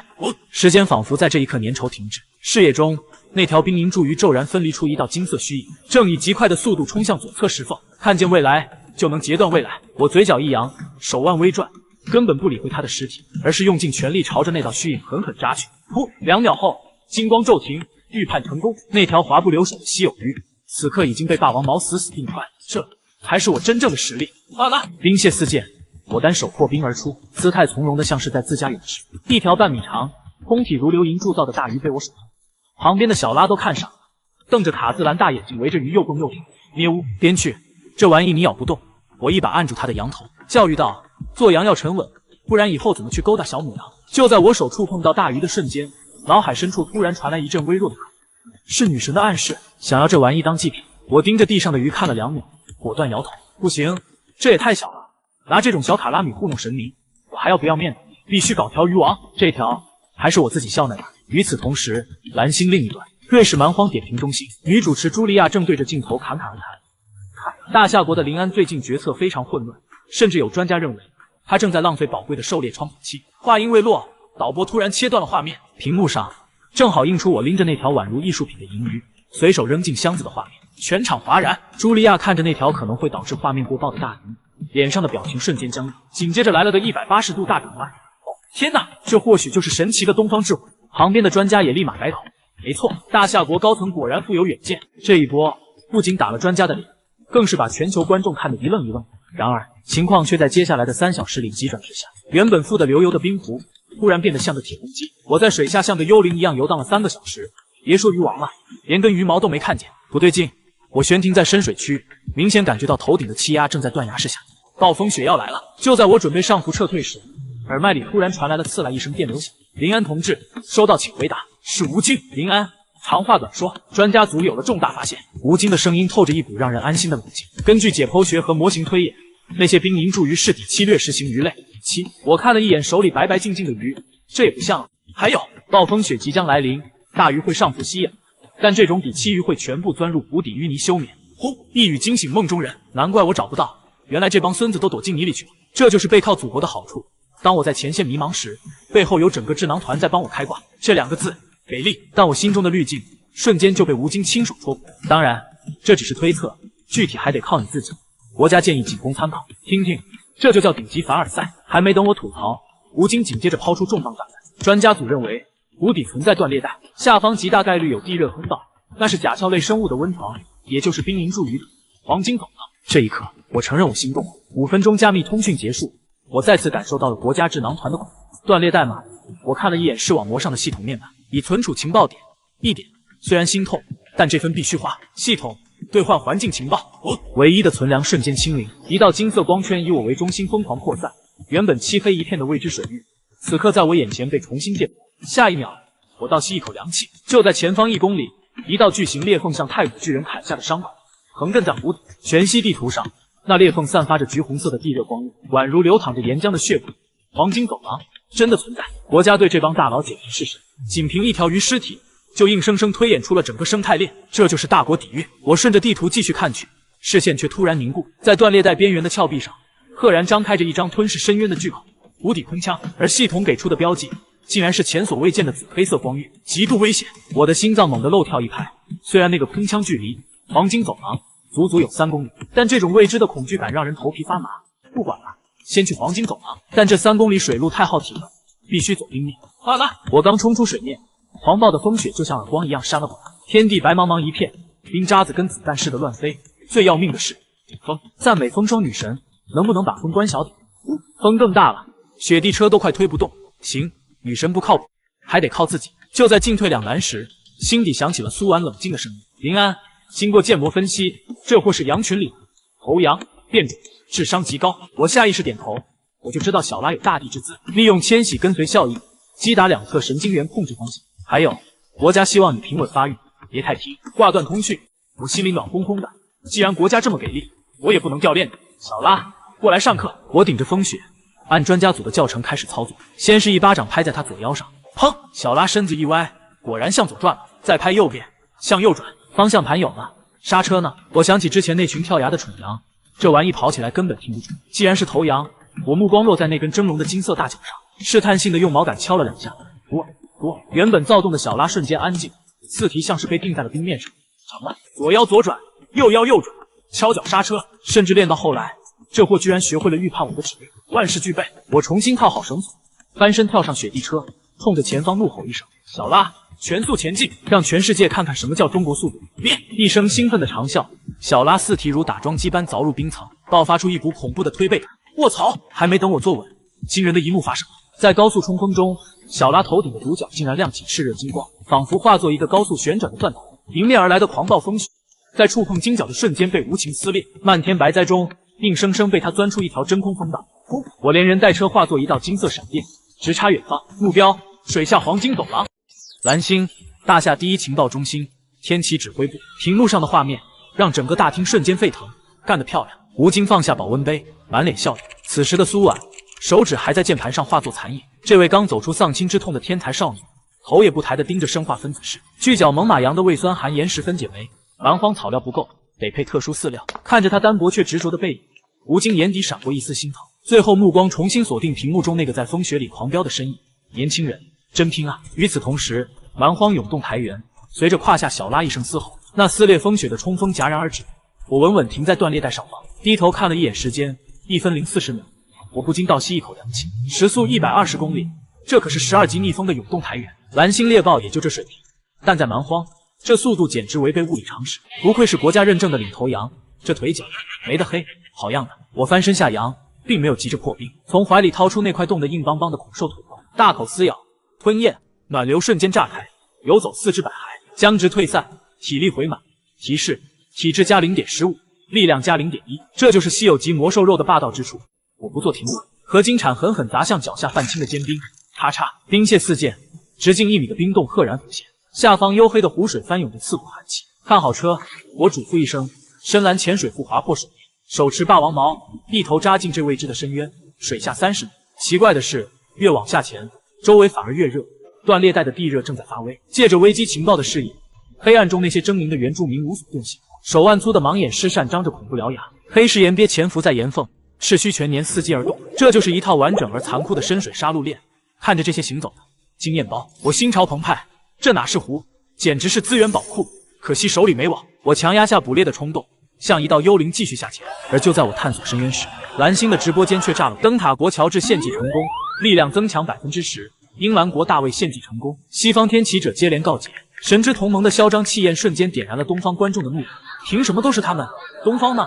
我们的人呢？就在万众焦虑之际，大夏官方终于发声：大夏优异，献祭紫妍葫芦花，体质增强10%。消息一出，全网沸腾。但这仅仅是开始，所有人的目光都重新聚焦到了那个还在下潜的身影上。谁能成为首个神使？这场传奇博弈才刚刚拉开序幕。视线回到冰湖，水下50米，平缓的湖底消失，取而代之的是一道深不见底的 U 型地质裂缝。我双脚踩进松软的淤泥，鼻尖仿佛萦绕着淡淡硫磺味。水温8度，是个天然温室。我在心中暗道，肉眼所及虽是绝对黑暗，但在我的视野里，这死寂的深渊正被层层玻璃伪装。下一秒，我头皮发麻，只见脚下淤泥和两侧岩壁上密密麻麻全是淡金色的光团，它们层层叠叠，挤得水泄不通，从裂缝这头一直延伸到视线尽头。无数沉睡的生灵汇聚成了一条流淌在地壳深处的璀璨金河。这就是传说中的黄金走廊。我仿佛不是站在泥潭，而是站在一座堆满金砖的地下金库中央。一阶冰凝柱鱼，稀有 0.5 米；一阶冰凝柱鱼，稀有 1.03 米。全是大家伙，全是稀有级，绝对的 S 级资源点。我在金河上方穿梭，心脏狂跳不止。这不仅仅意味着我个人的实力将迎来爆发式增长，更重要的是，这座冰湖将是大夏在蛮荒的生命线。只要拿下这里，后续抵达的同胞就有了抗寒资本，就能在这极寒地域建立基地，形成自给自足的完美闭环。这一刻，我仿佛看到了大夏在蛮荒崛起的希望。不过眼下，我得先当个挑剔的渔夫，在这数以万计的渔获中，我要找那个王。1.2米，太小；1.5米，凑合；1.8米，算个精品，但还不够。我在鱼群中穿梭了整整4个小时，眼睛都快挑花了。多，太多了！这种幸福的烦恼简直让人抓狂。不行了，就要这条1.8米的吧。就在我准备妥协的瞬间，余光突然瞥向裂缝更深处的黑暗，那里还没去过。来都来了，再看最后一眼。我调转身形，朝着那未知的深渊游去。谁知这一眼竟让我呼吸骤停。本以为那条黄金走廊已是湖底的极限，谁知下一秒，我的三观被彻底碾碎。就在地缝最深处，一团碾压所有光点的紫金烈阳正蛰伏在黑暗之中。发现传说级生命体，一阶冰凝柱鱼。传说体长 2.5 米，并不是普通的鱼，这是一头水下巨兽。它趴在热流旁，每一片鳞片都有巴掌大，2条须子像游动的长蛇，光是那张嘴就能一口吞了我。鱼王找到了，我死死攥紧霸王矛，心脏狂跳。趁他休眠，这是唯一的猎杀机会。为了求稳，我毫不犹豫开启底牌，神之御式，世界瞬间慢放。就在我靠近的刹那，这头巨兽竟感应到了杀气，一道金色虚影预判了闪避轨迹。想跑，我眼神一凛，手臂如鱼雷般轰出，对着他脊背的缝隙狠狠刺下。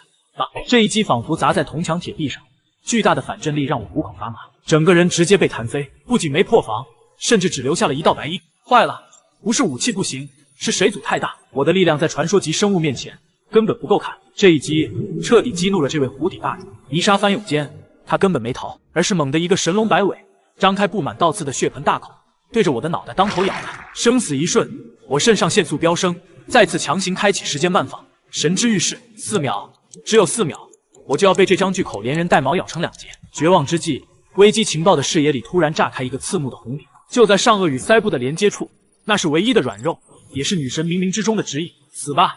我在水中强行拧身，迎着巨口不退反进，霸王矛精准修正干道，对着那个红点狠狠捅入，呼哧，利刃入肉，直捣脑髓。鱼王庞大的身躯猛地一脚，剧烈抽搐几下后，终于无力垂下，赢了。看着这头比我还大的战利品，我拖着它浮出水面，一把甩在冰层之上。献祭开始，我深吸一口气，对着星空摆出虔诚姿态。伟大的风霜女神，这是为您准备的王。刹那间，狂风断流，飞雪悬空，整个蛮荒世界仿佛被按下了暂停键。就在这绝对的静止中，原本死透的鱼王竟睁开了眼，金色的瞳孔里满是清澈。他对我微微摆尾，随后化作一道流光，在漫天静止的雪花中游向苍穹。乌云消散，星河璀璨，亿万星辰在夜空中缓缓汇聚，竟化作一张威严而绝美的巨脸。那是丰收女神，完美的祭品。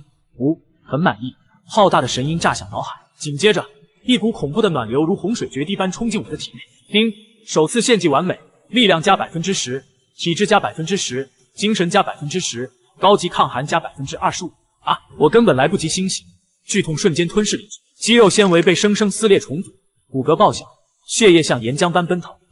极度的饥饿，进化的火焰烧穿了身体，每一个细胞都在尖叫着索取能量。我双眼赤红，抓起怀里的孔兽肉，狼吞虎咽地塞进嘴里，甚至来不及咀嚼。不够，珍贵的冰晶浆果，一口吞掉，还是不够。这种饥饿感简直像黑洞，要将我彻底吞噬。我猛地扑向旁边的金属箱，抓起一条冰冷的生鱼，用刀划开，大口吞噬着血淋淋的鱼肉，1条、2条、3条，直到吃光所有存货，那股要命的饥饿感才终于消退。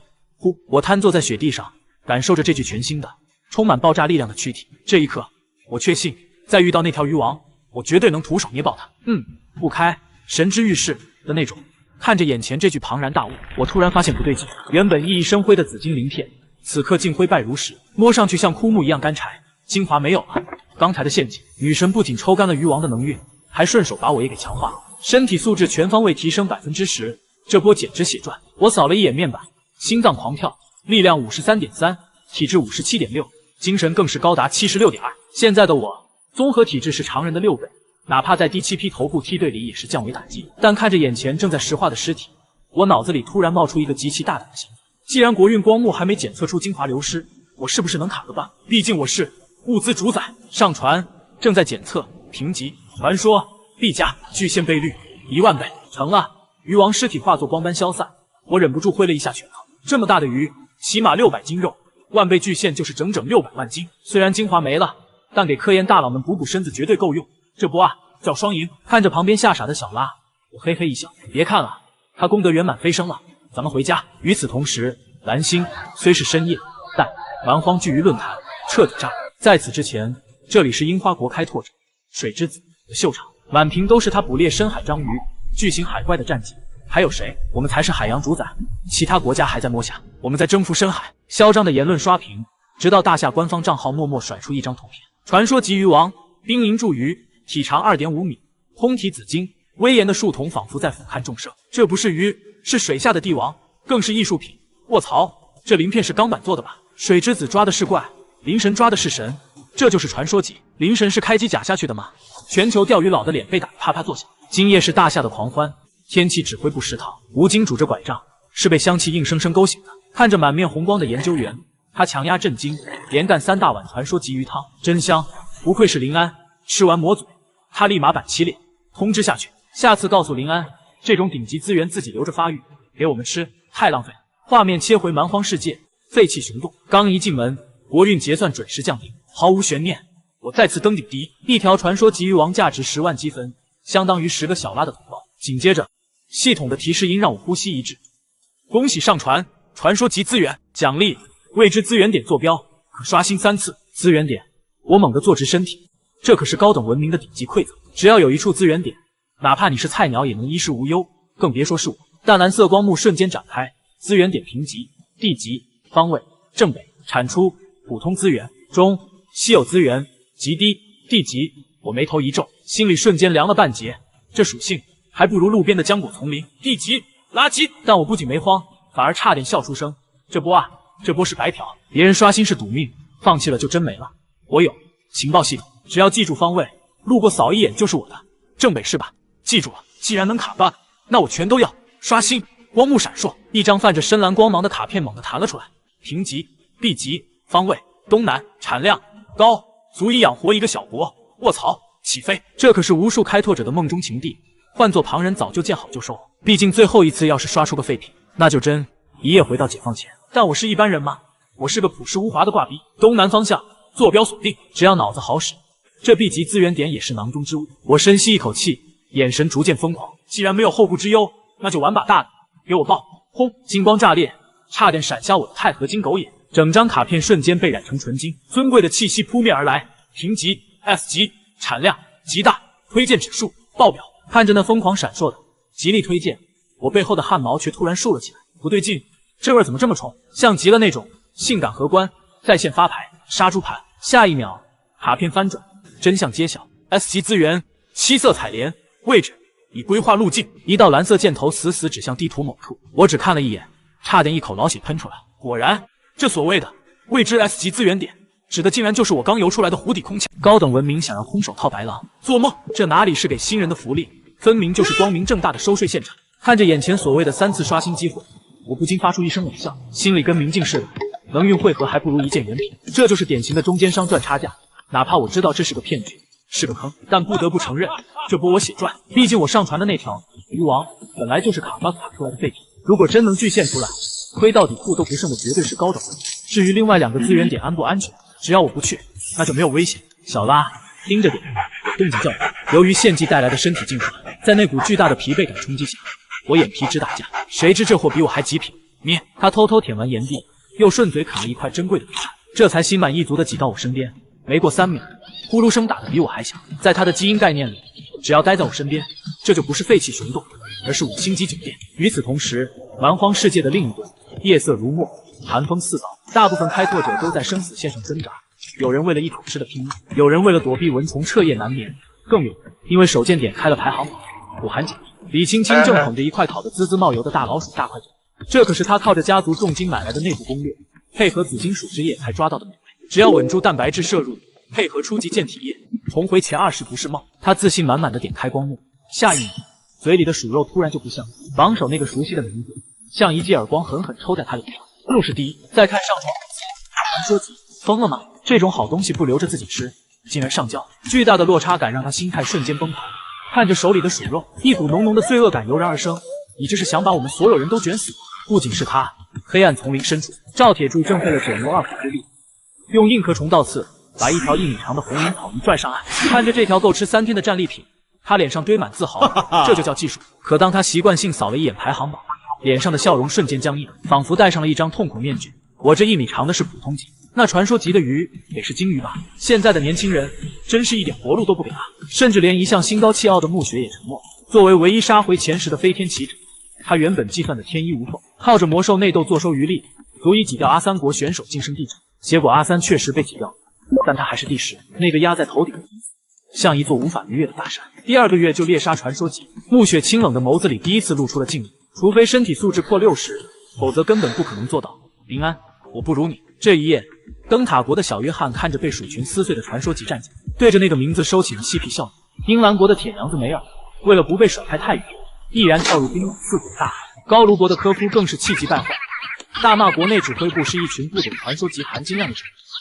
所有人都意识到一个恐怖的事实：这一届的妖孽强得离谱。清晨涌动台原，外界的惊涛骇浪丝毫没有影响到我。我现在只想炖了眼前这口水。昨晚是不是又偷吃煤炭了？我指着少了一大块的燃料堆质问，小拉却一脸无辜，熟练的拱开皮革包，现场给我演示了一遍什么叫凭本事偷吃。我气得手抖，却又无可奈何。原本指望他帮忙省点煤炭，结果这货就是个无底。今日情报已刷新，救命的提示音终于来了。生存情报：昨天为了献祭耽误了开箱子，今天必须把场子找明白。随着光幕闪烁，一个足以让所有人疯狂的坐标跳了出来。神话级生存盲盒，坐标1054 887，距离约19.8公里。又是神话级，但我眉头紧锁，死死盯着地图上的距离。19.8公里，在涌动台原，这个距离就是一道鬼门关。这里不仅有深达数十米的隐形冰裂隙，更有恐怖的掠食者极地冰虫，那种像放大版蒙古死亡无情的怪物，没有食物，却被正中极度无感。前几天白毛国的伊万就差点。如果要我自己走，为了绕开危险，至少要走40公里，加上恶劣天气，这一来一回，没有4天根本下不来。但那是以前，我翻身骑上小拉的背子，嘴角勾起一抹弧度，出发。一道金色的闪电瞬间撕裂风雪，这哪里是赶路，简直就是贴地飞行，根本不需要我指挥。小拉对危险的直觉堪称妖孽。幽蓝的冰窟，绕过潜伏的冰土，避开那些让王牌开拓者闻风丧胆的死亡陷阱。在他脚下就像自家后花园一样平坦，太爽了！原本需要我拼命蹬2天才能走完的绝命之路，现在仅仅用了1个小时。随着小拉一声轻松的响铃，他稳稳停在一处巨大的深坑边缘。我翻身下车，目光灼灼地看向坑底，周围除了呼啸的风声，没有半点魔兽的踪迹。深吸一口气，我踩着积雪滑入坑底，在那冻土之中，一个散发着银白色金属光泽的庞然大物，正静静地等待着我的开启。久违的提示音在大脑深处炸响，紧接着我就被眼前的景象惊呆了。获得神话级生存盲盒的1，大，简直是大的离谱。这哪里是盲盒，这分明就是一口横亘在冰雪中的巨型金属光，长2米，宽1米，高1米5。那沉重威严的金属光泽，看得我手心都在冒汗。神之祭品，顶级武器，还是可移动跑车，不管是哪个，只要是从这大家伙里开出来，绝对能让我在蛮荒横着走。风霜女神保佑！我深吸一口气，猛地扣住粘在2颗冰冷的咔嗒，轰！气压阀弹开的瞬间，我甚至做好了迎接外骨骼机甲的准备。然而，当盖子完全掀开的那一刻，我整个人都傻了。空的，这么大的箱子，里面竟然只有角落里孤零零躺着的巴掌大小的双肩包，搞什么？过度包装也不是这么个搞法。我一脸黑线的拎起那个还没我手掌大的深灰色小包，心里那是拔凉拔凉。可就在手指触碰到面料的瞬间，一股仿佛抚摸流体金属的顺滑感，紧接着跳出的属性面膜，让我刚才的失望瞬间烟消云散，取而代之的是倒吸凉气的防水起点背包。神话，采用虚空膜纤维编织，最大装载量5立方米。5立方米是什么概念？相当于蓝星3辆大皮卡的满载车头。这哪里是背包，这分明就是小说里的储物戒啊！别看它小，这玩意儿简直是个无底洞。为了验证猜想，我直接抱起1块半米见方的冻土岩塞了过去。岩石接触带土的瞬间，就像光线被推动分析，直接扭曲缩小钻了进去。最离谱的是，背在身上完全没有动静，仿佛我背的不是石头，而是一团武器。我又扔进去一个雪球，过了10分钟拿出来，竟然连一丝融化的迹象都没有，绝对保鲜。时间静止，那岂不是说以后热腾腾的烤肉放进去，拿出来还是烫的？不过天下没有免费的午餐，随着装的东西越来越多，我感觉到大脑开始出现一丝不原来是消耗精神力。经过测试，每小时大概消耗2点左右，但这对我的高达76点的恐怖精神力来说，根本就是毛毛。哪怕背着5吨重物，我照样能做高数题。看着空荡荡的巨大金属箱，我也没浪费，直接把它横放在雪地车后座，这就是最好的运载车斗。至于拉车的鼓励，我看了一眼正在偷吃东西小拉，意味深长的笑，毕竟是要成为头羊的羊，这点苦都吃不了，以后怎么带队？就在我美滋滋的整理装备时，蓝星那边已经彻底炸毁，几十亿观众盯着屏幕，世界观碎了一地，空间折叠，那是什么鬼？5立方米，一辆50红光都能装进去了。而此时的大夏指挥部，一群顶尖物理学家盯着数据更是差点。微观状态变化率0%，绝对熵增静止。这意味着什么？意味着林安背着的不仅仅是物资，而是打破了物理法则的神器。有了这个神器，接下来的计划就更有把握。我翻身跳上雪地车，目光投向远处的冰猎杀那头恐怖的巨熊之前，我得先去准备点战略干粮。毕竟作为风霜女神，使者总不能每次献祭完都饿得像个难民。小拉，掉头，目标冰湖，我们去进攻。但我要说，这背包简直酷毙了！不啦，虽然我是战斗民族，但这杯伏特加必须进。这一刻，国界消失，只有对强者的膜拜，以及对那打破物理规则的世界。对于大夏观众而言，那股自豪感几乎要溢出屏幕。原本以为放弃机甲是血亏，结果林安反手就掏出一个空间神器，甚至有人直接把林安的代号改盲盒终结者。与此同时，英蛮国直播间气氛却有些微妙的尴尬。就在10分钟前，铁娘子梅尔费尽9牛2虎之力，终于捞起了一辆传说级赛车。原本是举国欢庆的大喜事，可现在跟林安的神话级一比，瞬间就不香了。甚至有观众忍不住吐槽：“梅尔，你这也太慢了。”而在冰湖水下，就是现在，我手中的霸王弓猛地挥出，弓梢如刀锋般撕裂水流，噗嗤！虽然没有开启神之预示，但属性暴涨10%后期，单纯靠肌肉记忆也能跟上这些怪鱼的节奏。要是换做以前，插到鱼我还得费劲巴力的游上去，爬出冰洞，把鱼放下再潜回来，这一来一回，黄花菜都凉了。但现在我嘴角一扬，反手往后一塞，收！体型庞大的冰银柱鱼瞬间凭空消失，直接被吸入背包的折叠。太爽了！这哪里是捕猎，简直就是竞技。第2条、第5条、第8条，仅仅20分钟，哗啦！我单手撑着冰桶边缘，如蛟龙出水般跃出冰洞。10条，差不多是极限了。虽然背包能装，但我必须时刻保持头脑清醒，不能为了贪这点物资把自己搞。我解下背包，像倒豆子一样往下一倾，哗啦啦！10条鲜活的大鱼瞬间填满了雪地车的大号车头。看着这满满当当的收获，旁边正在嚼动蚬的小拉突然打突击了。他看了一眼沉甸甸的车头，又看了一眼我，眼神里仿佛写满了你这种脏活累活又是我。回到废弃熊洞，我立刻开始备战，先把最好的鱼肉切条分好，油脂所思水分，金黄柚子，获得高能鱼之肉条，明星级，乘30，搞定口粮。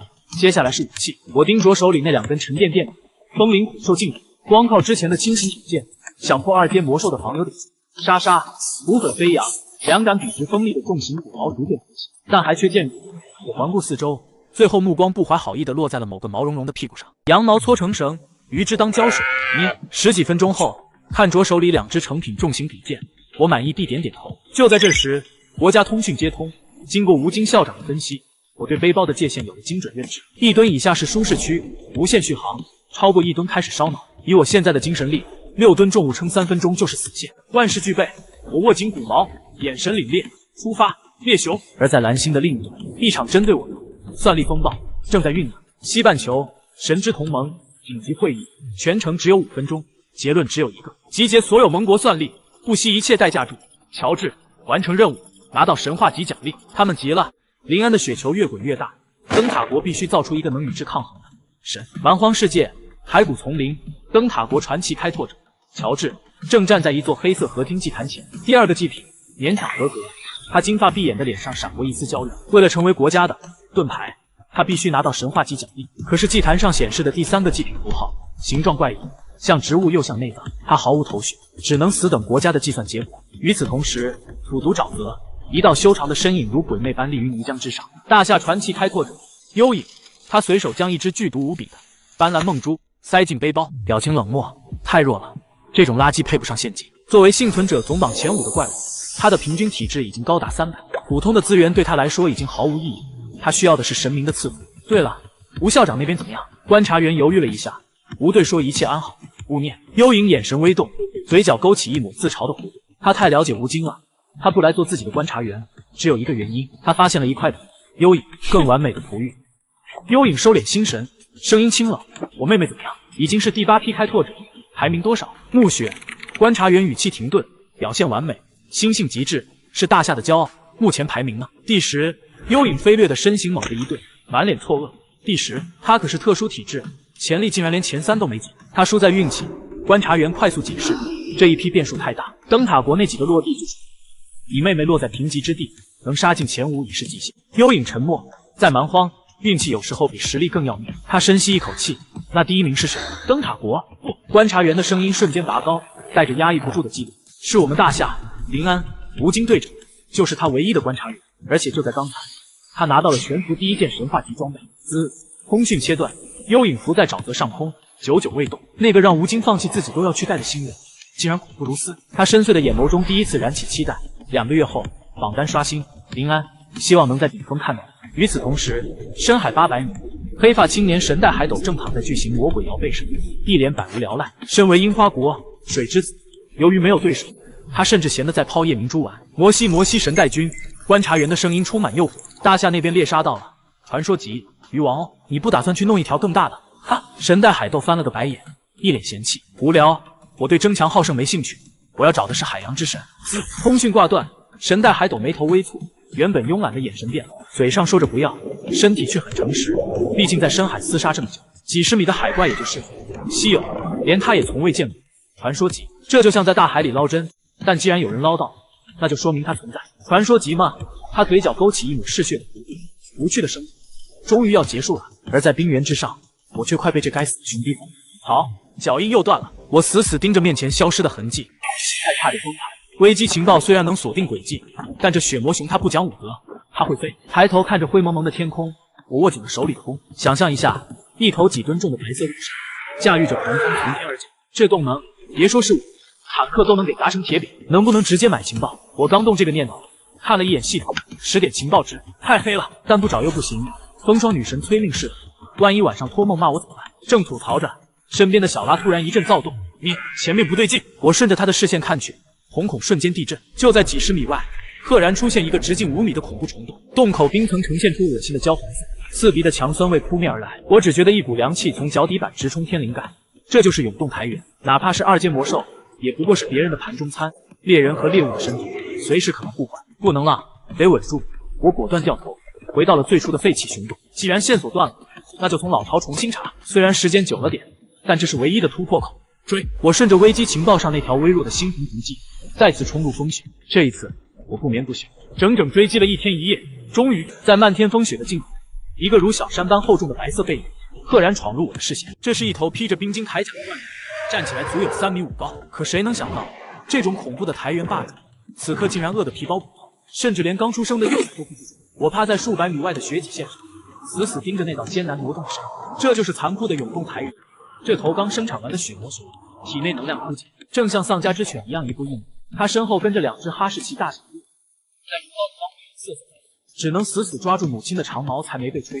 要动手吗？我握紧了手里的弓，距离稍微有点远，再等等。风霜姐也不差这一时半刻。就在这时，母熊突然停在一片生锈铁丝般的怪草旁，它松的一样砸向坚硬如铁的大地，被暴力撕开。几分钟后，它竟然从地下拖出一串冒着红光的硕大快艇。这玩意儿碰到积雪瞬间腾起白雾，简直像烧红的烙铁。耳机里突然传来指挥部那边的嘈杂声，透过实时传输，那些生物学家似乎吵翻了天。苏婉的声音隐约传来，推测这是靠摩擦发电转化为生物能的奇特作用。紧接着，吴京沉稳的指令传来：自然阻测风险，战术组规划撤离路线，生存组立刻分析血魔熊的高价值对比。这一刻，所有人都在为我保驾护航。视线回到前方，令人头皮发麻的一幕发生：母熊抓起滚烫的快金大口喷液，2只饿疯了的幼崽跌跌撞撞想凑过去舔一口碎屑。砰！母熊竟然毫不留情，一巴掌把亲生骨肉扇飞4、5米远。幼崽在雪地上连滚几圈，发出凄厉的惨叫。五毒还不食子，这畜生疯了？不对，我眼神一迷，那快金硬度极高，还蕴含狂暴热能。幼熊脆弱的肠胃吃一口就会当场胃穿孔爆破，母熊只能自己吃下去，转化为温和的乳。果然，吃下一整块快金，母熊干瘪的身体肉眼可见的充盈起来。它趴在地上，发出允许进食的低吼。大一点的幼崽连滚带爬冲过去贪婪吮吸，可另一只体弱的幼崽却在雪地里抽搐着，再也没能站起来。母熊没有动，在这该死的鬼天气里，它的奶水只能养活一个。很快，风雪覆盖了那具小小的尸体。这就是自然法则，被遗弃了，注定成为台原的遗物。突然，吴京的声音再次在我耳边炸响：林安，有个惊天好消息，科学院刚刚破解了起点背包的底层逻辑，它的容量不是固定的，而是基于你目前的精神阈值。什么？我心脏猛地漏跳一拍。吴京的声音带着压抑不住的激动，也就是说，你的精神力越高，它的体积越大，这是可成长型神器。卧槽！我一直以为武力方米就是神器的东西，没想到那仅仅是我的极限。这幸福来得太突然了，没等我消化完这个惊喜，吴京语气骤冷。还有，3分钟后气流逆转，你马上会变成上风口，气味会直接飘向对面峡谷。收到。通讯挂断，我缓缓挺直脊梁，黑色霸王弓横亘胸前，苍白古剑无声上下。既然天意如此，那就把选择权交给老天爷。3分钟后若风向改变，我就送他们上路；若风向没变，说明风霜解开天机。时间1秒1秒50，3分钟后，让我万万没想到的是，风竟然停了。鬼哭狼嚎的疯笑声毫无征兆的戛然而止，漫天飞舞的冰晶垂直坠落，就像有一只无形的大手忽然按下了世界的静音键。我拉开弓弦的手僵在半空，这算什么意思？风霜姐担心我射不准。就在这死一般的寂静中，一声凄厉的狼啸突然从身后撕裂空气，紧接着正东、西方无数声狼啸此起彼伏，瞬间形成一个嗜血的包围圈。雪地阴影里，数十双幽绿的鬼火浮现，是血魔狼群。好快的速度，这是一场蓄谋已久的伏击。我立刻压低身形，伏在雪脊后，正好借这群畜生的手，看看这所谓2阶魔兽的成绩。要知道，普通1阶掠食者对应人类50点体质，而要想在2阶魔兽面前自保，100点体质只是门槛。眨眼间，10几头体长2米的黑色巨龙向我显至，精准咬向母熊的咽喉和体。后，母熊暴怒起身，将幼崽死死护在身下。咔嚓，利齿入肉。可诡异的是，没有鲜血喷涌，反而是那些咬中母熊的巨狼发出凄厉惨叫。滋，一股焦糊味瞬间弥漫，母熊的伤口处竟然喷出了滚烫的赤红血气。它利用刚才吞下的高能快精，把全身血液加热到了肺部。这特么是红温吧？更恐怖的还在后面。后，母熊人立而起，双掌上的10根利爪以肉眼可见的速度变粗，就像刚从熔炉里抽出的烙铁，连周围的空气都腐蚀。下一秒，他抡圆了这对人脸利爪，狠狠砸向狼群，几道令我心悸的赤红残影撕裂空气。可这必杀一击竟然落空了。血魔狼比我想象的还要狡诈，一旦诱出母熊的红温状态，掉头就跑。幽绿的鬼火瞬间隐没在风雪深处，来得快，去得更快。这不对劲，母熊虽然是强弩之末，但濒死爆发至少能带走3头狼。狼群为什么要放弃呢？除非有更恐怖的东西。这是一头披着冰晶铠甲的怪物，站起来足有3米5高。可谁能想到，这种恐怖的台原霸主，此刻竟然饿得皮包骨头，甚至连刚出生的幼崽都不死。就在这一秒，指挥中心凄厉的警报声在我耳边炸响。林安，天眼捕捉到异常，头顶，快看头顶！什么？我猛地抬头，1000米高空之上，一颗毁天灭地的白色陨石正裹挟着音爆声，整座雪山都在颤抖。那一刻，我的呼吸都被冻结，烟尘散去，那个庞大到令人窒息的身影缓缓站起，肩高2米，体长5米，浑身披着钻石般锋利的冰晶铠甲，这就是2阶巅峰魔兽白色暴君。刚才狼群不是逃跑，是在给这位爷腾地方。吴京沉重的声音传来，带着一丝绝望：“林安，数据出来了，综合体质180点，是你的3倍。不仅如此，他的防御在暴风雪中溢出30%，你的霸王弓连破防都做不到。”我心里咯噔一下，这特么还打个屁！纯纯的数值碾压。接下来的画面残忍到连我都看不下去。暴君一步步走向母熊，眼神漠然。他不是来觅食的，他是来杀幼崽。只有杀掉幼崽，强行切断哺乳期，母熊才会重新发情。母爱战胜了恐惧，母熊用后背硬扛暴君的巨头，血肉横飞。刚刚还能逼退狼群的母熊，此刻像个破布娃娃一样被一次次抽飞，背部深可见骨，鲜血淋漓，2只幼崽彻底吓崩了。别过来啊！然而，就在所有人都以为母熊必死无疑时，今天反转，原本趴在地上奄奄一息的母熊，眼中突然爆发出令人心悸的金光。之前的柔弱、绝望、笨拙，通通都是伪装。这特么是影后级的演技。就在暴君松懈的刹那，母熊藏在身下的赤红利爪，带着积蓄已久的怒火，狠狠抓向暴君的面门。扑哧，滋，血光四溅。这一爪，硬生生扣出了暴君的右眼睛。这还没完，后世的血掌终于拍在暴君脸上，瞬间把他半张脸打得稀烂。不可一世的暴君发出凄厉的痛呼，一击得手。母熊根本不恋战，他顺势叼起那只强壮的幼崽，像一辆失控的推土机，疯狂逃窜。而他逃跑的路线，我头皮瞬间炸开。他带着暴怒的盲眼暴君，直直冲着我藏身的血脊线杀过来。看着那辆失控的重型坦克朝我脸上撞过来，我反而笑了，想拿我当挡箭牌。可惜，真正的猎人从来都不止一波。就在母熊以为即将逃出升天的那一秒，雪地沸腾了。刚才撤退的狼群竟然像变戏法一样从雪窝里钻了出来。这群畜生根本没走，他们一直在蹲草。几头金银狼像牛皮糖一样死死咬住母熊后，而那头银灰色的狼王带着20人一起瞎了眼。白色暴君，趁你病要你命！漫天的冰刃像暴雨梨花针一样砸向暴君，这就是蛮荒的残酷法则吗？但我错了。叮叮当当，足以切开岩石的冰刃砸在暴君身上，竟然全是混青的，根本不破防。那个大家伙只是烦躁的挥了挥手，3头巨狼瞬间变成了肉泥，就连狼王那承载全村希望的必杀一击咬向后腿，也仅仅只是撕开了一点皮。反手一巴掌，狼王直接被抽飞10几米，连站都站不稳，太绝望了。这就是数值的鸿沟，狼群崩了，夹着尾巴落荒而逃，就连直播间里的弹幕都窒息了。散了吧，根本赢不了，连狼王都破不了防。灵神拿头打，指挥中心里，吴京看着数据大概也心凉了半截。所有人都在劝我撤退，撤退。看着暴君走向奄奄一息的母熊，张开那张足以咬碎钢铁的血盆大口，我缓缓举起了手中的霸王弓。在这个只能向前的世界里，谁说我要和他比？射程才是真理。5秒前，我的瞳孔瞬间被纯金填满，神之凝视开启，世界变得粘稠而缓慢，耳边的风声被拉伸成鲸鱼的悲鸣。300米外，暴君的右腰侧，那一块皮膜正在呼吸，没有弱点，那就给老子创造一点。弓弦炸响，第一箭瞬息即至，砰！重型古剑狠狠撞在他的右腰上，虽然没射穿，但这恐怖的右翼像硬生生把这头5米长的巨兽横推了半米。咔嚓，他那必杀的一口咬空了。就在他一脸懵逼、不知所措的回头找凶手时，第二箭到，这就叫连珠箭。这一箭不偏不倚，顺着第一箭撞出的那个凹陷，硬生生挤了进去，撕裂脂肪，绞碎肌肉，直捣黄龙、肾脏。凄厉的惨叫声响彻整个永动台原，那根没入体内的箭杆像高频马达一样疯狂震颤。刚才还不可一世的白色暴君，此刻发出了丧家之犬般的哀嚎。他怕了，他甚至没看见我是谁，拖着一条血路，疯了一样消失在风雪深处。看着空荡荡的雪原，我长吐一口白气。2箭抽空了我大半管体力。要是没有母熊那个影后先废了他的眼，要是没有这把传说级的弓，哪怕他刚才多看我一眼，我现在可能已经是一滩肉泥。但这世上没有如果，女神的第2个祭品。我跨上雪地车，冲着身后看呆了的小拉一招手，傻子上车，收尸去。这特别是300米啊，还有狂风啊，这都不偏，只要亮血条，神都杀给你看。直播间的弹幕彻底疯了，全是给对的表情包，但在大夏天气指挥部，气氛却惊悚的可怕。几位头发花白的老教授围着数据台，眼珠子都要瞪出来。360公斤拉力，这肌肉是被鬼附身了吗？不仅是力量，气象专家指着风场模拟，声音都在抖。你们看这 0.5 秒，2箭之间风向偏转了整整15度，这种微操连精密仪器都抓不住。可林安他咽了口唾沫，说出了那个让全场窒息的结论。他在第2箭射出时，本能的向左修正了，他预判了风的预判，死寂。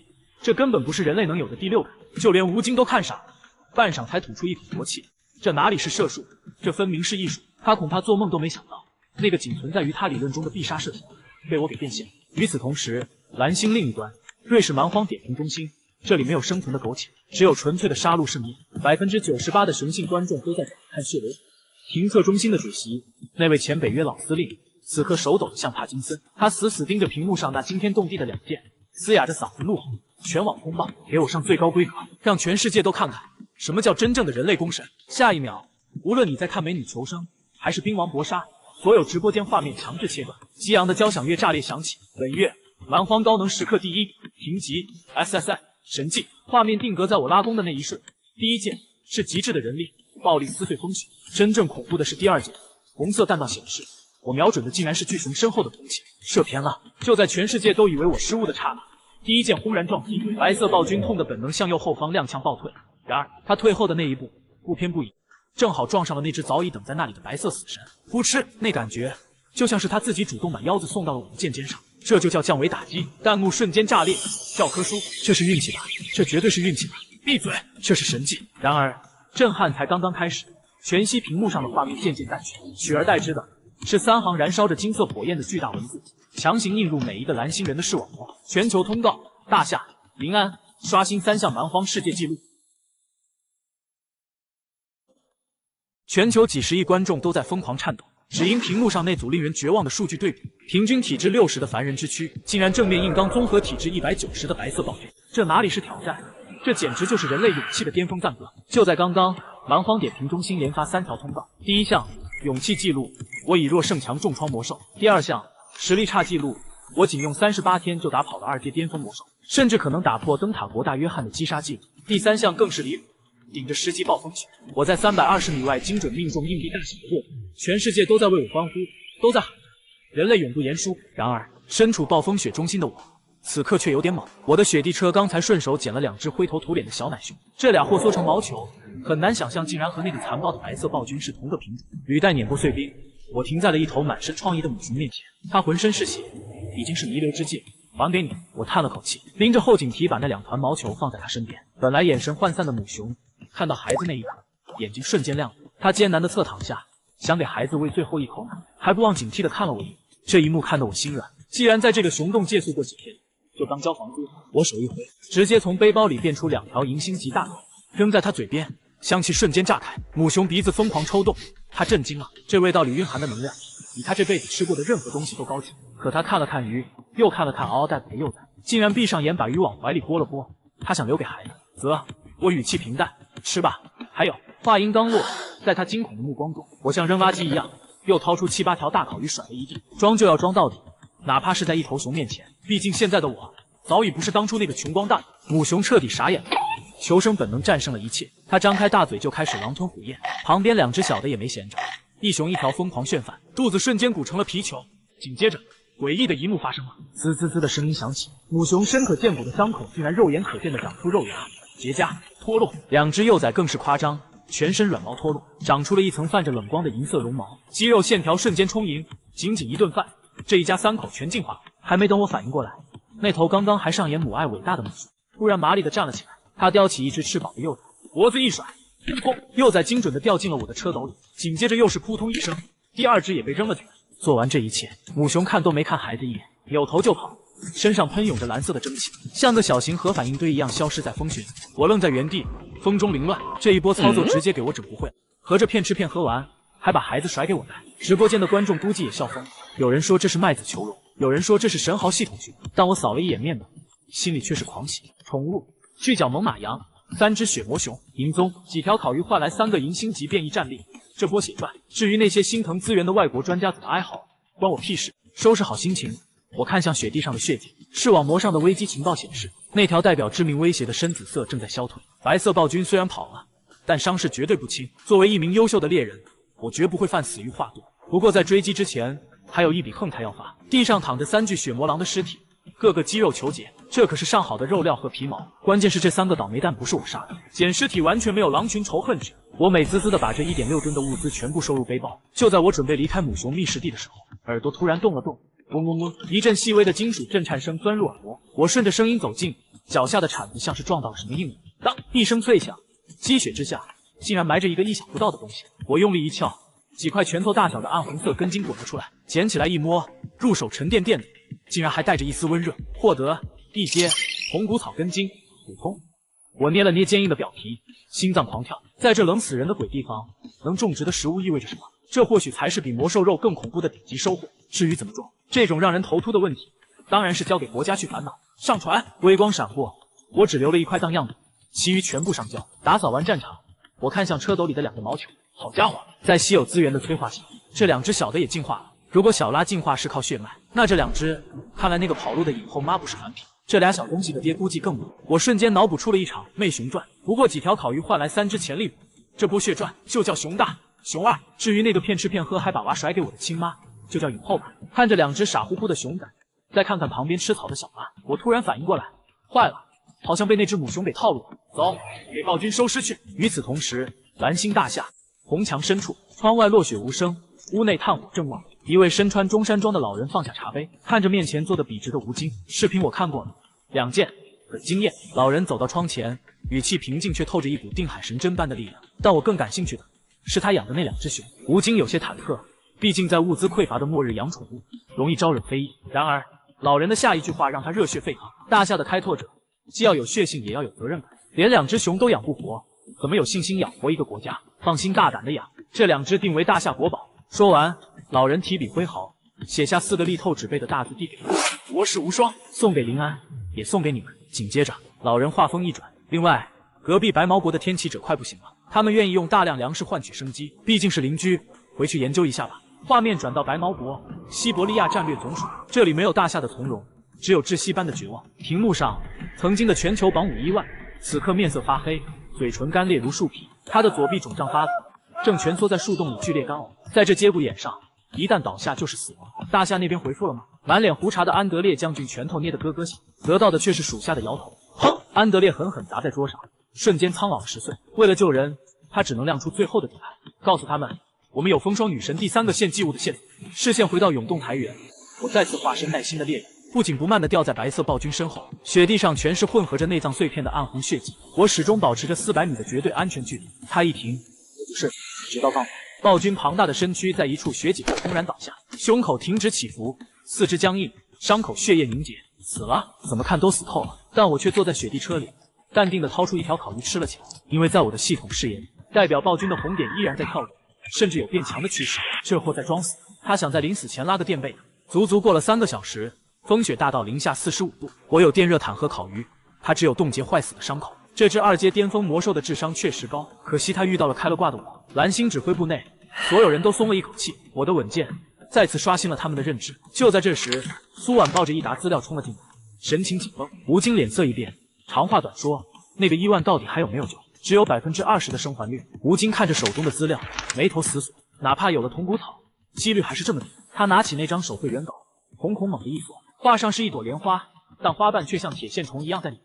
再对比风霜女神壁画角落的图案，一模一样。第3个祭品根本不是普通的植物，是名为冰莲的魔物。翻开画稿背面，吴京倒吸一口凉气。列昂尼德，代号途经者，那个猎杀过30吨血源路径的第2代开拓者之王。这种猛人，死因竟然是重度抑郁。白毛伯没撒谎，这东西真带着精神诅咒。画面一转，永动台原，我坐在雪地车里，手里拿着半块鱼肉，盯着雷达，红点变绿，绝对安全。可就在下一秒，我的心脏差点停跳。后那头明明已经不动的巨兽，竟然回光返照般弹了起来。他在冲锋，1、2，气势惊人。我手里的弓刚举起来，却看到了诡异的一幕。扑通一声巨响，像雪山崩塌，在距离我还有足足300米的地方，暴君重重砸在雪地上，惯性推着他滑了几米，然后彻底不动了。我长出一口气，原来刚才那骇人的气势，只是他临死前的回光返照。他想杀我，可惜身体已经不允许了。我刚准备下车摸尸，天象一变突生，极夜降临。暴君冰冷的尸体上竟然飘出了无数星光，那些光点在空中凝聚成一头透明的巨熊，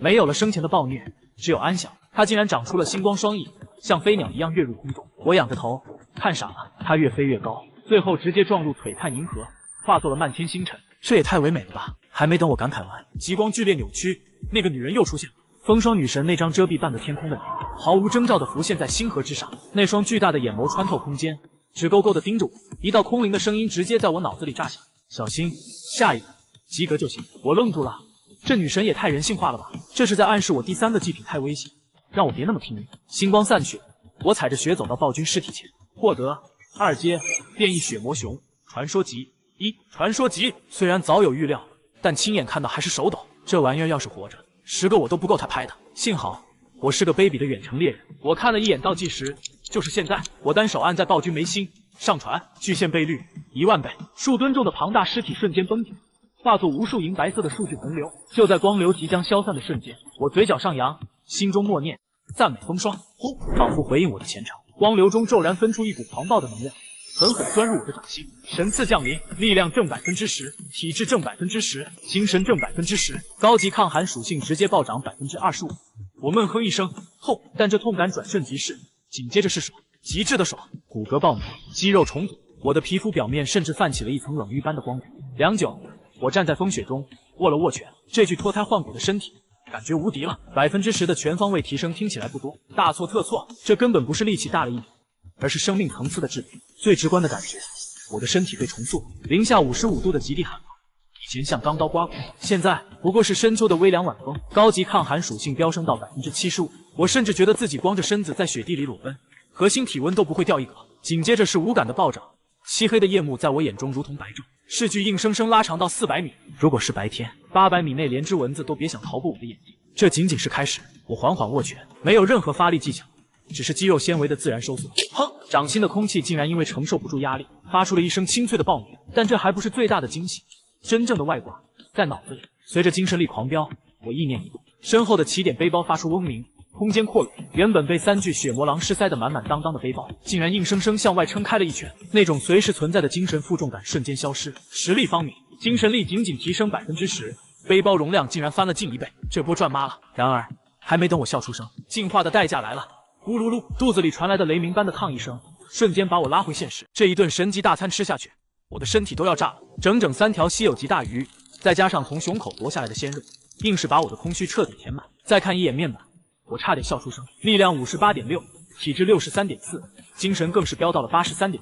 这还不算完，那头被我献祭的血魔熊积分竟然比鱼王还高，足足20万分。第2名那个叫科夫的，连我的车尾灯都看不见，这差距直接断崖式拉开。但我心里最少的不是变强，而是风霜姐的态度。这位女神最讨厌软骨头，这波奖励说明什么？说明她在关心我，这就是对强者的最高认可。唯一遗憾的是，传说级物资的奖励迟迟没到账，看来这次羊毛薅得太狠，高等文明都肉疼。第二天一早，意外发生了，连日暴风雪突然停歇，久违的太阳猛地蹦出来，整个世界银装素裹，美得像幅画。可刚钻出雪洞，我差点当场瞎掉！卧槽，这光无边无际的星雪就像一面巨大的反光镜，把阳光无死角地捅进我的视网膜。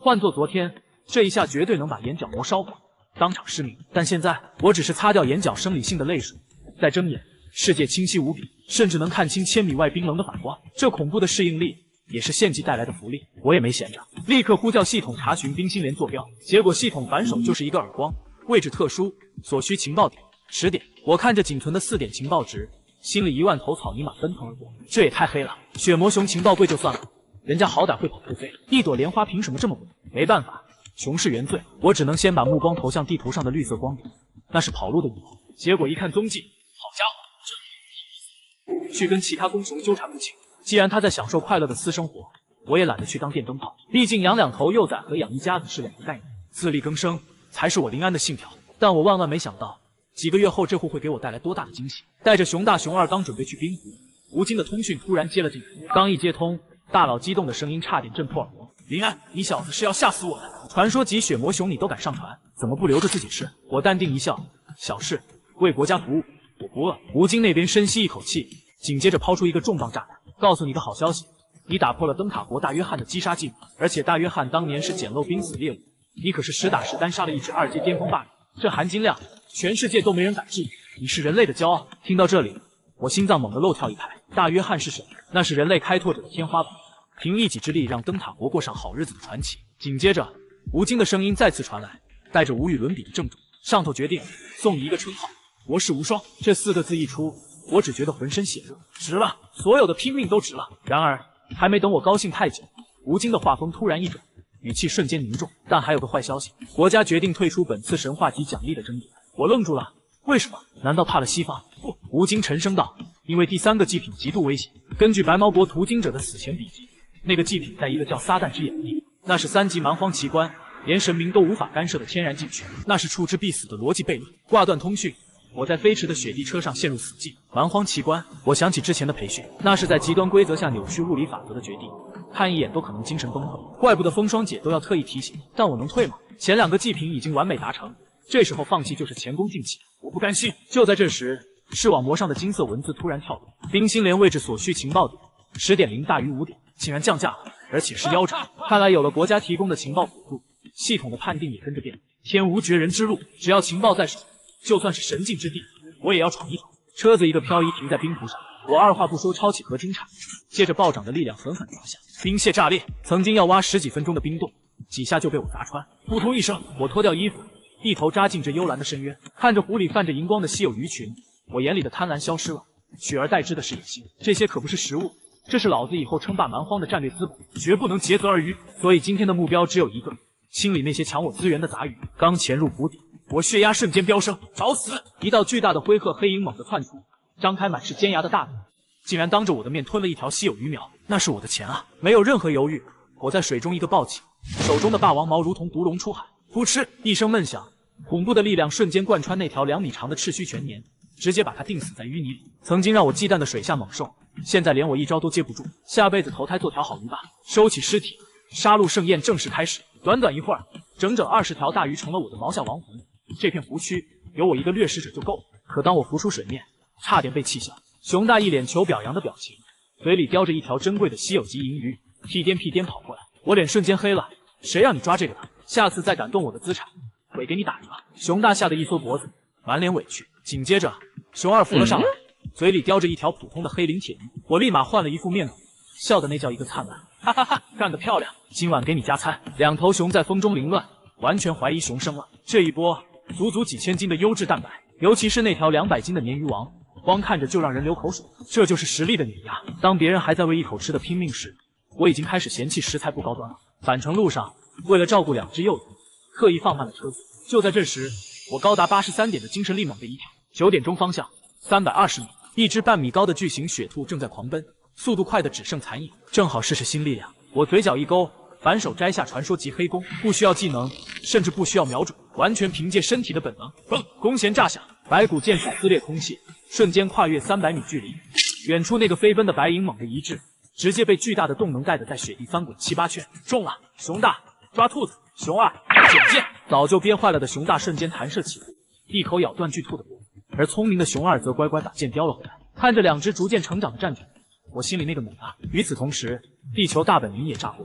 科学家们对着我上传的铜骨草激动的手舞足蹈，宣称这是能在零下30度生长的救命粮。虽然口感像嚼木头，但对人类来说就是神器。只有吴京看着屏幕上一脸古怪，但这东西林安好像是拿来喂熊的。全场爆笑。没办法，谁让我天天大鱼大肉，这种救命粮我是真看不上。然而，就在我拖着满车战利品回到温暖的庇护所，准备享受美好夜生活时，异变突生，一道冰冷宏大的声音像重锤一样砸在所有人类心头，眼前光幕瞬间被血色淹没。公告：开启30个蓝星日倒计时，每个国家必须诞生至少1位神使，失败惩罚全境抹除。我看着角落里那个鲜红的倒计时，瞳孔猛收缩。29天23小时59分，只有1个月。这不是任务，这是一道催命符，逃避不存在的。既然高等文明想玩，那老子就陪你们玩到底。恐惧或许有一点，但更多的是一种早就看透的清醒。在那些高等文明眼里，现在的我们就跟培养皿里的细菌没两样。嫌剧情慢了，那就随手调快时间，或者扔进来一把火。不想当棋子，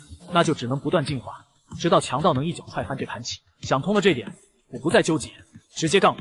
夜深了，熊大熊二早就睡得冒鼻涕跑，但我睡不着。面前摆着的是3头血魔狼的尸体，这是一场属于我的丰收盛宴。撕啦，利刃划过，3张泛着荧光的稀有级狼皮被完整包下，入手滚烫，这是比任何羽绒服都要顶级的御寒神装。紧接着是肉，整整1200斤。看着那堆成小山的鲜红狼肉，我直接开启了地主老坛模式，全部做成熏肉干。毕竟接下来我可能连生火做饭的时间都没有。但这还没完，敲下来的狼牙那是天然的破甲剑簇，踢出来的狼爪那是硬度爆表的顶级鱼钩，抽出来的狼筋那是比钢缆还结实的陷阱绳索，就连那300公斤的狼骨在未来都能熬制成生物合金。这就是拥有起点背包的底气。要是换做别人，只能看着宝山空流泪。忙活到凌晨2点，整个溶洞都被物资塞满了。这种爆棚的充实感瞬间冲散了那该死的抹杀倒计时。肚子饿了，那就开吃。切得薄薄的极品狼骨，在这个零下几10度的世界里滚进沸腾的石锅，一口下去，汁水四溢。提示：食用高品质魔兽肉，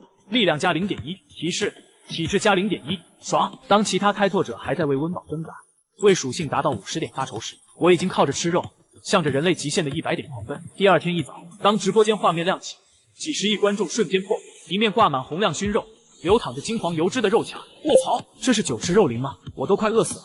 灵神竟然在搞肉类批发。就在刚刚，毛熊国的伊万饿死了，这边却在开自助餐。巨大的反差让弹幕瞬间炸裂，但我没空理会这些，因为我有更重要的事情要做。系统搜索冰心莲，扣除5情报点。下一秒，我的视野变了，意识仿佛化作一只无形的飞鸟，猛地冲出地腹，以一种恐怖的速度在雪原上狂飙，穿过风雪，跨越冰谷，视线疯狂推进。突然，画面猛地一定，前方出现了一面连接天地的赤红冰墙，恐怖的寒气甚至透过意识让我感到刺痛。而在那冰墙的正中心，一只仿佛来自地狱的巨大铜正缓缓转动。3级蛮荒奇观，撒旦之眼。呼呼呼，画面骤然回缩，我猛地惊醒，视网膜上并没有恢复黑暗，反而炸开一条刺眼的绿色光带。那是一张死亡导航图，起点是我脚下，终点却在迷雾深处，目标距离520.5公里，500公里。放在蓝星，这不过是高速公路上的一脚油门，但这里是永冻台原，是没有任何补给，随时会被冻成冰雕的局。徒步走过去，那是找死。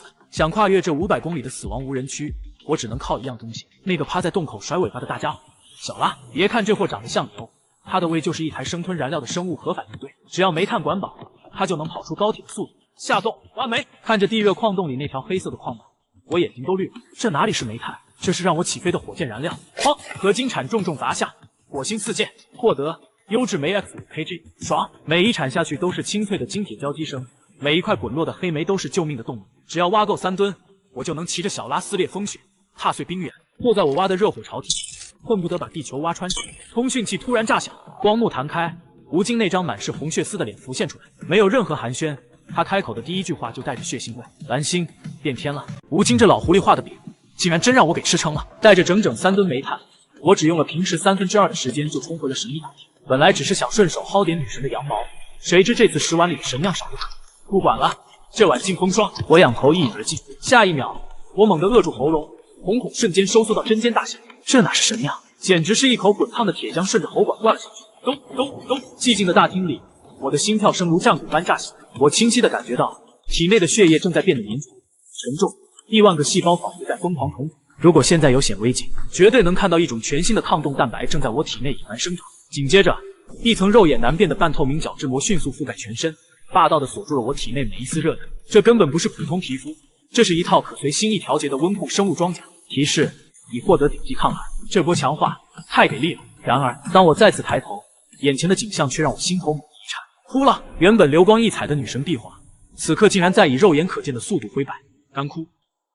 那些存活了不知多少岁月的古老温台，仿佛耗尽了最后一丝生机，化作灰白的尘埃簌簌落下。女神的轮廓彻底消失，只剩下光秃秃的黑色石头。我伸手接住一抹微凉的灰烬，女神俨然尽了。我沉默着将灰烬抹在额头，转身没入黑暗。刚路过蝙蝠窟，苏婉的消息就炸了出来，毒枭可以制作。好消息！我立刻化身精密机器，回到庇护所就开始搞化工，高温溶解、碳腾过滤、急冻结晶。没过多久，容器底部就吸出了一层微黄的晶体颗粒。有了这玩意儿，那3张硬得像铁板一样的血魔狼皮终于能用了。我把胶水狠狠涂抹在皮板上，像揉面团一样暴力揉搓，甚至直接上脚踩。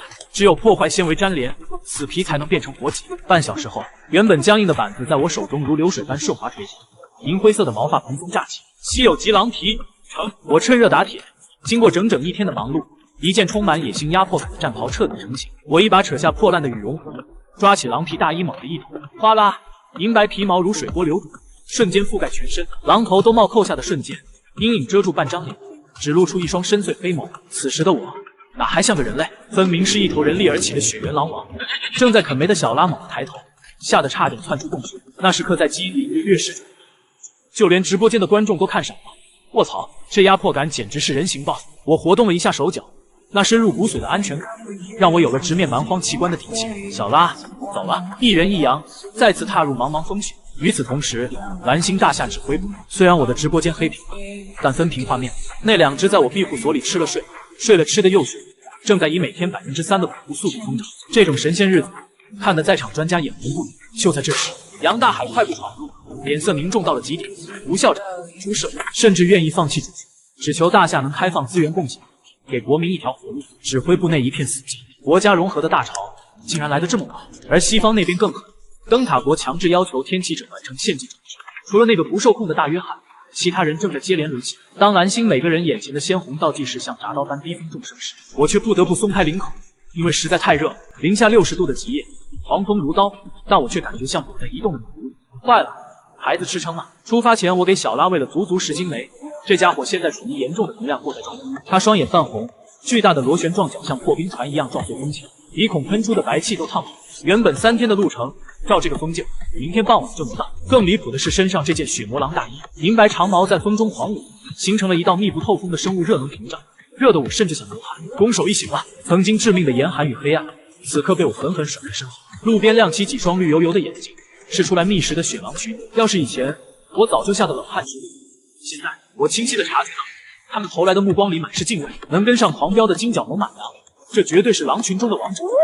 我兴致大发，仰头一声长啸，下一秒，风雪中竟响起了此起彼伏的狼嚎，仿佛万狼朝拜。一人一羊就在这群狼的祝福声中狂飙了整整1晚，足足跑了300公里。直到第2天清晨，小拉才慢慢恢复正常。此时，前方突然传来一阵诡异的金属嗡鸣声。我翻过一道冰脊，眼前的景象让我瞳孔骤然收缩。哇，这是一片令人震撼的青铜海洋，积雪极薄的山脊上长满了一眼望不到头的古红色枝，每一株草叶都挺拔如剑，在风中碰撞出金戈铁马般的轰鸣。B 级资源点，青铜草海，这不仅是巨角猛犸羊的基础口粮，更是能让生物练就铜皮铁骨的宝地。但我没有被喜悦冲昏头脑，我反手取下霸王弓，动作没有一丝凝滞，弓弦震颤，重型箭矢直指草海深处。那里，一双幽蓝色的树瞳缓缓睁开。2阶魔兽冰晶剑石虎，体长超过3米，浑身覆盖冰晶鳞甲，这是真正的顶级掠食者。我没有退，狼王大衣在风中猎猎作响，我稳稳端着弓，眼神比风雪更冷。滚，或者死！对峙整整3秒，这头凶兽看着寒光闪闪的剑士，又看了看体型狰狞的小拉，终于，他眼中的凶光散去，他怂了。看着退去的兽影，我嘴角勾起一抹，不知不觉间，我已经站在了食物链的上头。就在我收割战利品继续前行时，蓝星大厦指挥部内却炸开。虽然我逼退2阶魔兽的操作让战术府惊出一身冷汗，但吴京看着数据图，眼中只有锐利。数据不会说谎，林安的身体机能和装备水平，在第8批是第1，在历史上也是前。别忘了，他可是用前5的面板打出了历史第1的战绩。然而，还没等众人松口气，刺耳的警报声突然响彻指挥大厅。吴校长，紧急情况，隔壁幽影组请求最高级别支援。吴校长，紧急情况，隔壁幽影组请求最高级别支援。大屏幕切换，画面不再是热血战斗，而是一片令人窒息的惨绿色毒。那是3级奇观，碳吸毒。通讯员的声音都在颤抖。幽影凭身体素质扛住了毒气，但是他迷路了，而且他突然跪在地上哭，说想要回家。全场死寂。幽影是谁？那是冷血如机器，断了骨头都不吭一声的 S 级特工。他竟然在哭。吴京脸色瞬间铁青，是精神攻击。谁也没想到，连传奇开拓者都在这诡异的奇观里翻了车。2日后，我置身于一片奇异的冰川裂谷，两侧千米高的半透明冰墙，像斩断天地的巨剑，美得惊心动魄，也静得让人心慌。虽然环境优美，但地图上那深红色的危险标识却在疯狂示警。可这是前往撒旦之眼的必经之路，我没得选。突然，我脚步一顿，目光死死锁住身侧的冰壁，在晶莹剔透的悬冰深处半米处，竟然有一道平滑笔直的刻痕，人为的。我心头猛地一跳，几万年前的冰层里怎么会有这种痕迹？还没等我想明白，吴京沙哑疲惫的声音就在耳边炸响：“林安同志，你要加快速度。蓝星现在的局势崩了，因为就在刚才，被寄予厚望的3位传奇开拓者在奇观面前全部灭绝。”我眼神瞬间凝重，连传奇都束手无策。没错，吴京的声音透着深深的寒意。科学家发现，所谓的奇观除了环境之外，还具备致命的读心机制，它能具象化每个人心底最深的渴望，然后扭曲成必死的陷阱。比如灯塔国的乔治队长冲进雷暴丛林后，他觉得自己是救世主，张开双臂狂笑，主动撞向雷电。还有水之子神代，在千里深海的高压下，他幻觉自己拥有鱼人力量，竟然试图脱掉潜水服去用肺呼吸。最让我震惊的是幽影，那个冷血如机器的 S 级特工，竟然在毒雾里跪地痛哭，说看到了早已牺牲的父母，哭着想要回家。精神打击，这简直是降维打击。比起看得见的魔兽，这种直击灵魂软肋的手段才是真正的绝望。更可怕的消息是，苏婉告诉我，那3位传奇在调整心态后，仅4小时又再次冲进了奇观。神话级奖励太诱人，贪婪已经压过了恐惧。挂断通讯，我看着眼前跳动的篝火，只觉脊背发凉。连拥有超凡力量的途经者都在浴缸里溺死，这蛮荒背后的神明到底拥有怎样的伟力？深夜，极夜的冰川峡谷静得可怕。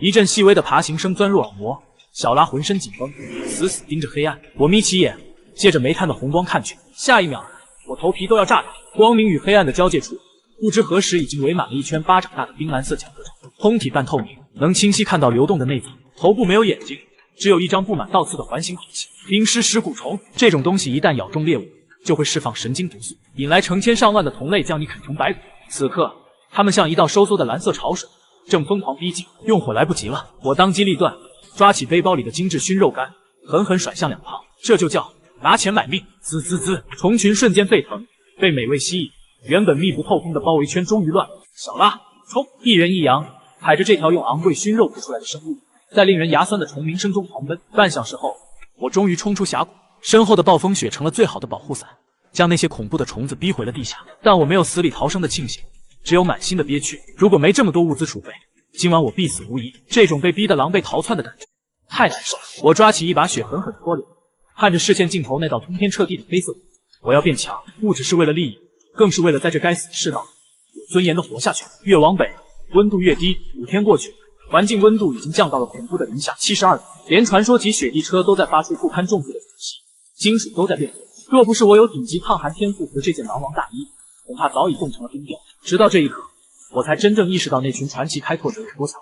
这种绝地，他们居然只用1天就能抵达。大神，果然全是怪物！你倒计时第18天，小拉突然死死抵住地面，喉咙里发出恐惧的呜咽。无论我怎么拽，他都不肯再往前哪怕一步。前方30公里，在魔兽敏锐的直觉，恐怕已经不是陆地，而是一张张开的深渊巨口。那你就在这等我吧，小拉。我拍了拍他颤抖的脊背，解开兽绳。这么多天的生死相依，他早已是我的战友，遇到危险就跑，去找你的同伴。告别了小拉，我收起雪地车，徒步踏入这片死寂之地。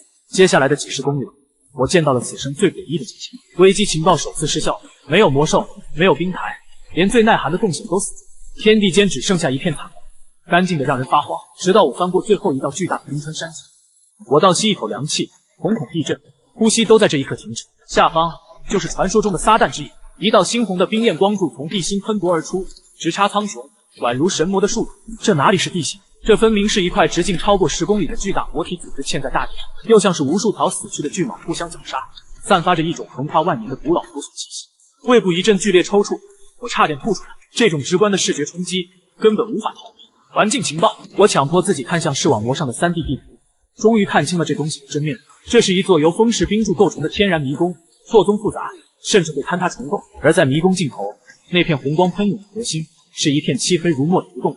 黑水中漂浮着我此行的最终目标——冰心莲。晶莹剔透的莲花，美得惊心动魄，但在那圣洁的花瓣之下，根本不是植物供给，而是成百上千条如铁线虫般疯狂扭动的黑色触须。那是最后的祭品，拿到它，我就能完成陷阱，成为风霜女神的侍从。无视严寒，风雪环境30%神性增幅。更重要的是，在这不知存在多久的蛮荒奇宫，这些冰心莲到底是什么品质？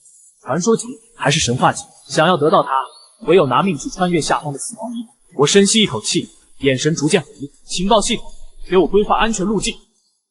13点情报值瞬间扣除，换来的却是一张让头皮发麻的活体地图。嗡的一声，一条悠悠的绿色轨迹像手术刀般撕开迷雾，在3D 地图上七拐八绕，竟然直指那个被视为死亡禁区的不动黑火。这不仅是路，更是3级奇观撒旦之眼的唯一正眼。悬着的心终于放下，我强忍着胃里的翻江倒海，掏出一块熏肉干死命往嘴里塞，因为我很清楚，一旦踏入那个精神绞肉机，接下来半个月我连张嘴的机会都没有。瞥了一眼光幕上的血红倒计时，15天13时47分。与此同时，大夏天启指挥部的密闭室内，空气里全是令人作呕的酸臭味。吴京死死抓着垃圾桶，再一次吐到胆汁都要出来，脸色惨白，双眼充血。这就是代价。光是透过屏幕看一眼我的第一视角，那种扭曲的冰柱和蠕动的地貌，就能让普通人的大脑瞬间宕机。国家被迫切断画面，只有吴京这种经历过蛮荒洗礼的疯子，才能硬扛着精神辐射通过语音记录数据。门外更是乱成一团，所有的科技投影全部失效，变成一团乱麻。这就是蛮荒对人类科技的嘲讽。此路不通，几十个顶尖测绘专家只能趴在地上，戴着耳机听吴京断断续续的呕吐声，用最原始的炭笔进行盲绘。不管是以前勾心斗角的灯塔国，还是满头银发的大夏专家，此刻全部挤在一起，在绝望的奇观面前，没有国界。这是蓝星对决蛮荒，是人类死磕生命。瑞士点评中心的演播室里，气氛更是压抑到了极点。在这个只有死亡通道的地方，曾经的全息烟花早就没了，取而代之的是一条条冰冷的消息：灯塔国乔治身体碳化，樱花国神代深海幻觉中等死。就连大夏最强的幽影，也已经在毒雾里整整12天滴水未进。所有传奇开拓者都在奇观里迷失了自我。第8批开拓者林安，体质数据小于100。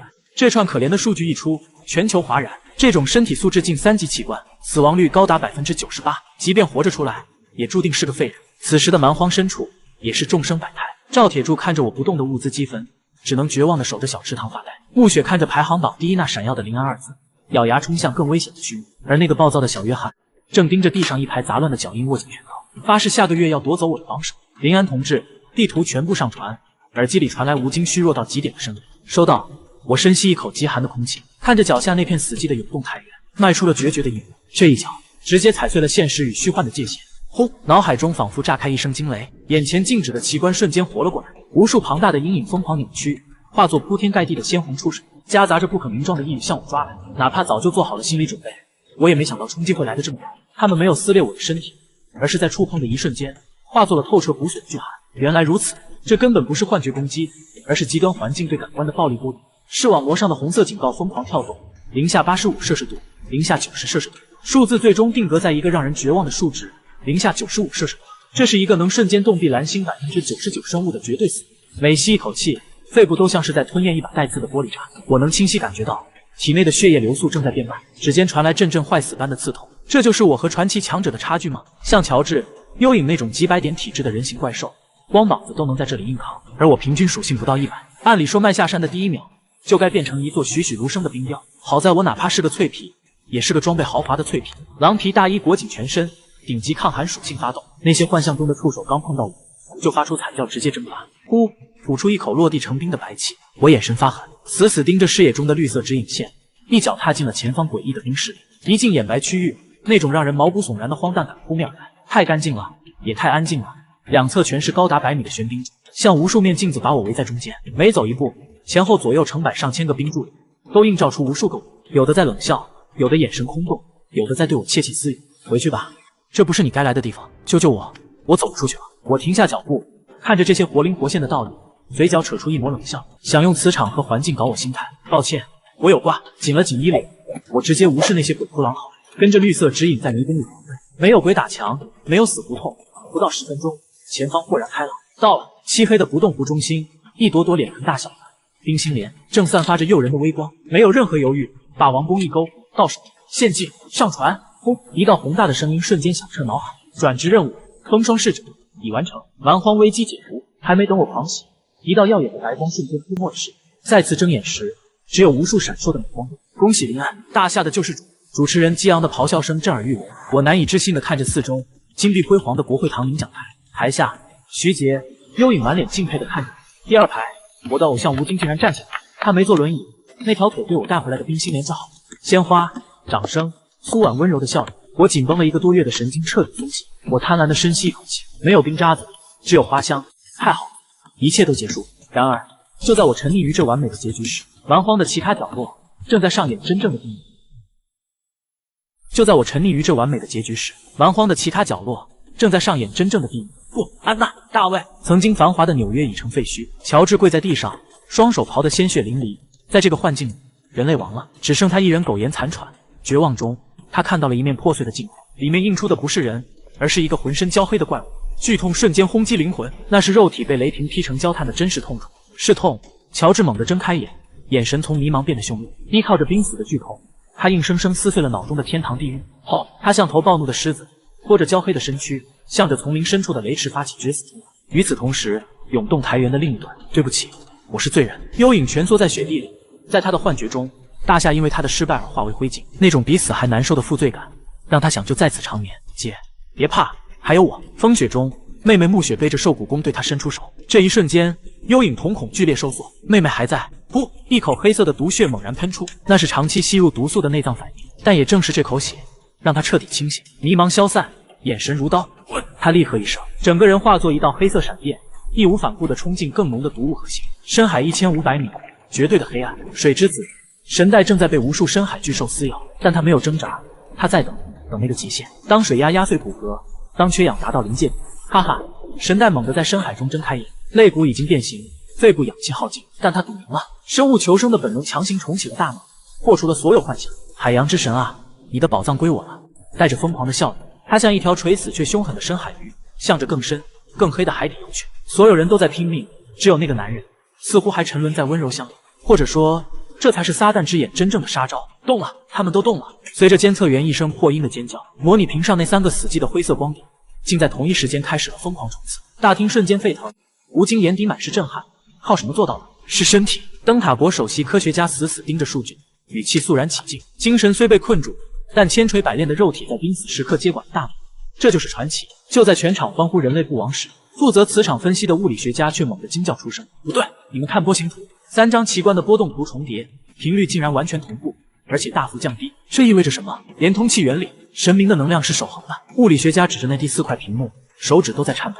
是因为第4个接入者分担了磁场压强，所有人的目光瞬间锁定了最后那个图标——撒旦之眼。那是第8批开拓者临安，是他用自己的入局，硬生生给3位传奇撕开了一道生门。可屏幕上代表临安的光点，却死死定在原地，一动不动。他为了成全别人，自己却迷失了。吴京狠狠砸向合金桌面，发出近乎祈祷的低吼：“快醒过来啊，临安！爸妈，老妹，我要走了。”看着满桌丰盛的饭菜，我缓缓放下了筷子。老妈心疼地夹了一块最大的熊掌肉塞进我碗里。傻儿子，说什么胡话？这才是家。是啊哥，外面多冷啊！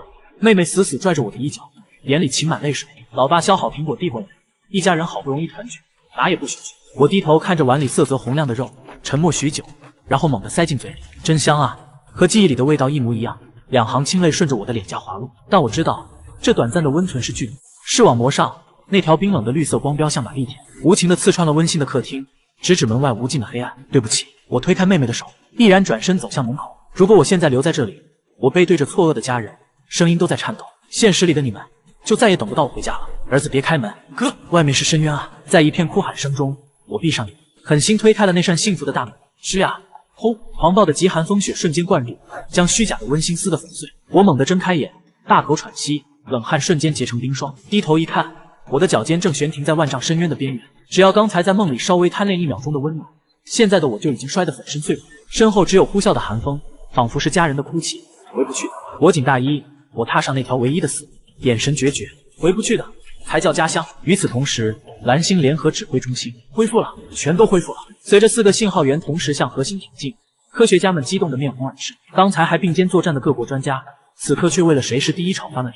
肯定是乔治，他是完美的超级战士。8个神代军的意志才是最强的。放屁！我们大夏的幽影速度无人能敌。争吵声中，后勤部推着餐车走了进来，一股浓郁的肉香瞬间镇压全场。各位辛苦了，这是林安同志之前传回来的顶级食材——红烧血魔熊掌。看着那色泽红亮的熊掌，所有大佬食指大动。灯塔国科学家一边大快朵颐，一边还不忘赞叹：这林安虽然还在外围，但贡献的食材真不错。讽刺的是，他们在吃着我拿命换来的肉，却在赌别人拿第一。角落里，吴京端着饭盒，脸色却难看到了极点，形势不妙啊！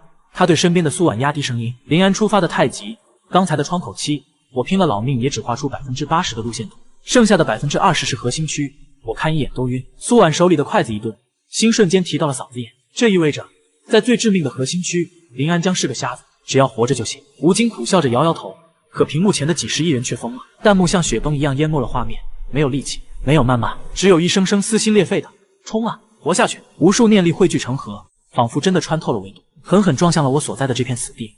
但我听不见。此刻的我正站在一座露天的尸体博物馆里，浑身发抖，不是冷，是吓的。脚下是密密麻麻的台原巨树、血魔狼王，甚至还有保持冲锋姿态的3阶霸主、冰晶剑齿虎王，成百上千。他们不是雕塑，而是被瞬间冻结的活物。猛一抬头，我差点跪下，前面竟然横亘着一座100米高的肉山，那是雪原陆行记。白毛国的顶级猎人拼死才杀回一只10米的幼崽，可眼前这头足足有100米。更恐怖的是，这头巨兽的脊背上竟然坐着几十个人，不，那是巨人，身高3米，披着兽皮，怀里还死死护着幼崽。而在陆行经高昂的头顶，站着他们的王，一个4米高的巨人手拄权杖，以此生最后的姿态向天怒吼。哪怕死了几万年，那种不屈的压迫感依旧让我窒息。我不争气的咽了口唾沫，脑子里蹦出的第一个念头竟然是：冻了这么久，应该还能吃吧。刚想伸手，系统的提示音却像盆冷水泼了下来，无法上传。该物品为有主之物。有主？这里连个鬼影子都没有，哪来的主人？就在我疑惑抬头，视线撞上那巨人首领双眼的一瞬间，我脑海轰然炸响，一股来自远古的绝望意念硬生生钻进了我的大脑。我仿佛看到了那一刻，陆行经在悲鸣，族人在极寒中一个接一个倒下，那位首领在风雪中嘶吼，声音穿透万年时光，震得我头皮发麻。伟大的女神啊，请宽恕我们的狂妄。后来者带着我们的遗志走出去，一定要走出去。呼呼呼，幻象崩碎，我大口喘着粗气，一身冷汗。还没等我缓过神，视网膜上突然弹出一行血红的文字：检测到关键剧情节点，是否花费5情报点解密冰原巨人的历史，奖励可获取更高品级冰心莲。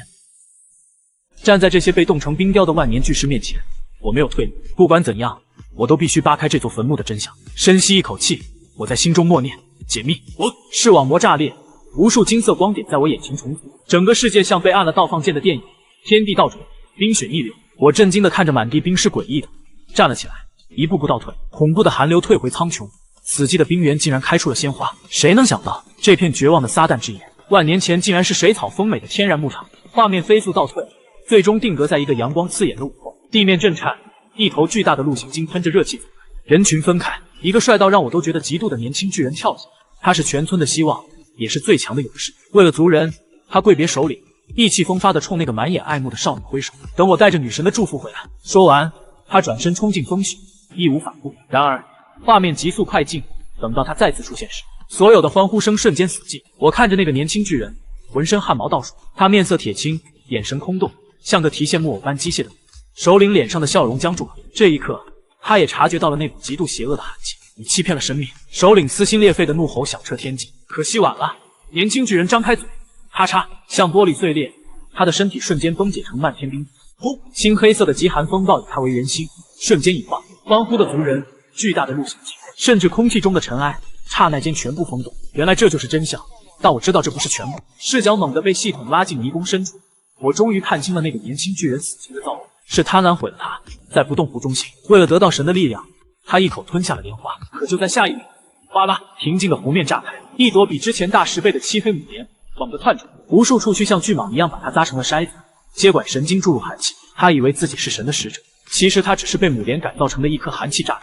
原来如此，画面崩解，我回到了现实。难怪没有掉落物品提示，因为真正的 BOSS 那朵母莲还在湖里堵住。看着眼前被冰封的巨型陆行鲸，我脱下手套，轻轻拍了拍他粗糙的身体。虽然隔着万年时光，但我仿佛还能感受到那股不屈的余温。多谢，我轻声说道，准备转身离开。就在这时，咔嚓一声脆响在死寂中炸开，像是什么人终于卸下了重担，松开了手。哈哈哈！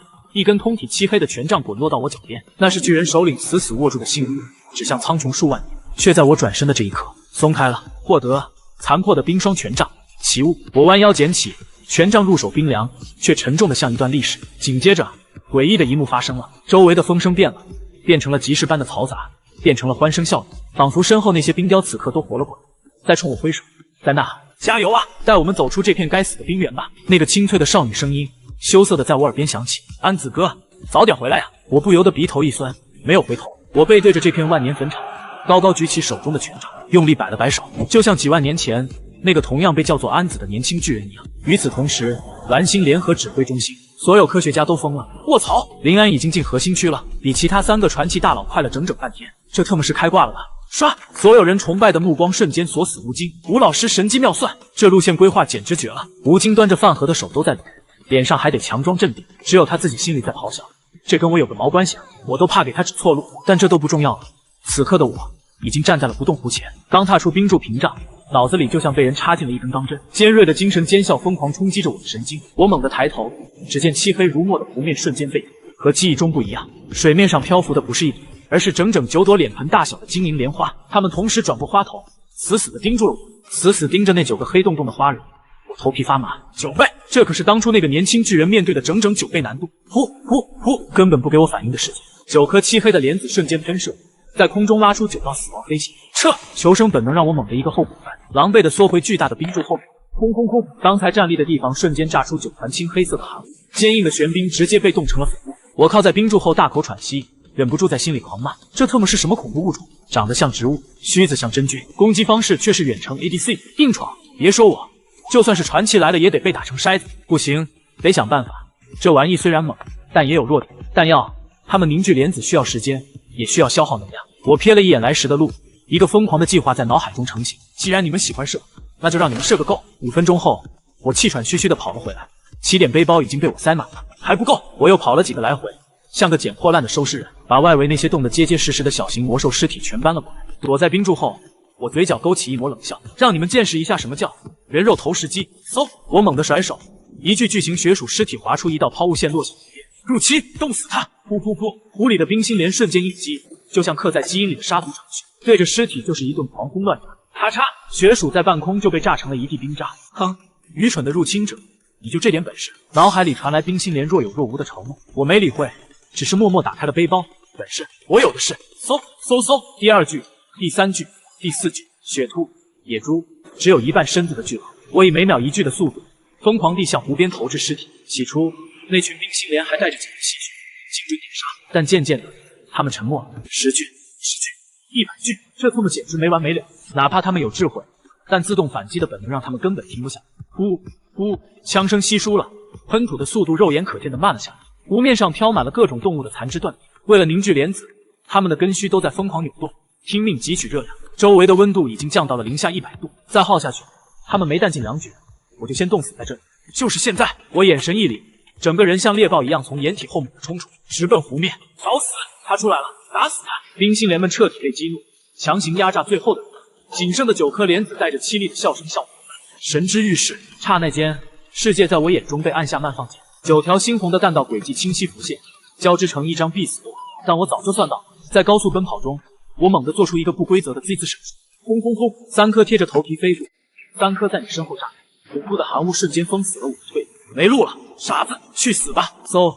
最后2枚莲子擦着我的鼻尖飞过，皮肤传来被割裂般的剧痛。我猛地一个极限滑铲，滋啦！借助惯性，我稳稳停在湖边，脚尖距离漆黑的湖水不到10厘米。我缓缓站起身，对着湖心那几朵发抖的花冷笑一声：“来啊，继续射啊！”死寂！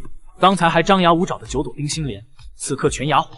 他们不敢射，太紧了，一旦炸开，他们自己也得玩完。紧接着，我脑海里的精神磁场炸锅：“老9，你个废物，射歪了！放屁！是老5挡住，都怪老6。那头野猪明明死了，他还补枪。”争吵声持续了几秒，突然变得极度柔和，其中最大、最美的一朵莲花缓缓飘到岸边，散发着诡异的香气。你赢了，你有资格拥有我。来吧，吃下我，你就是冰原的主宰。咔嚓！我脸颊上冻硬的皮肤崩开，血珠瞬间凝成红宝石般的冰晶。没有废话，我极其缓慢地抬起左臂，手指已经冻成紫黑色。嘎吱！霸王弓被拉满如月，冰心莲还在搔首弄姿，以为我要臣服，但我盯着的根本不是他，而是他身下那片漆黑的身手。嗖！流星坠湖，重型古剑拖着特制的受精场所，擦着那朵花瓣，狠狠扎进漆黑的湖水深处。扑通！哈哈哈！射歪了，吓死爹了！原来是个瞎子，水底下连条鱼都没有。嘲笑声还没落地，下一秒，所有的嬉笑变成了凄厉的尖叫。武器！平静的湖面瞬间隆起一座巨大的水山，那9朵小莲花直接被狂暴的水一声沉闷，古老且充满惊恐在我脑海中炸开。为什么？你怎么知道我在下面？水底那个庞然大物在疯狂挣扎，受精崩的比例，他的伪装被我这一剑彻底击碎。再来！我一脚死死踩住受精，霸王弓再次拉满，第二只挂着倒钩的重剑上弦。在神之御势的加持下，第二剑就像装了制导系统，破开浪花，死死定进那团墨绿色的阴影，正中核心。我迅速把受精缠在手臂上，感受着水下传来的恐怖怪力，心里却是一喜。这家伙就是典型的玻璃大炮，本体脆弱的像纸，全靠那几颗莲子撑场面。只要拖上岸，他就是待宰的羔羊。哗啦啦，水下的怪物急了，无数黑色莲子像暴雨一样无差别。与此同时，粗壮如蟒蛇的根须破碎，带着森然寒意直刺我的面。我咬碎了牙关，脸上的皮肤寸寸皲裂，鲜血刚渗出来就被冻成火冰，整个人像个破碎的瓷娃娃。这是在和死神拔河，一旦脱手或者力竭，今天就得交代在这。肩膀、大腿被根须划得深可见骨，但我死都不松手，反而借着这股冲力一步步往后退。我就不信拖不垮你！疯子，他是疯子！岸边的小莲花们吓得花容失色，尖叫着四散奔逃，根本不敢靠近这片修罗场。一人一莲，听的就是谁命令。我的视线开始模糊，体温已经跌破了生命红线，但那朵母莲也不好受。他慌了。就在我准备拼死一搏时，精神磁场突然，原本狰狞的根须化作柔和的光影，一个不着寸缕、绝美妖异的外星女子凭空出现。她眼含泪光，楚楚可怜地向我伸出手，声音酥到了骨子里：“勇士，放过我好不好？只要你松手，我可以做你的奴隶，给你想要的一切快乐。求求你，不要把我献给他。”我冷冷地看着这个幻想，眼神空洞的像在看一堆烂木头。色诱，这种鬼话你留着去骗风霜姐吧。我默默加大了手上的力量，伴随着绝望的嘶吼，巨大的黑色母莲被我硬生生拖上来，离开了水的滋养。它庞大的身躯顷刻间枯萎，恐怖的寒气也随之消散。胜负已分，我大口喘息着，拄着权杖跪倒在地。虽然赢了，但我的生命力也在急速流逝，最多3分钟我就得死。然而就在这一刻，嗡！空气中的磁场突然发生了诡异的共鸣，眼前的湖水毫无征兆地映出3个画面：漫天雷霆中，那个浑身烧成黑炭的男星男子，七彩毒雾里踩着虫子尸体的大侠幽影，还有深水下那个坐在死水母身上一脸轻松的男生。他们都解决了各自的 BOSS， 却都在等待。我瞬间明白了，献祭没有回应，是因为缺了我这一环。这就是风霜姐给我的牌面吗？我强撑着站起身，看着脚下的黑色母莲，再无一丝犹豫，权杖高举，对着他的眉心狠狠刺下。献祭！一道贯穿天地的青色光柱从撒旦之眼爆发，直冲云霄，苍穹裂开。地上的母莲似乎察觉到了末日，原本娇弱的伪装瞬间崩解，化作一头高达1000米、长满肉瘤和触手的克苏鲁怪物，张牙舞爪冲向天空，试图玷污神迹。然而天空的回应只有一声清脆的声音。这一把晶莹剔透、长达100丈的巨型冰刀从裂开的穹顶垂直落下，最粗壮的触手悄无声息地断裂。但这仅仅是开始，刷刷刷，无数把大小不一的冰刀汇聚成璀璨的刀刃，像一场华丽绝伦的刀刃瀑布，对着下方的怪物倾泻而下。这是神明赐予的凌迟，没有血腥，只有残酷到极致的优雅。每一刀都避开核心，每一刀都带走血肉。眨眼间，那遮天蔽日的深渊怪物就消失了，只剩下一颗拳头大小、通体漆黑的完美莲子，静静悬浮在我面前。完美的祭品！一声赞叹从身后传来。谁？我猛地回头，风雪中那个年轻巨人的虚影缓缓凝聚，他看着莲子，又看了看我，眼中的震撼最终化为了苦涩的顿悟。难怪我只能走到这里，终究是力量不够啊！哗啦，随着他的低语，困住这片天地千万年的坚冰开始崩解，高耸入云的冰柱化作晶莹粉末，整个世界都在解冻。一声充满喜悦的精鸣响彻天地。那头被冻死不知多少年的陆行鲸，灵魂光影挣脱躯壳，肆意长鸣。不仅仅是他，那些保持着绝望姿势的远古巨人冰雕也纷纷化作鲜活的灵魂。他们看着我，眼神中满是解脱和感激。安子，你成功了！神迹，是神迹啊！我们终于可以回家了。无数光影巨人向我挥手，踏着云彩走向传说中永不落日的南方。他们把我当成了那个年轻勇士，直到所有人都走了，我的身边只剩下那个年轻巨人。你不走吗？我轻声问。我不配。他看着远去的族人，眼中满是复杂，最后化为一抹释然的笑。他伸出手，指了指我身后的不动。谢谢你，勇士，有机会去看看湖底吧，那里或许有你真正想要的答案。一口带着冰渣的黑血猛喷出，剧痛像海啸一样淹没了我的神经，意识开始模糊，眼前的世界天旋地转。要死了吗？这是身体到达极限的信号。扑通，我再也支撑不住，直挺挺地向后倒去，重重砸在坚硬的冰岸上。黑暗吞噬了一切，我彻底失去了声息。随着那个年轻巨人的消散，足以扭曲时空的磁场也随之瓦解。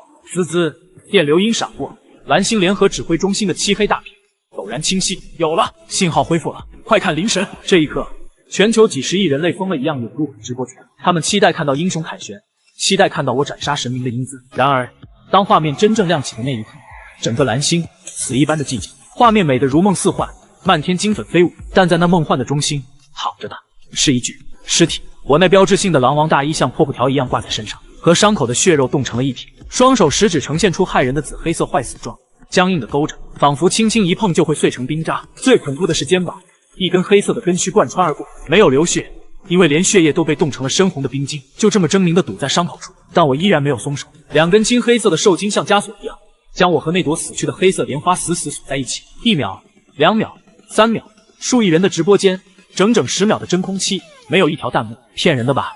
怎么会这样？绝望的哭声在大厦的各个角落蔓延，所有人都崩溃了。就在这时，一道宏大冷漠、不带丝毫感情的公告，无视了人类的悲欢，强行降临。恭喜灯塔国乔治成为神使，战争搁置。紧接着，金色的公告如流星般刷屏，刺痛了每一个大夏人的眼。大夏国幽影成为神使，丰饶之影樱花国神代成为神使，深海船长白毛国索卡成为神使，兽王4大传奇，各国强者纷纷登榜。除了大夏，全世界都在狂欢。今天的空气都是甜的，哪怕是刚融合的小国都在庆祝自己拥有了神使，免于亡国。唯独大夏这漫天的金榜，此刻却显得如此刺眼。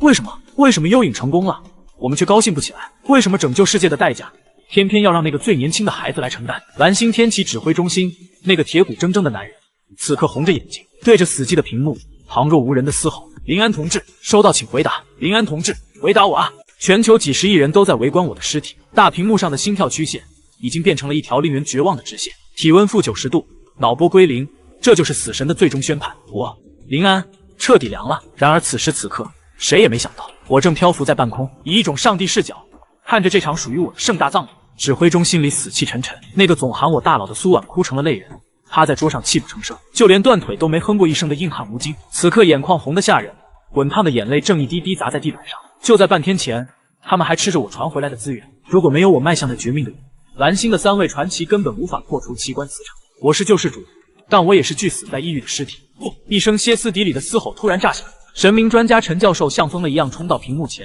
张开双臂大吼：“林安不会死，还有神明，风霜女神一定有办法。”这帮平日里最坚定的唯物主义大佬，此刻竟然聚在一起，语无伦次地念叨着祈祷词，试图抓住这最后一根救命稻草。我真的挂了。我低下头，看着岸边那具破破烂烂的肉身，心里刚吐槽一句风霜姐不给力，视角却猛地被拉高。一个个发光的房间悬浮在我周围，家里父母像枯木一样呆着，妹妹林小小眼里的光彻底熄灭，那空洞的眼神看得我心如刀绞。旁边的小胖子一边抹鼻涕，一边笨拙地安慰他们，甚至大洋彼岸那个金发大总统摔文件的暴怒画面，亿万人的哭声汇聚成弹幕，在我脑海里疯狂刷屏。我漂浮在半空，下意识想伸手擦掉妹妹的眼泪，想拍拍吴京的肩膀，可手掌穿透了那些画面，却什么都触碰不到。原来人死前真的能看到这些。不，就在这时，一道清冷又古老的声音突兀地贴着我耳边响起：“只有你可以。”卧槽！我吓得猛一回眸，只见漫天风雪自行勾勒，化作一道绝美却模糊的神圣轮廓，明明近在咫尺，却像是规则的化身。风霜女神！我瞪大眼睛，还没来得及震惊，她竟然伸出一根冰雪凝聚的手指，轻轻拨弄着那些画面，淡淡调侃：“怎么不叫姐了？坏了！”真被她听到了。风雪中传来一声轻笑，女神收回手，语气变得飘渺：“继续前行吧，我的代行者，留给你们的时间不多了。”我刚想问什么时间，她却挥了挥手，像驱赶苍蝇一样：“该回去了。”回去？回哪去？那是具冻成冰棍的尸体啊，一点科学道理都不讲吗？然而下一秒，悬浮在他指尖的黑色莲子突兀落下，他无视空间距离，精准地砸进我那具尸体的心脏。轰！一股无法抗拒的吸力瞬间袭来，我的意识被狠狠拽回那具破败的躯壳。本以为是极寒地狱，岂料却是融化灵魂的滚烫。那莲子简直是一颗浓缩的太阳，霸道的生机之力化作红日，强行冲开早已停摆的心脏，咚，心跳如雷，五脏六腑都在燃烧，坏死的组织直接气毁，取而代之的是晶莹如红宝石般的新生脏器。更离谱的是骨骼没有痛苦，只有酥麻疏松的骨质崩裂重组，最终化作流淌着冰蓝光泽的神域。这根本不是治疗，这是一场彻彻底底的重铸。体表死皮如飞灰剥落，露出宛如极地白瓷的心肌。唰，我猛地睁开双眼，黑瞳深处竟然倒映着一场冰蓝风暴，耳边回荡着女神消散前留下的最后一句话：神从不讲道理。蓝星那边，所有人都在流着泪等待直播间黑屏。10分钟过去了，画面竟然没断。快看，那是什么？有人指着屏幕惊呼。画面中那具本该冻僵的尸体，胸廓竟然极其微弱的起伏了一下。接着，扑通一声沉闷如雷的心跳声顺着麦克风传遍全球。呼，两条灼热的小白龙从我口鼻喷涌而出，在极寒空气中拉出长长的轨迹，那是活人才能呼出的热气。动了，手指动了，灵神活了。原本死寂的家里，妹妹一把推开小胖子，扑到屏幕前撕心裂肺的哭喊。哥，无数个家庭的悲伤瞬间化作狂喜的尖叫。指挥中心里，原本拉成直线的死亡警报突然变得急速高亢，那条代表死亡的红线被无形的大手狠狠拽起，垂直拉伸。系统办，数据员全都傻了。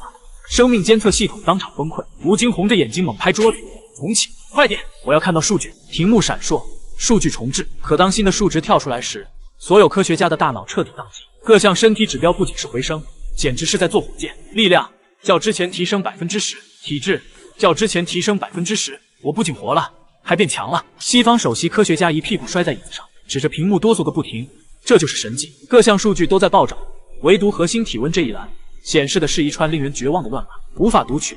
无论重启多少次，系统都捕捉不到我的体温。陈教授，你是对的。众人猛地转头看向之前发疯的大夏教授，眼神狂热。真的是神迹，你怎么推导出来的？他其实想说，刚刚那是绝望之下的胡言乱语，但这一刻，蓝星的生物学大神就在指挥部陷入混乱时，大屏幕画面中，唰，我猛地睁开双眼，一抹威严的金光在眼底闪过，随即化作深邃的冰蓝风暴。还没等我适应这具新躯体，第二条高等文明公告强行挤占了所有人的视线。恭喜大夏国临安成为蓝星首位神使，获得神话级奖励凛冬之星祭品。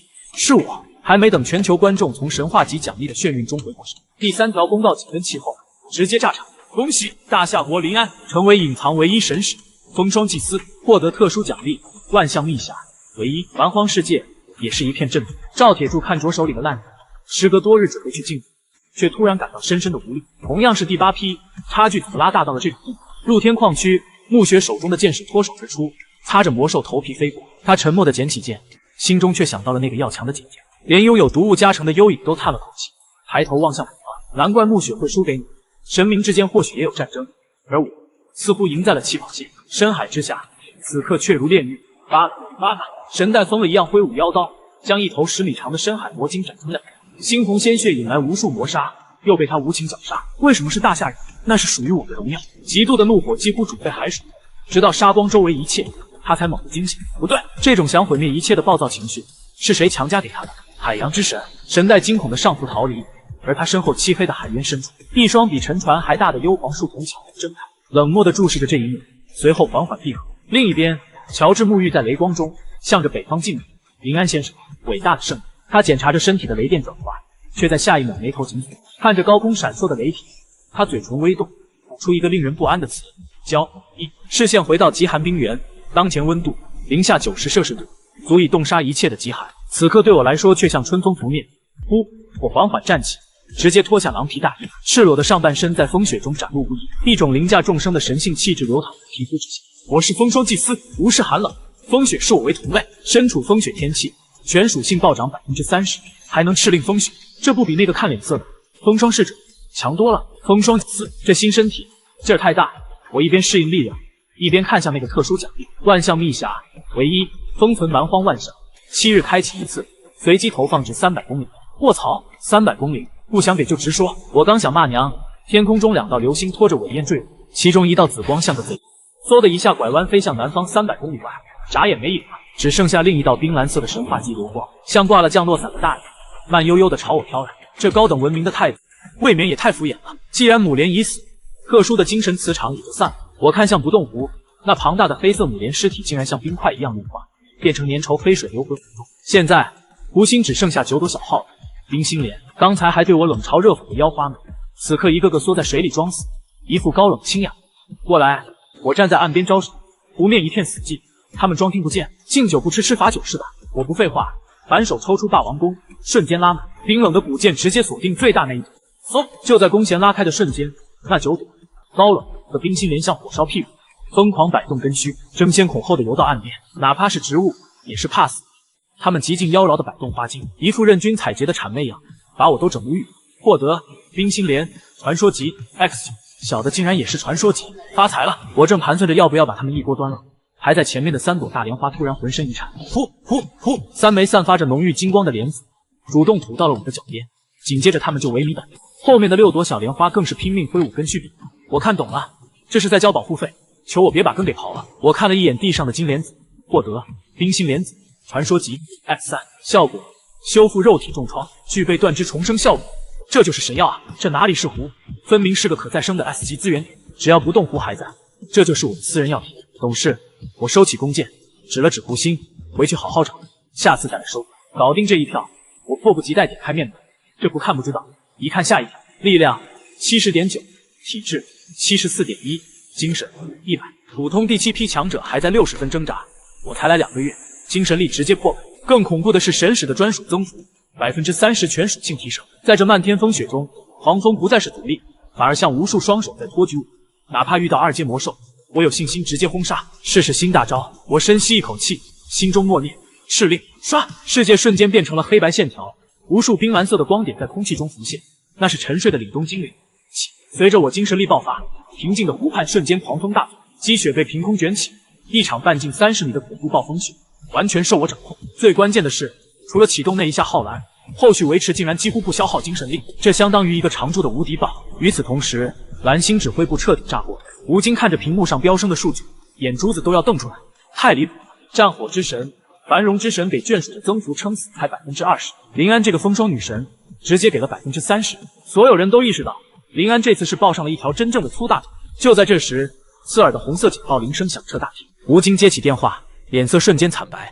版本任务更新了。此时的我正沉浸在掌控风雪的快感中，视网膜上突然弹出的血红倒计时，瞬间给我浇了一盆冷水。天启之争任务更新，版本任务2，富饶之邦。我看清任务说明的那一刻，头皮发麻。50天后，对所有第一庇护所进行评级，维度、物资、建设、生态，若评分低于60分，该天启者所属国家直接抹杀。这一刻，寒气直冲天灵盖。这不是任务，这是把刀架在了整个国家的脖子上。好消息，国家抹杀只针对天启者。坏消息，我特么就是天启者。这一刻，看着任务面板上的奖励列表，我心里只有2个字：地狱。第1名神话级道具，第2名双传说，奖励很诱人，但这任务对我就像是来自世界的恶人。别人在森林、海岛随便养2只兔子，种点土豆，评分就能蹭蹭涨。我呢，永动台原，零下几10度，土比铁硬，寸草不生。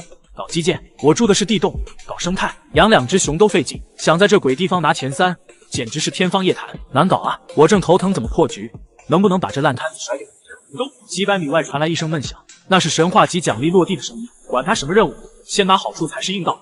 风来！我心念一动，风雪瞬间化作推背，整个人像猎鹰一样贴地滑翔，直冲落地。几百米转瞬即至，坑底没有宝箱，只有一个巴掌大的黑色金属匣子。这么抠，连个包装都没有。我手指触碰匣盖的瞬间，啪嗒，咚！一声沉闷的心跳，竟直接在我灵魂深处炸响。匣子里悬浮着一颗拳头大小的水晶心脏。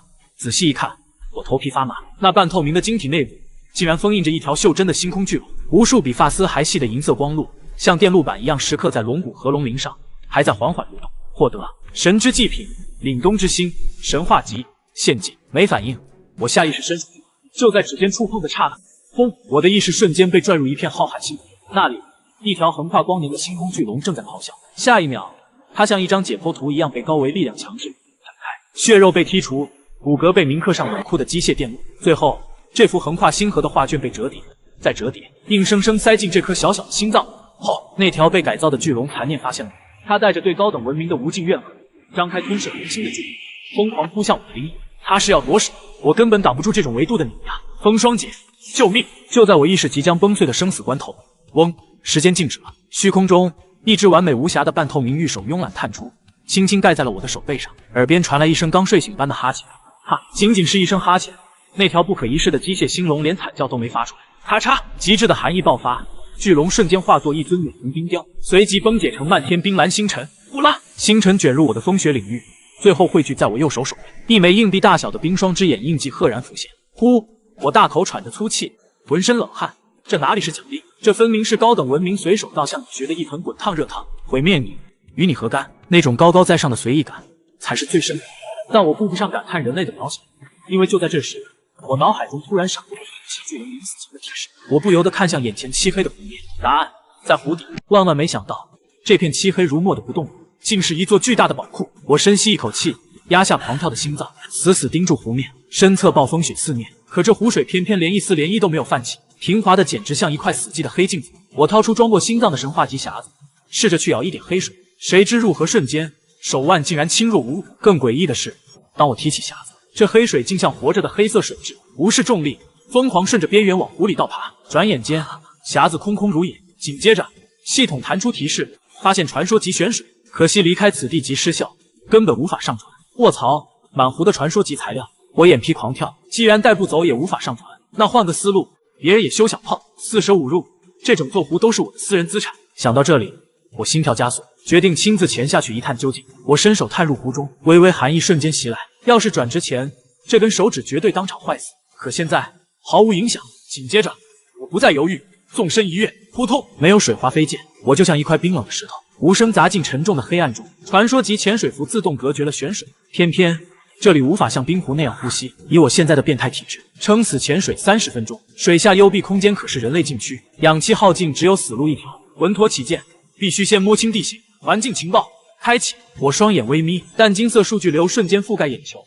黑暗的湖水褪去实体，一张精准的3维全息线况图骤然亮起，金色线条直接把湖底复杂地形扒了个底朝天。果然别有洞天。地形解析完毕，我心中大定，这是一个倒漏斗状溶洞，最窄处仅容一人，但粗略估算10分钟足够探底，氧气绝对够用。就在这时，哗啦，身后水流突然剧烈波动，9朵传说级冰心莲竟齐刷刷凑到我身边，它们收敛花瓣，散发着幽蓝荧光，宛如9只梦幻的发光水母，在这伸手不见五指的重水中，彻底驱散了黑暗与孤寂。难道把我当同类了？我看着轻易蹭我手臂的莲花，瞬间顿悟，之前完美献祭，我吸收了母莲精华，在这帮智商只有3、4岁的生物眼里，我就是自己，正好省得我摸黑。我嘴角微扬，双脚猛蹬，在9个探照灯簇拥下，如游鱼般直奔湖底狭窄入口。与此同时，遥远的蓝星大厦指挥部，随着我跃入黑湖，直播画面瞬间黑屏。可大厅非但没有停摆，反而陷入了前所未有的狂热。快，风暴数据导入模型，精神力系数出来了。战术组开会，无数研究员疯狂穿梭，甚至紧急抽调了别组的国宝级老专家。雷利拿着永动台源资料，脸色惨白地走向吴京。他咬紧牙关递出报告，达到60分的几率才50%，甚至国外机构预测，我达到及格线的概率只有可怜的30%，这不仅仅是个数字。吴京死死盯着漆黑的屏幕，声音却无比坚定，相信他。而此时的蛮荒世界，不动不下，蓝星的滔天焦虑根本传不到这死寂的湖底。10米、50米、100米，这里没有泥沙，清澈的仿佛被时间遗忘。终于下潜近300米后，哒，我的双脚踩上了坚硬的湖底。出乎意料，这里毫无淤泥，整座湖底竟是一块洁白如玉的不知名岩石，简直像座水下祭坛。那是什么？借着幽蓝微光，我猛地向前游去。下一秒，瞳孔骤然收缩，湖底正中央竟然静静坐着一个人，或者说是一具极度缺乏安全感的女士。她蜷缩成一团，死死抱着膝盖，仰头痴痴望着水面，像个在暴雪中迷路等死的小女孩。银色长发在泉水中肆意飘荡，缠绕着半透明的苍白肌肤，而在发丝间，她竟然睁着眼，就这么直勾勾地盯着我，仿佛在控诉：你终于来了。我浑身肌肉紧绷，死死盯着视网膜，除了代表友军的冰心莲绿点，没有任何生命波动。安全。我缓缓游近，9朵冰心莲小心翼翼穿过她的银发，散发温柔光晕。我也终于看清了她的真容，狂野的兽皮甲，皮肤下流淌着淡蓝色血纹，完全不是人类构造。精致的五官透着原始野性，那双淡紫色的眸子，死寂却又执拗，仿佛死前还在凝望天际的某颗星辰。这就是冰心母莲模仿的原型，看起来就像个孤独的流浪猎人，眼神没有恨，全是回不去的眷恋。难道也是个倒霉的开拓者？我无奈叹息。然而就在目光扫过他背部的刹那，我整个人如遭雷击，瞬间将死在湖底。背包，那个不知名生物皮革缝制的单肩包，这个款式我死都不会认错。2个月前我刚穿越，在那个快冻死的绝望暴雪夜，系统扫描到的第一个生存物资就是前代开拓者的背包。那块银星级肉干和引火工具，硬生生把我从鬼门关拉了回来。而眼前女士背着的，不管是材质、颜色还是狂野手工，跟我捡到的简直是一个模子刻出来的。唯一的区别，我那是右肩款，他这是左肩款，这根本就是一对。天呐，这具女尸居然是我的救命恩人！就在我心神俱震之际，沉寂已久的情报系统突然爆出淡金色弹窗，是否消耗3情报点？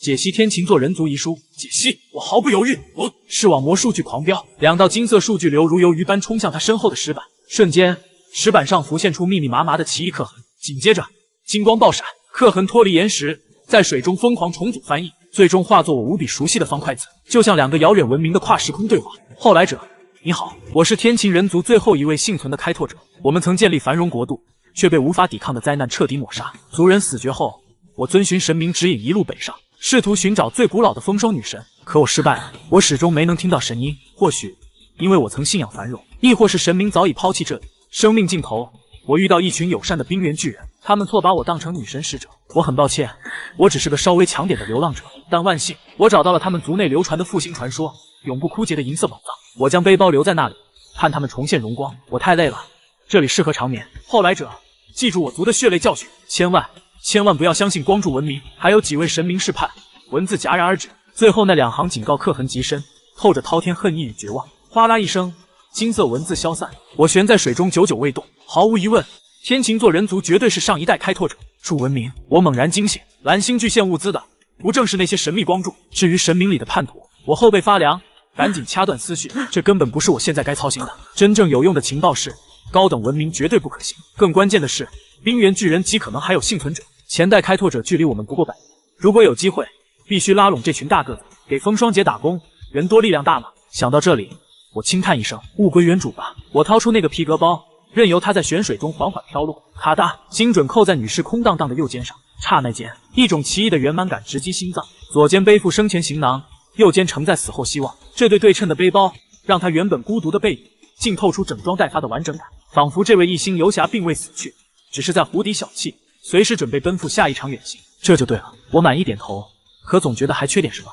手腕一翻，传说级霸王弓落入掌心，我倒转弓身，想用坚硬的弓梢在石板上留个名，谁知用尽全力，竟然只留下一道浅浅白痕。我想替吴京克的到此一游的计划彻底破产。我暗自心惊，这可是传说级武器，对方当年竟然是用手指生生画出这么深的字，而且遗书对奇观和冰心莲只字未提，显然根本看不上眼。这女人生前究竟恐怖到什么地步？看着她那双至死回望家乡的眼睛，我沉默了。你回不去了，我们也回不去了。既然如此，那就把每个远方都当成新归宿。我眼神一凝，前所未有的肃穆，弓梢再次狠狠砸下。这一次，我拼尽全力。一朵冰心莲好奇地凑过来，在幽蓝微光映照下，一行大夏正楷破石而出：愿此行终抵远方，致所有开拓者蓝星临安。我根本不知道，此刻远在蓝星的瑞士点评中心，关于神使的讨论已经彻底炸锅。全息屏幕正循环播放着全球觉醒神使的高光集锦，甚至有人摇摇晃晃御风滑行。然而，当导播切到我的画面时，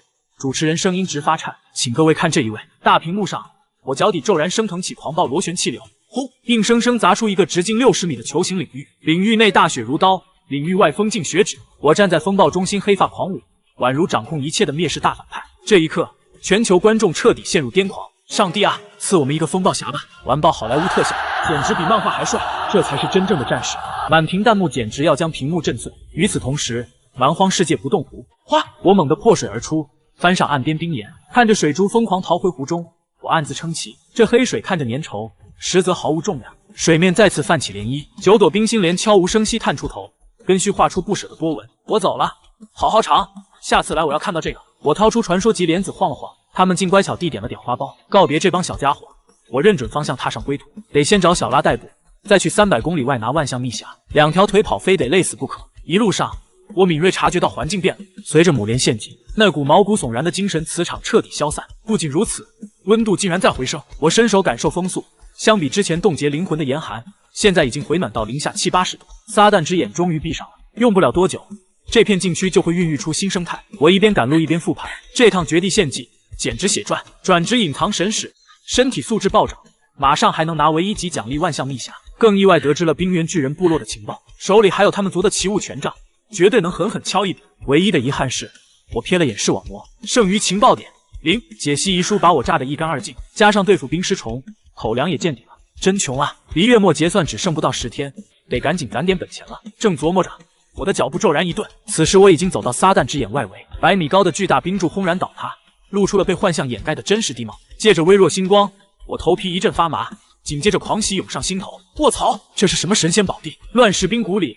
横七竖八立着密密麻麻的黑影，全是一座座栩栩如生的魔兽冰雕。我恍然大悟，我进来时靠系统走了正确路线，但在迷宫死角里竟困死了无数年来迷路的高阶魔兽。光这一个角落就有3米长的血魔狼，浑身鳞片的裂齿冰蜥，甚至还有体型像小山一样的极地血魔熊，全是被母莲磁场吸引，活活冻死在幻境里的倒霉蛋。母莲建了防御迷宫，结果猎物走不到湖心就死在半路，导致他长期挨饿虚弱，形成死循环，反倒便宜了我。不仅如此，那个白毛国天启者8成也是路过被磁场搞疯的。不管了，通通都是我的，发财了！系统提示音瞬间疯狂刷屏，获得1阶血魔狼普通，获得2阶裂齿冰蜥，获得1阶风行鸟，获得2阶血魔熊。密集的提示音像瀑布一样在我耳边疯狂炸响，我死死盯着眼前这绵延数百米的尸潮，连呼吸都快停滞了。少说也有上千头高阶魔兽，在极寒环境下，它们皮毛完好，肉质鲜美，这简直就是一座白捡的露天沃尔玛。感谢风霜姐打赏，我刚在心底狂吼完，然而下一秒脸色却猛地变了，滋滋，冻尸表面竟然泛起诡异的蓝光。随着极寒环境崩塌，温度骤然回升，这些封存千万年的尸体体内能运正在疯狂流失，年代久远的甚至轻轻一碰直接化作飞灰。完犊子，要过期了！我本想全部上传，可转念一想，如果现在上交，高等文明肯定要狂扣手续费。等等，我不远处可还养着9个吞金兽啊！把能运喂给冰心莲，可是能直接转化成传说级莲子。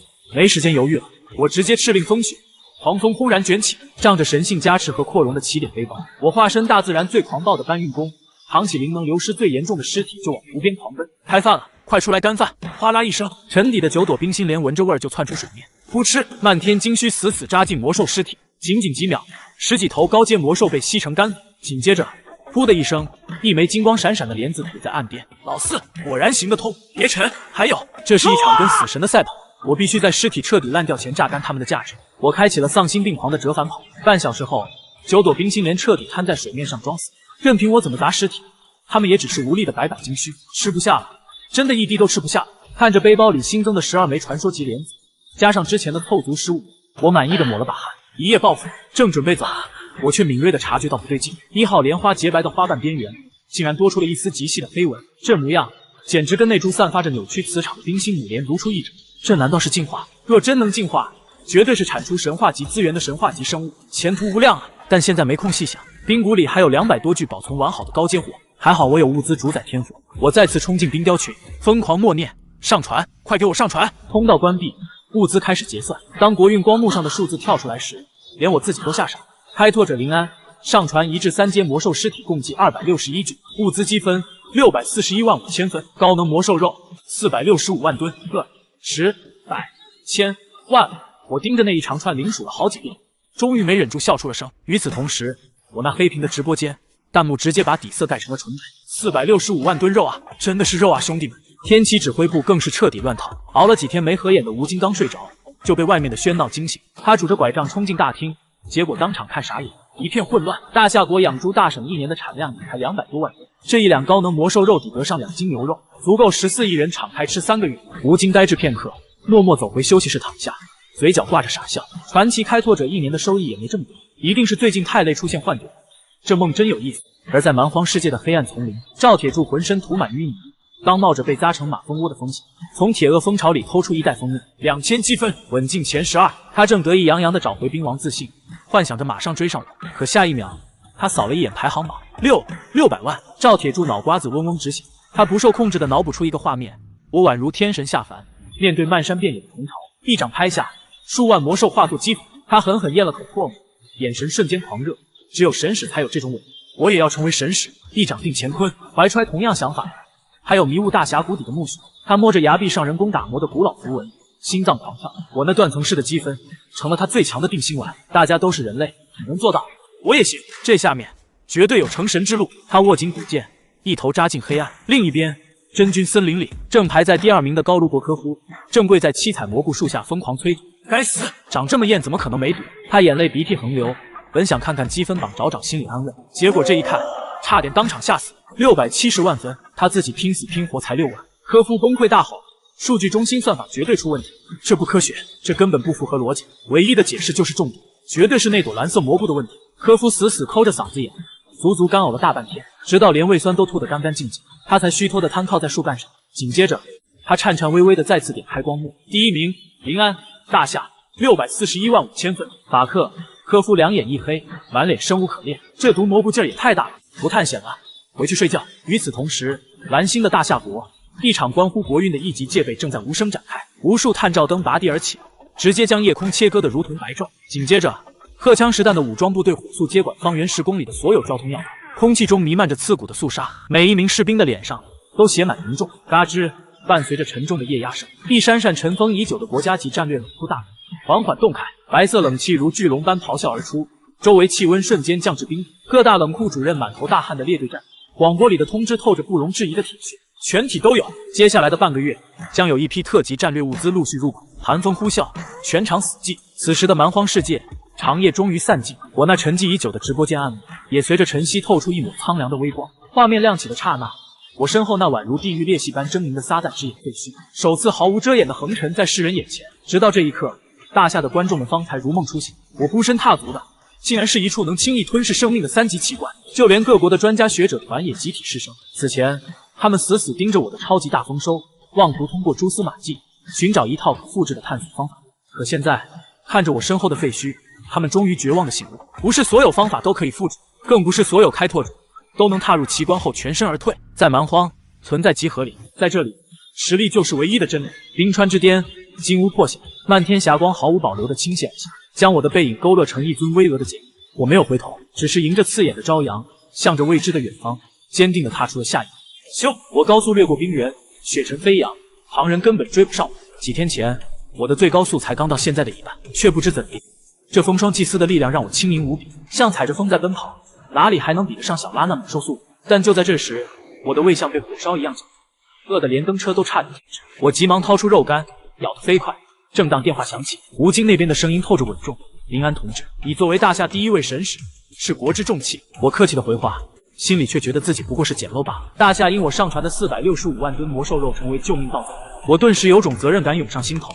还有吴京严肃提醒，我的新能力正处培育期，每天要摄入10万大卡热量，连续5天，这数字比2个普通人2个月的饭量还夸张。没想到起点背包空间也扩容3倍，战斗思路也被战术组规划的明明白白。电话挂断，苏完紧接着传来设计院的地热生态类方案，每一句都透露出国家对我的重视。我咬着肉干，看着茫茫雪原，感受到团队的力量。然而地图上的小拉让我眉头紧锁，100公里外他并没有逃跑，而是在不到2公里的范围里不停画圈，像困兽挣扎。我心跳加速，蹬车飞奔过去，周围风雪呼啸，像助力推我成为一束白色流光。几小时后，再到分别之处，现场惨烈的让我心脏一紧，雪被踩烂，血迹斑斑化成死寂的黑色。3只2阶裂齿冰蜥残忍的围猎，还有一头奄奄一息的巨角猛犸羊，它们像缩小版暴龙，演绎严寒，身上的高辐射毒血如同魔鬼利器，一次次撕咬猎物，享受看他们逐渐失血死亡的快感。我握紧霸王弓，指节发白，怒火如暴风雨袭来，风雪应声狂暴，仿佛也感受到我的愤怒。找死！我暗骂，一场恶战在所难免。紧接着，雪地车轰鸣声震天，全力冲刺。小拉的绿点却越来越缓慢，直至停止。直播间弹幕突然沉默，我的冷眼此刻成了燃烧着的鬼火。与此同时，天启指挥部气氛骤然紧张。3头成年裂齿冰蜥的力量远超我，但我身为神使，配合霸王弓和古剑，依旧有一线生机。偏偏吴京铁青着脸打断，他手里只剩轻质古剑，必须近身肉搏，而这种冰蜥的唾液腐蚀性极强，中毒即可致死。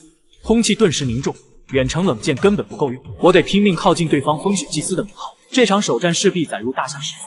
吴京最后稳住所有人，别慌，我们要相信他。电话挂断后，苏完等又投身于庇护所生态方案的调研，但吴京却捂着断腿隐隐发出的幻觉，无声警告着我，这一仗有多危险。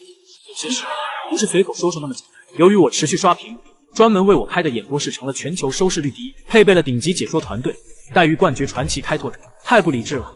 一位来自高卢国的生存学专家摇头，手指敲击着屏幕，为了一条宠物去和3头2阶巅峰魔蜥硬拼，性价比极低。作为第8批榜首，他最优解是放弃，保存实力，人在，资源还在。可资源不仅仅是资源。对面一位金发女专家泪眼盈盈反驳，那是他的伙伴，如果连伙伴都能抛弃，他和魔兽又有何异？我支持他的选择，祝福他，为他祈祷。争论正激烈，画面里的风雪突然静止，解说惊呼，然而镜头一转，众人心跳瞬间暂停。小拉，曾经威风凛凛的小拉，如今倒卧血泊。轰隆隆，雪地车巨响打断飞弹场，三头猎齿冰蜥顿时停止玩弄猎物，目光阴冷锁定我。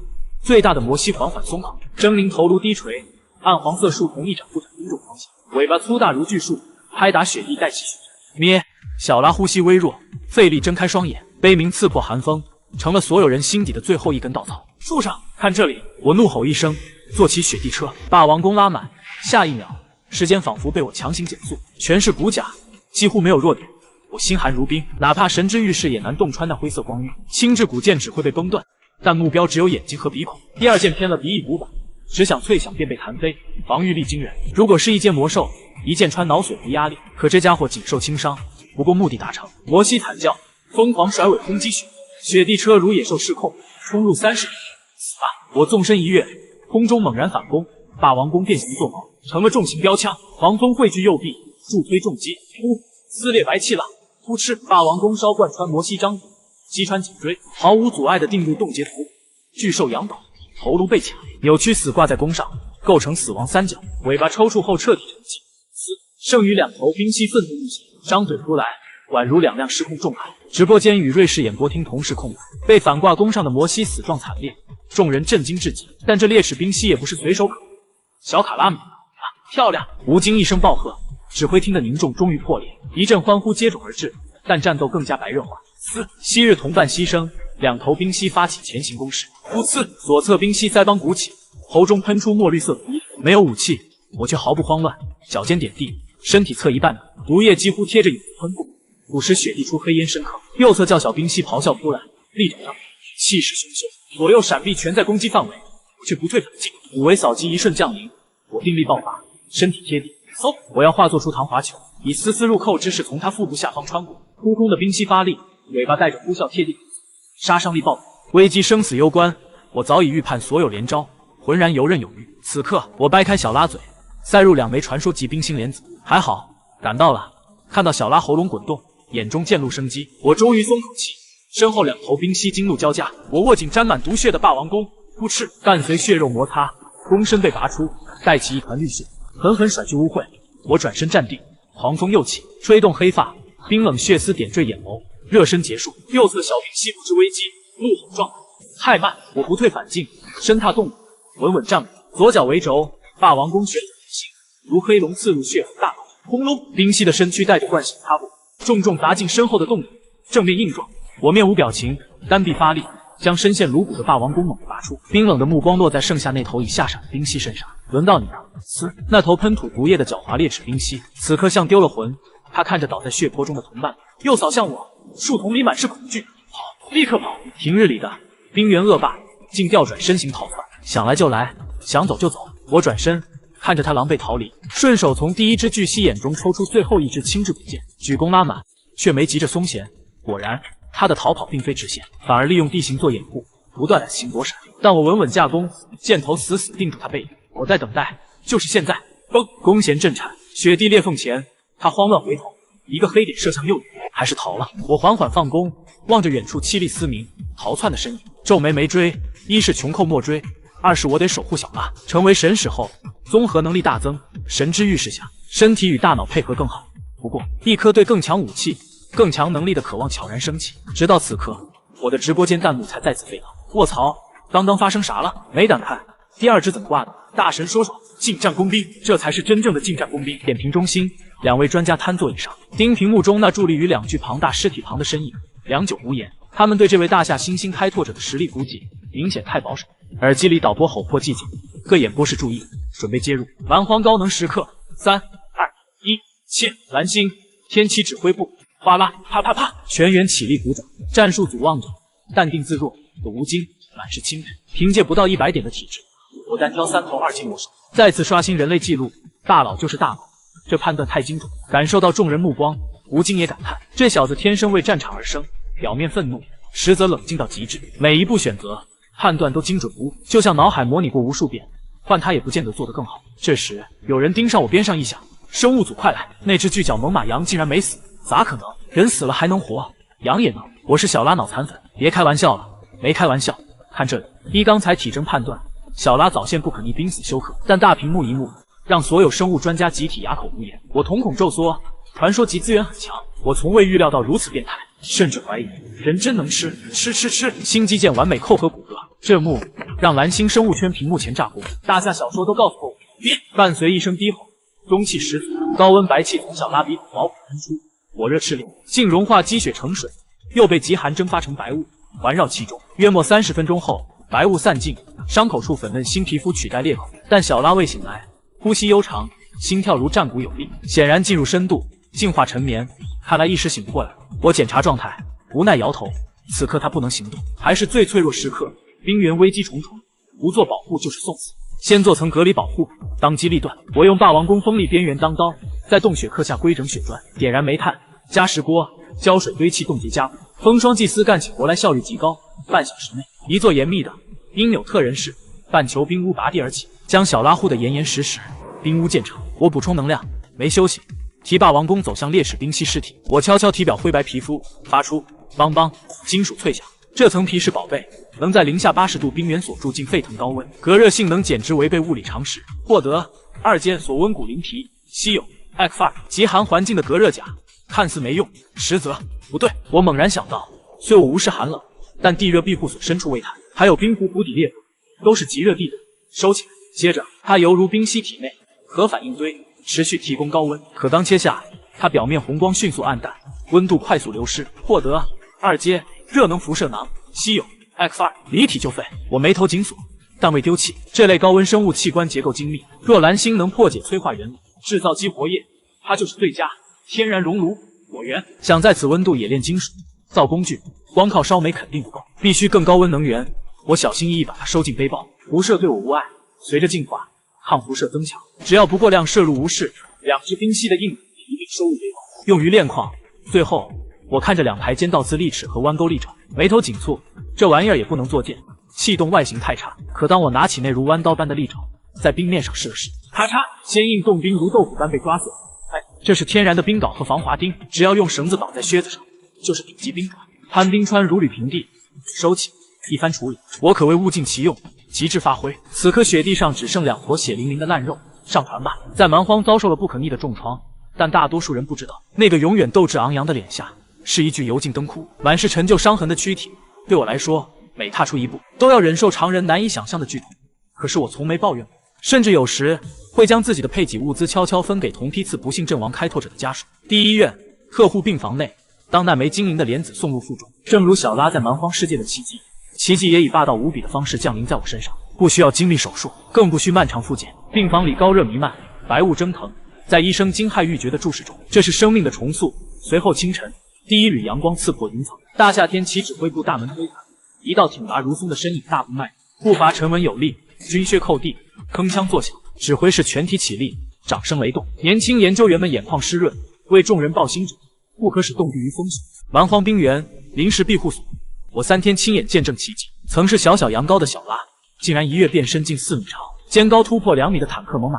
谁能想到，骨骼密度提升3倍，肌肉纤维粗壮5倍，每天还猛增15%的体型，居然会出现这样的突破。更惊人的是，小拉螺旋桨竟然自动露出雷光流转的蓝金角质层。我顺势打造出一柄螺旋3棱刺，锋利无比，能撕裂骨缝，喷血如泉。除了武器，他还磨制了2枚猛力扳指，强攻在手，射击瞬间更精准。正当他沉浸在制作利器的快感中，冰屋外的风雪愈演愈烈。突然，凛冽的摩擦声传来，冰屋被30头迷你皮卡车大小的烈齿冰溪包围。战术组早有准备，冰屋外安了8个隐蔽射孔，反手一刺，接着快速移动换口，连续秒杀6、7头，20多头猛兽后撤警戒，气氛紧张到极点。谁知这还没完，如眼冰溪怒吼，群兽冲锋，生物炮弹般撞击冰屋。第一击便让冰屋震颤，第2击直接撕裂群体，寒风夹杂兽影扑面而来。我心一沉，准备拼死一搏。忽然屋内热浪滚滚，一种不对劲的气息弥漫开来。就在此时，沉睡的小拉猛然睁眼，冰屋一瞬间亮如白昼，左眼冰蓝如极寒之刃，右眼燃烧着熔岩赤火。小拉赫然起身，巨影负压我，变！一声怒吼划破风雪，小拉前蹄猛刨大地，低头加速冲锋。轰隆！烈齿冰溪费尽心机为我破冰行动，被他轻松一击终结。护我的冰屋此刻彻底宣告结束使命，他从内而外崩解，轰然炸裂，砰！冰屑漫天，掀起现代风暴，一股暗金钢铁洪流如怒涛，轰进第3波冲锋的冰溪群。正面撞击，犹如火星撞地球。咚咚咚！前头3只冰蜥根本没有反应时间，就被撞飞半空。那引以为傲的骨角，竟如脆弱塑料瞬间粉碎。嘶嘶，余下冰蜥群疯狂过来，锐齿撕扯暗茎卷毛，锵锵作响的撞击声夹杂火星四起，他们根本破不了小拉的。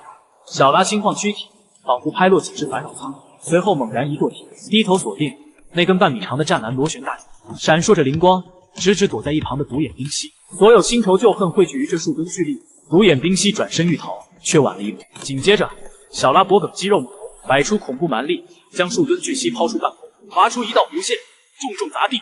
咚！巨蜥抽搐几下，彻底没了反应。其余冰蜥见势不妙，四散溃逃。我从被压冰块下挣脱，踉跄直起，未顾身上血沫，只怔怔望向前方，暗金色巨影未足提起。小拉兴奋跃动，追逐残影急速加快。那不只是奔跑，是新生的狂欢仪式。寒风吹过，我抹去脸上血沫，目送渐行渐远的背影，嘴角淡扬欣慰。去吧，他轻唤奔跑。小拉风雪未减，满地狼藉。随着最后一只逃亡冰蜥消失地平线，小拉轻快回归，巨头欢蹭胸膛，发出哼唧，和刚妥善安置4具冰蜥尸体的我同样。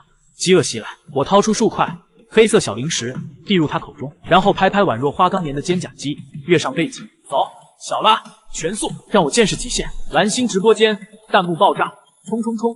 拉子哥版本唯一 T0坐骑，卧槽，这羊有毒！拉子哥真头牌，这不是坐骑，是生物坦克，高达界的猛犸来了。开局驯养一只羊，我炸穿 S 级进去，别跟我讲，这羊能 carry 全场。楼上粉丝彻底沸腾，网络迅速分裂，猛犸羊马嚣张喊话，熊大熊二都成弟弟，以后免费蹭饭算了。血魔熊党不服气，却只能默默承认，成年体的小拉真强，尤其引后跑步，熊大熊二混吃等死，羊党占了风头。赞赏天启指挥部，这里更冷静专业，大屏幕上数据节节攀升，时速已稳120公里，地形适应 S 级，冰裂缝软雪全能应对，耐力损耗极低，心脏如核反应堆，能量转化率95%。吴京目光幽深，蛮荒世界，距离就是生命，别人摸索仅5公里，他已远射500，一步快，步步快，驯服魔兽是人类开拓史上的必修课。我不仅踏出关键一步，更是在全力奔跑。另一边，苏婉团队不断提升我生存评级，虽评分未增，但小拉强机动支撑无限可。若找到更是重作物，毕竟蓝星对永动台原探索不足1%，甚至有人提议能否让小拉、诱拐一整群猛犸羊回来。荒唐设想，却越想越刺激，绝非无稽。大夏传说级莲子的强悍效果众所周知，竟给羊吃着实浪费。更有灯塔国酸民道德绑架，称资源该救，爱斯坦金的科学家，这也太不公平。大夏开局就碰到潜力股，我们这里只有水势，有了这座旗，我前3月简直开挂，肯定是神的庇佑。是钱的魔力。蛮荒冰原300里，云和月对依赖双腿的开拓者是天谴，对2阶巅峰小拉却是短短数小时狂暴横冲，唯恐避开忌惮之地。小拉狂傲飞驰，我拍了拍脖梗，4蹄轰然急停，蓝冰上划出深深爪痕，为一击，万象密匣坠落之地。他们到了。蓝星天启指挥部全息投影台调至最高亮度，众多顶尖物理数学家聚焦黑色立方体，沉稳科学家变得面红耳赤，激烈争辩甚至拍桌，空气中透着疯狂抗争。7天开一次，随机物资，一方巴掌大小黑盒，能开出啥？蘑菇、肉干。对他而言，将我之悬崖赌博性太大。吴校长，您想简单了。苏婉推眼镜，眼中燃烧狂热，指着复杂空间草图。吴京惊觉他近在咫尺，想溜却无法脱身。苏婉道：根据大夏智库分析，盒子不是容器，而是端口。端口。吴京一愣，知识骤然涌入脑海。您见过巨线光柱吗？高等文明传输物资通道。苏婉兴奋指着模型，密匣极可能利用微型量子虫洞或空间折叠技术。我推测，它可能连接着高等文明的资源库。理论上，这个小盒子里能掉出来的物品，无论体积大到星际战舰、生态星球都有可能。吴京倒吸一口气，牙痛感同时凤眼翻开，他却只想逃回战术组的安全区。那里的人只会说，看起来很高级，这东西挺黑，正方形，也许能当远程武器用。然而他耳边却突兀传来苏婉那恶魔般的低语，不知道能不能破亿。要是每7天都调出神话级道具该多爽！发工资？不对，工资1个月才一次。等吴京走远，苏婉的狂热渐渐降温，眼中浮现忧虑。他盯着万象密匣的模型喃喃：既然是端口，资源掉率必受第5性原理限制，但即便只有0.1%概率开出神话物品，也无价。关键是我能拿到吗？来得及吗？冰蓝浆果种植棚最快也得35天。他抬头看屏幕，那里我站在悬崖边，蛮荒冰原，大裂谷边缘，狂风凛冽，似鬼哭狼嚎。我站悬崖，低头望深渊幽暗，又抬头看对面，纯搞心态啊！面前是宽过100米的冰川裂谷，两侧峭壁光滑如镜，宛若神斧劈开，无一点借力点。对面垂直峭壁50米处有个被砸出的坑洞，每周一次机遇的万象密匣，静静卡在那儿，平地冲锋几秒到，但裂谷横亘，海岛环境差劲，红肉太少了，这就结束了。这不是传说中的第8批开拓者吗？怎么这么轻松？10分钟后，热闹的雪地只剩一具肥硕猪尸。收工，他没有杀戮母猪和小猪，没必要，食物够用就好。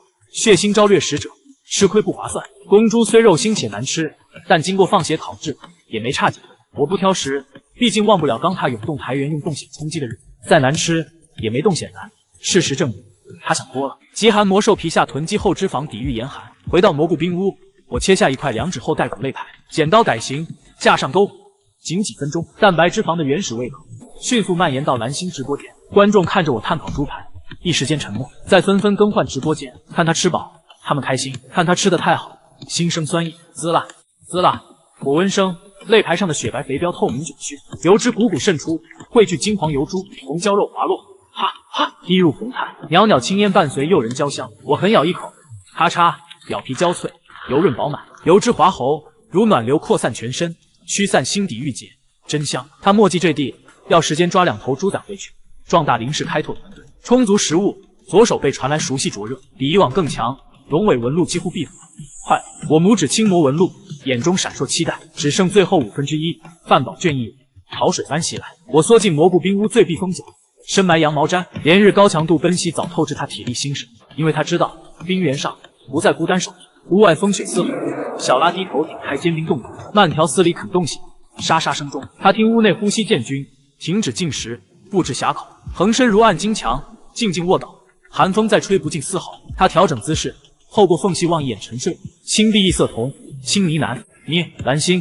深夜，光明照不到的角落，人性阴暗恶意蔓延。高等文明降临后，华尔街已停转，赌场却灯火辉煌。在国际暗网，末日盘口，关于我一场豪赌火爆，押金高达万吨魔兽肉。赌局标题血淋淋，恶意失足。大笑我能否活着跨越100米天堑？不止输赢，更细致赌他死。被飓风撕碎 1.2 倍，坠入深渊 1.5 倍，离去2倍，成功跨越银历匣1赔1本。专家一致裁定天堑必不可过，传奇开拓者也无望。论坛匿名账号嘲讽连篇，梭哈撕碎，愚蠢大夏人被贪婪萌新，必跳。大夏还盼他有方案，别斗，是死神之风，上帝都被吹趴，快死吧，压死你！谁叫大夏不换莲子，吸了其他开拓者气运，他死了我国开拓者更好。大夏情报解析部氛围凝重，气源太甚，怎么能拿我和开拓者赌命？年轻分析员泪矿火，雷局外网太过分，他们立了网络灵堂诅咒，组员们愤愤不平。雷利面色平静，吹着热水浮沫，语气淡然。螃蟹效应，一只螃蟹想爬出竹篮，其他只会拽它下来，大家同死。高层推测，这也是大夏拒绝缅北加入原因。天启者庇护所评分上限40，急了，怕也快亡了。雷利放杯，目光扫全场，声音铿锵。好了，关注正事。白毛国第9批开拓者名单确认，首批投放松针血缘，在天启者、安德烈附近跟踪记录做好，驻后续永动台原则开拓者部署。是蛮荒冰原，蘑菇冰屋，风雪咆哮，屋内温暖如春。我沉睡，意识坠落，恍惚中，他顺裂缝下坠，穿狰狞巨蟒，穿黑暗，穿漫漫时光，终至远古苍茫战场。这是哪？我震惊环视，眼前似是无数年前永动台原，更凛冽原始的海岸线。后看天地战吼，大地颤抖，超5米冰原巨人浴血奋战，灰蓝岩皮，肌肉如山，挥巨大冰凌鼓棒，带腥风血雨。我觉察梦境，却惊见这族气息皆堪比传奇开拓者。金蛮荒霸主非他们莫属。敌是海，活过来的黑色海妖，怪物四企鹅体型如成年棕熊，2阶巅峰，深渊魔鹅，高危海兽。妈了，我彻底妈了！此级怪物一只战力重，白色暴君却有数万计，黑潮无尽，巨人咆哮痛苦。更恐怖的是，深海更大阴影缓缓浮起。就在绝望蔓延时，最后浮现一名娇小冰原巨人祭司悲笑天际，他双膝跪地，双手猛插入洞口，口中念念有词。下一秒，我感觉整个世界的温度骤然被抽离，一道冰蓝光环璀璨无比，仿佛能冻结灵魂，以巨人女祭司为中心猛然扩散。在光环范围内，狂风停息，时间仿佛凝固。接着，空气中的无数水分子被迫凝结，它们被压缩成拳头大的蓝光冰晶球，密密麻麻悬浮半空，宛若静止的蓝色星河。女祭司怒吼一声，冰晶球骤然如暴雨般轰然坠向黑色企鹅巢，轰轰轰轰！连锁爆炸接连发生，每颗冰晶破碎，引发寒气冲击波，魔企鹅瞬间冻结成冰雕，再轰然碎裂为齑粉。整片海岸线瞬间盛开一场凄美残酷的蓝色烟花，一人一招，受潮全倾。卧槽！我意识体颤抖，彻底被毁天灭地的威能震撼。这么强你不走吗？画面缓缓定格，女祭司和身后几百巨人，身躯似被抽干生机，干瘪枯萎，他们的皮肤布满裂纹，湛蓝眼眸失去光泽，化作死寂冰雕，轰然碎裂，尸骨无存。我沉默，敬畏与沉重在心中蔓延。敬重！视角拉高，耳边回荡起清冷而威严的低语，冰冷之中浸透最后的悲悯。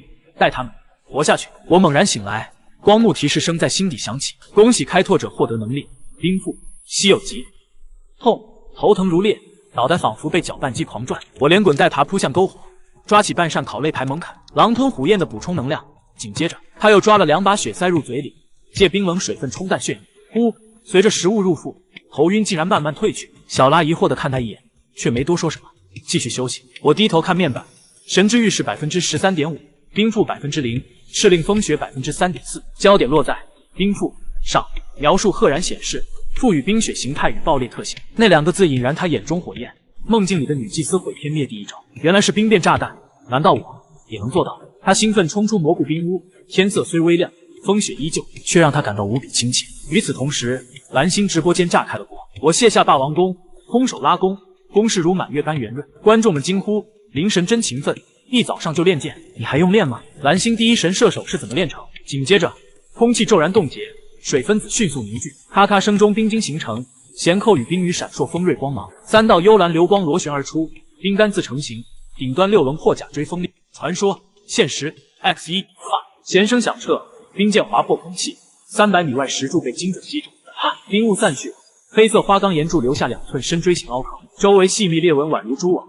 直播间炸开了锅，卧槽！开了，冰剑质感不对，比冰溜子强太多，这得是灵神新能力，无限火力来了。先把一天刷满屏。与此同时，天启指挥部大屏刷出密密麻麻的数据分析。武器专家升高抗，硬度 4.5-5 末世，不输工业熟铁，射速95米每秒，比古剑快近 16%， 杀伤力300米内可穿透1阶巅峰掠食者防护，2阶魔兽重伤无疑。战术组兴奋异常，霸王弓强但剑矢供应紧张，每支古剑耗时数小时制作且耐久有限。昨天他们还为祁阳射箭发愁，如今我新能力及时补缺，战术储备丰富，机动力与射术配合无模型。苏婉调研算法显示每箭约消耗 1.3 单位精神力，这套模拟虽有偏差，但足以乐观评估我可支撑50发箭矢数，远超过去一箭半管蓝的恐慌。苏婉补充，冰造物离体后结构每秒衰减 5%。吴京点头，影响不大。风霜女神赋予的冰腹不仅提升增幅，更带来环境适配度，公认为版本 T0。教授激动，这意味着只要冰剑不离体或时间极短，强度极高。吴校长，破峡谷思路找到了。蛮荒世界风雪肆虐，我收工满眼兴奋。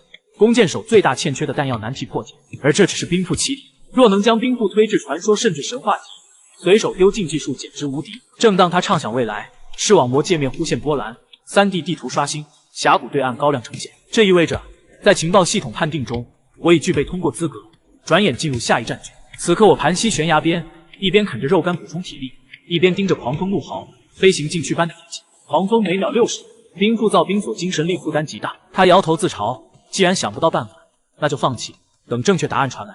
毕竟白嫖情报多香。脑海回想冰霜解托付，救冰原巨人，他心知肚明，梦境无女巨人已成癞蛤蟆，但既被吩咐，势必躬亲。更重要的还是先抢万象秘匣。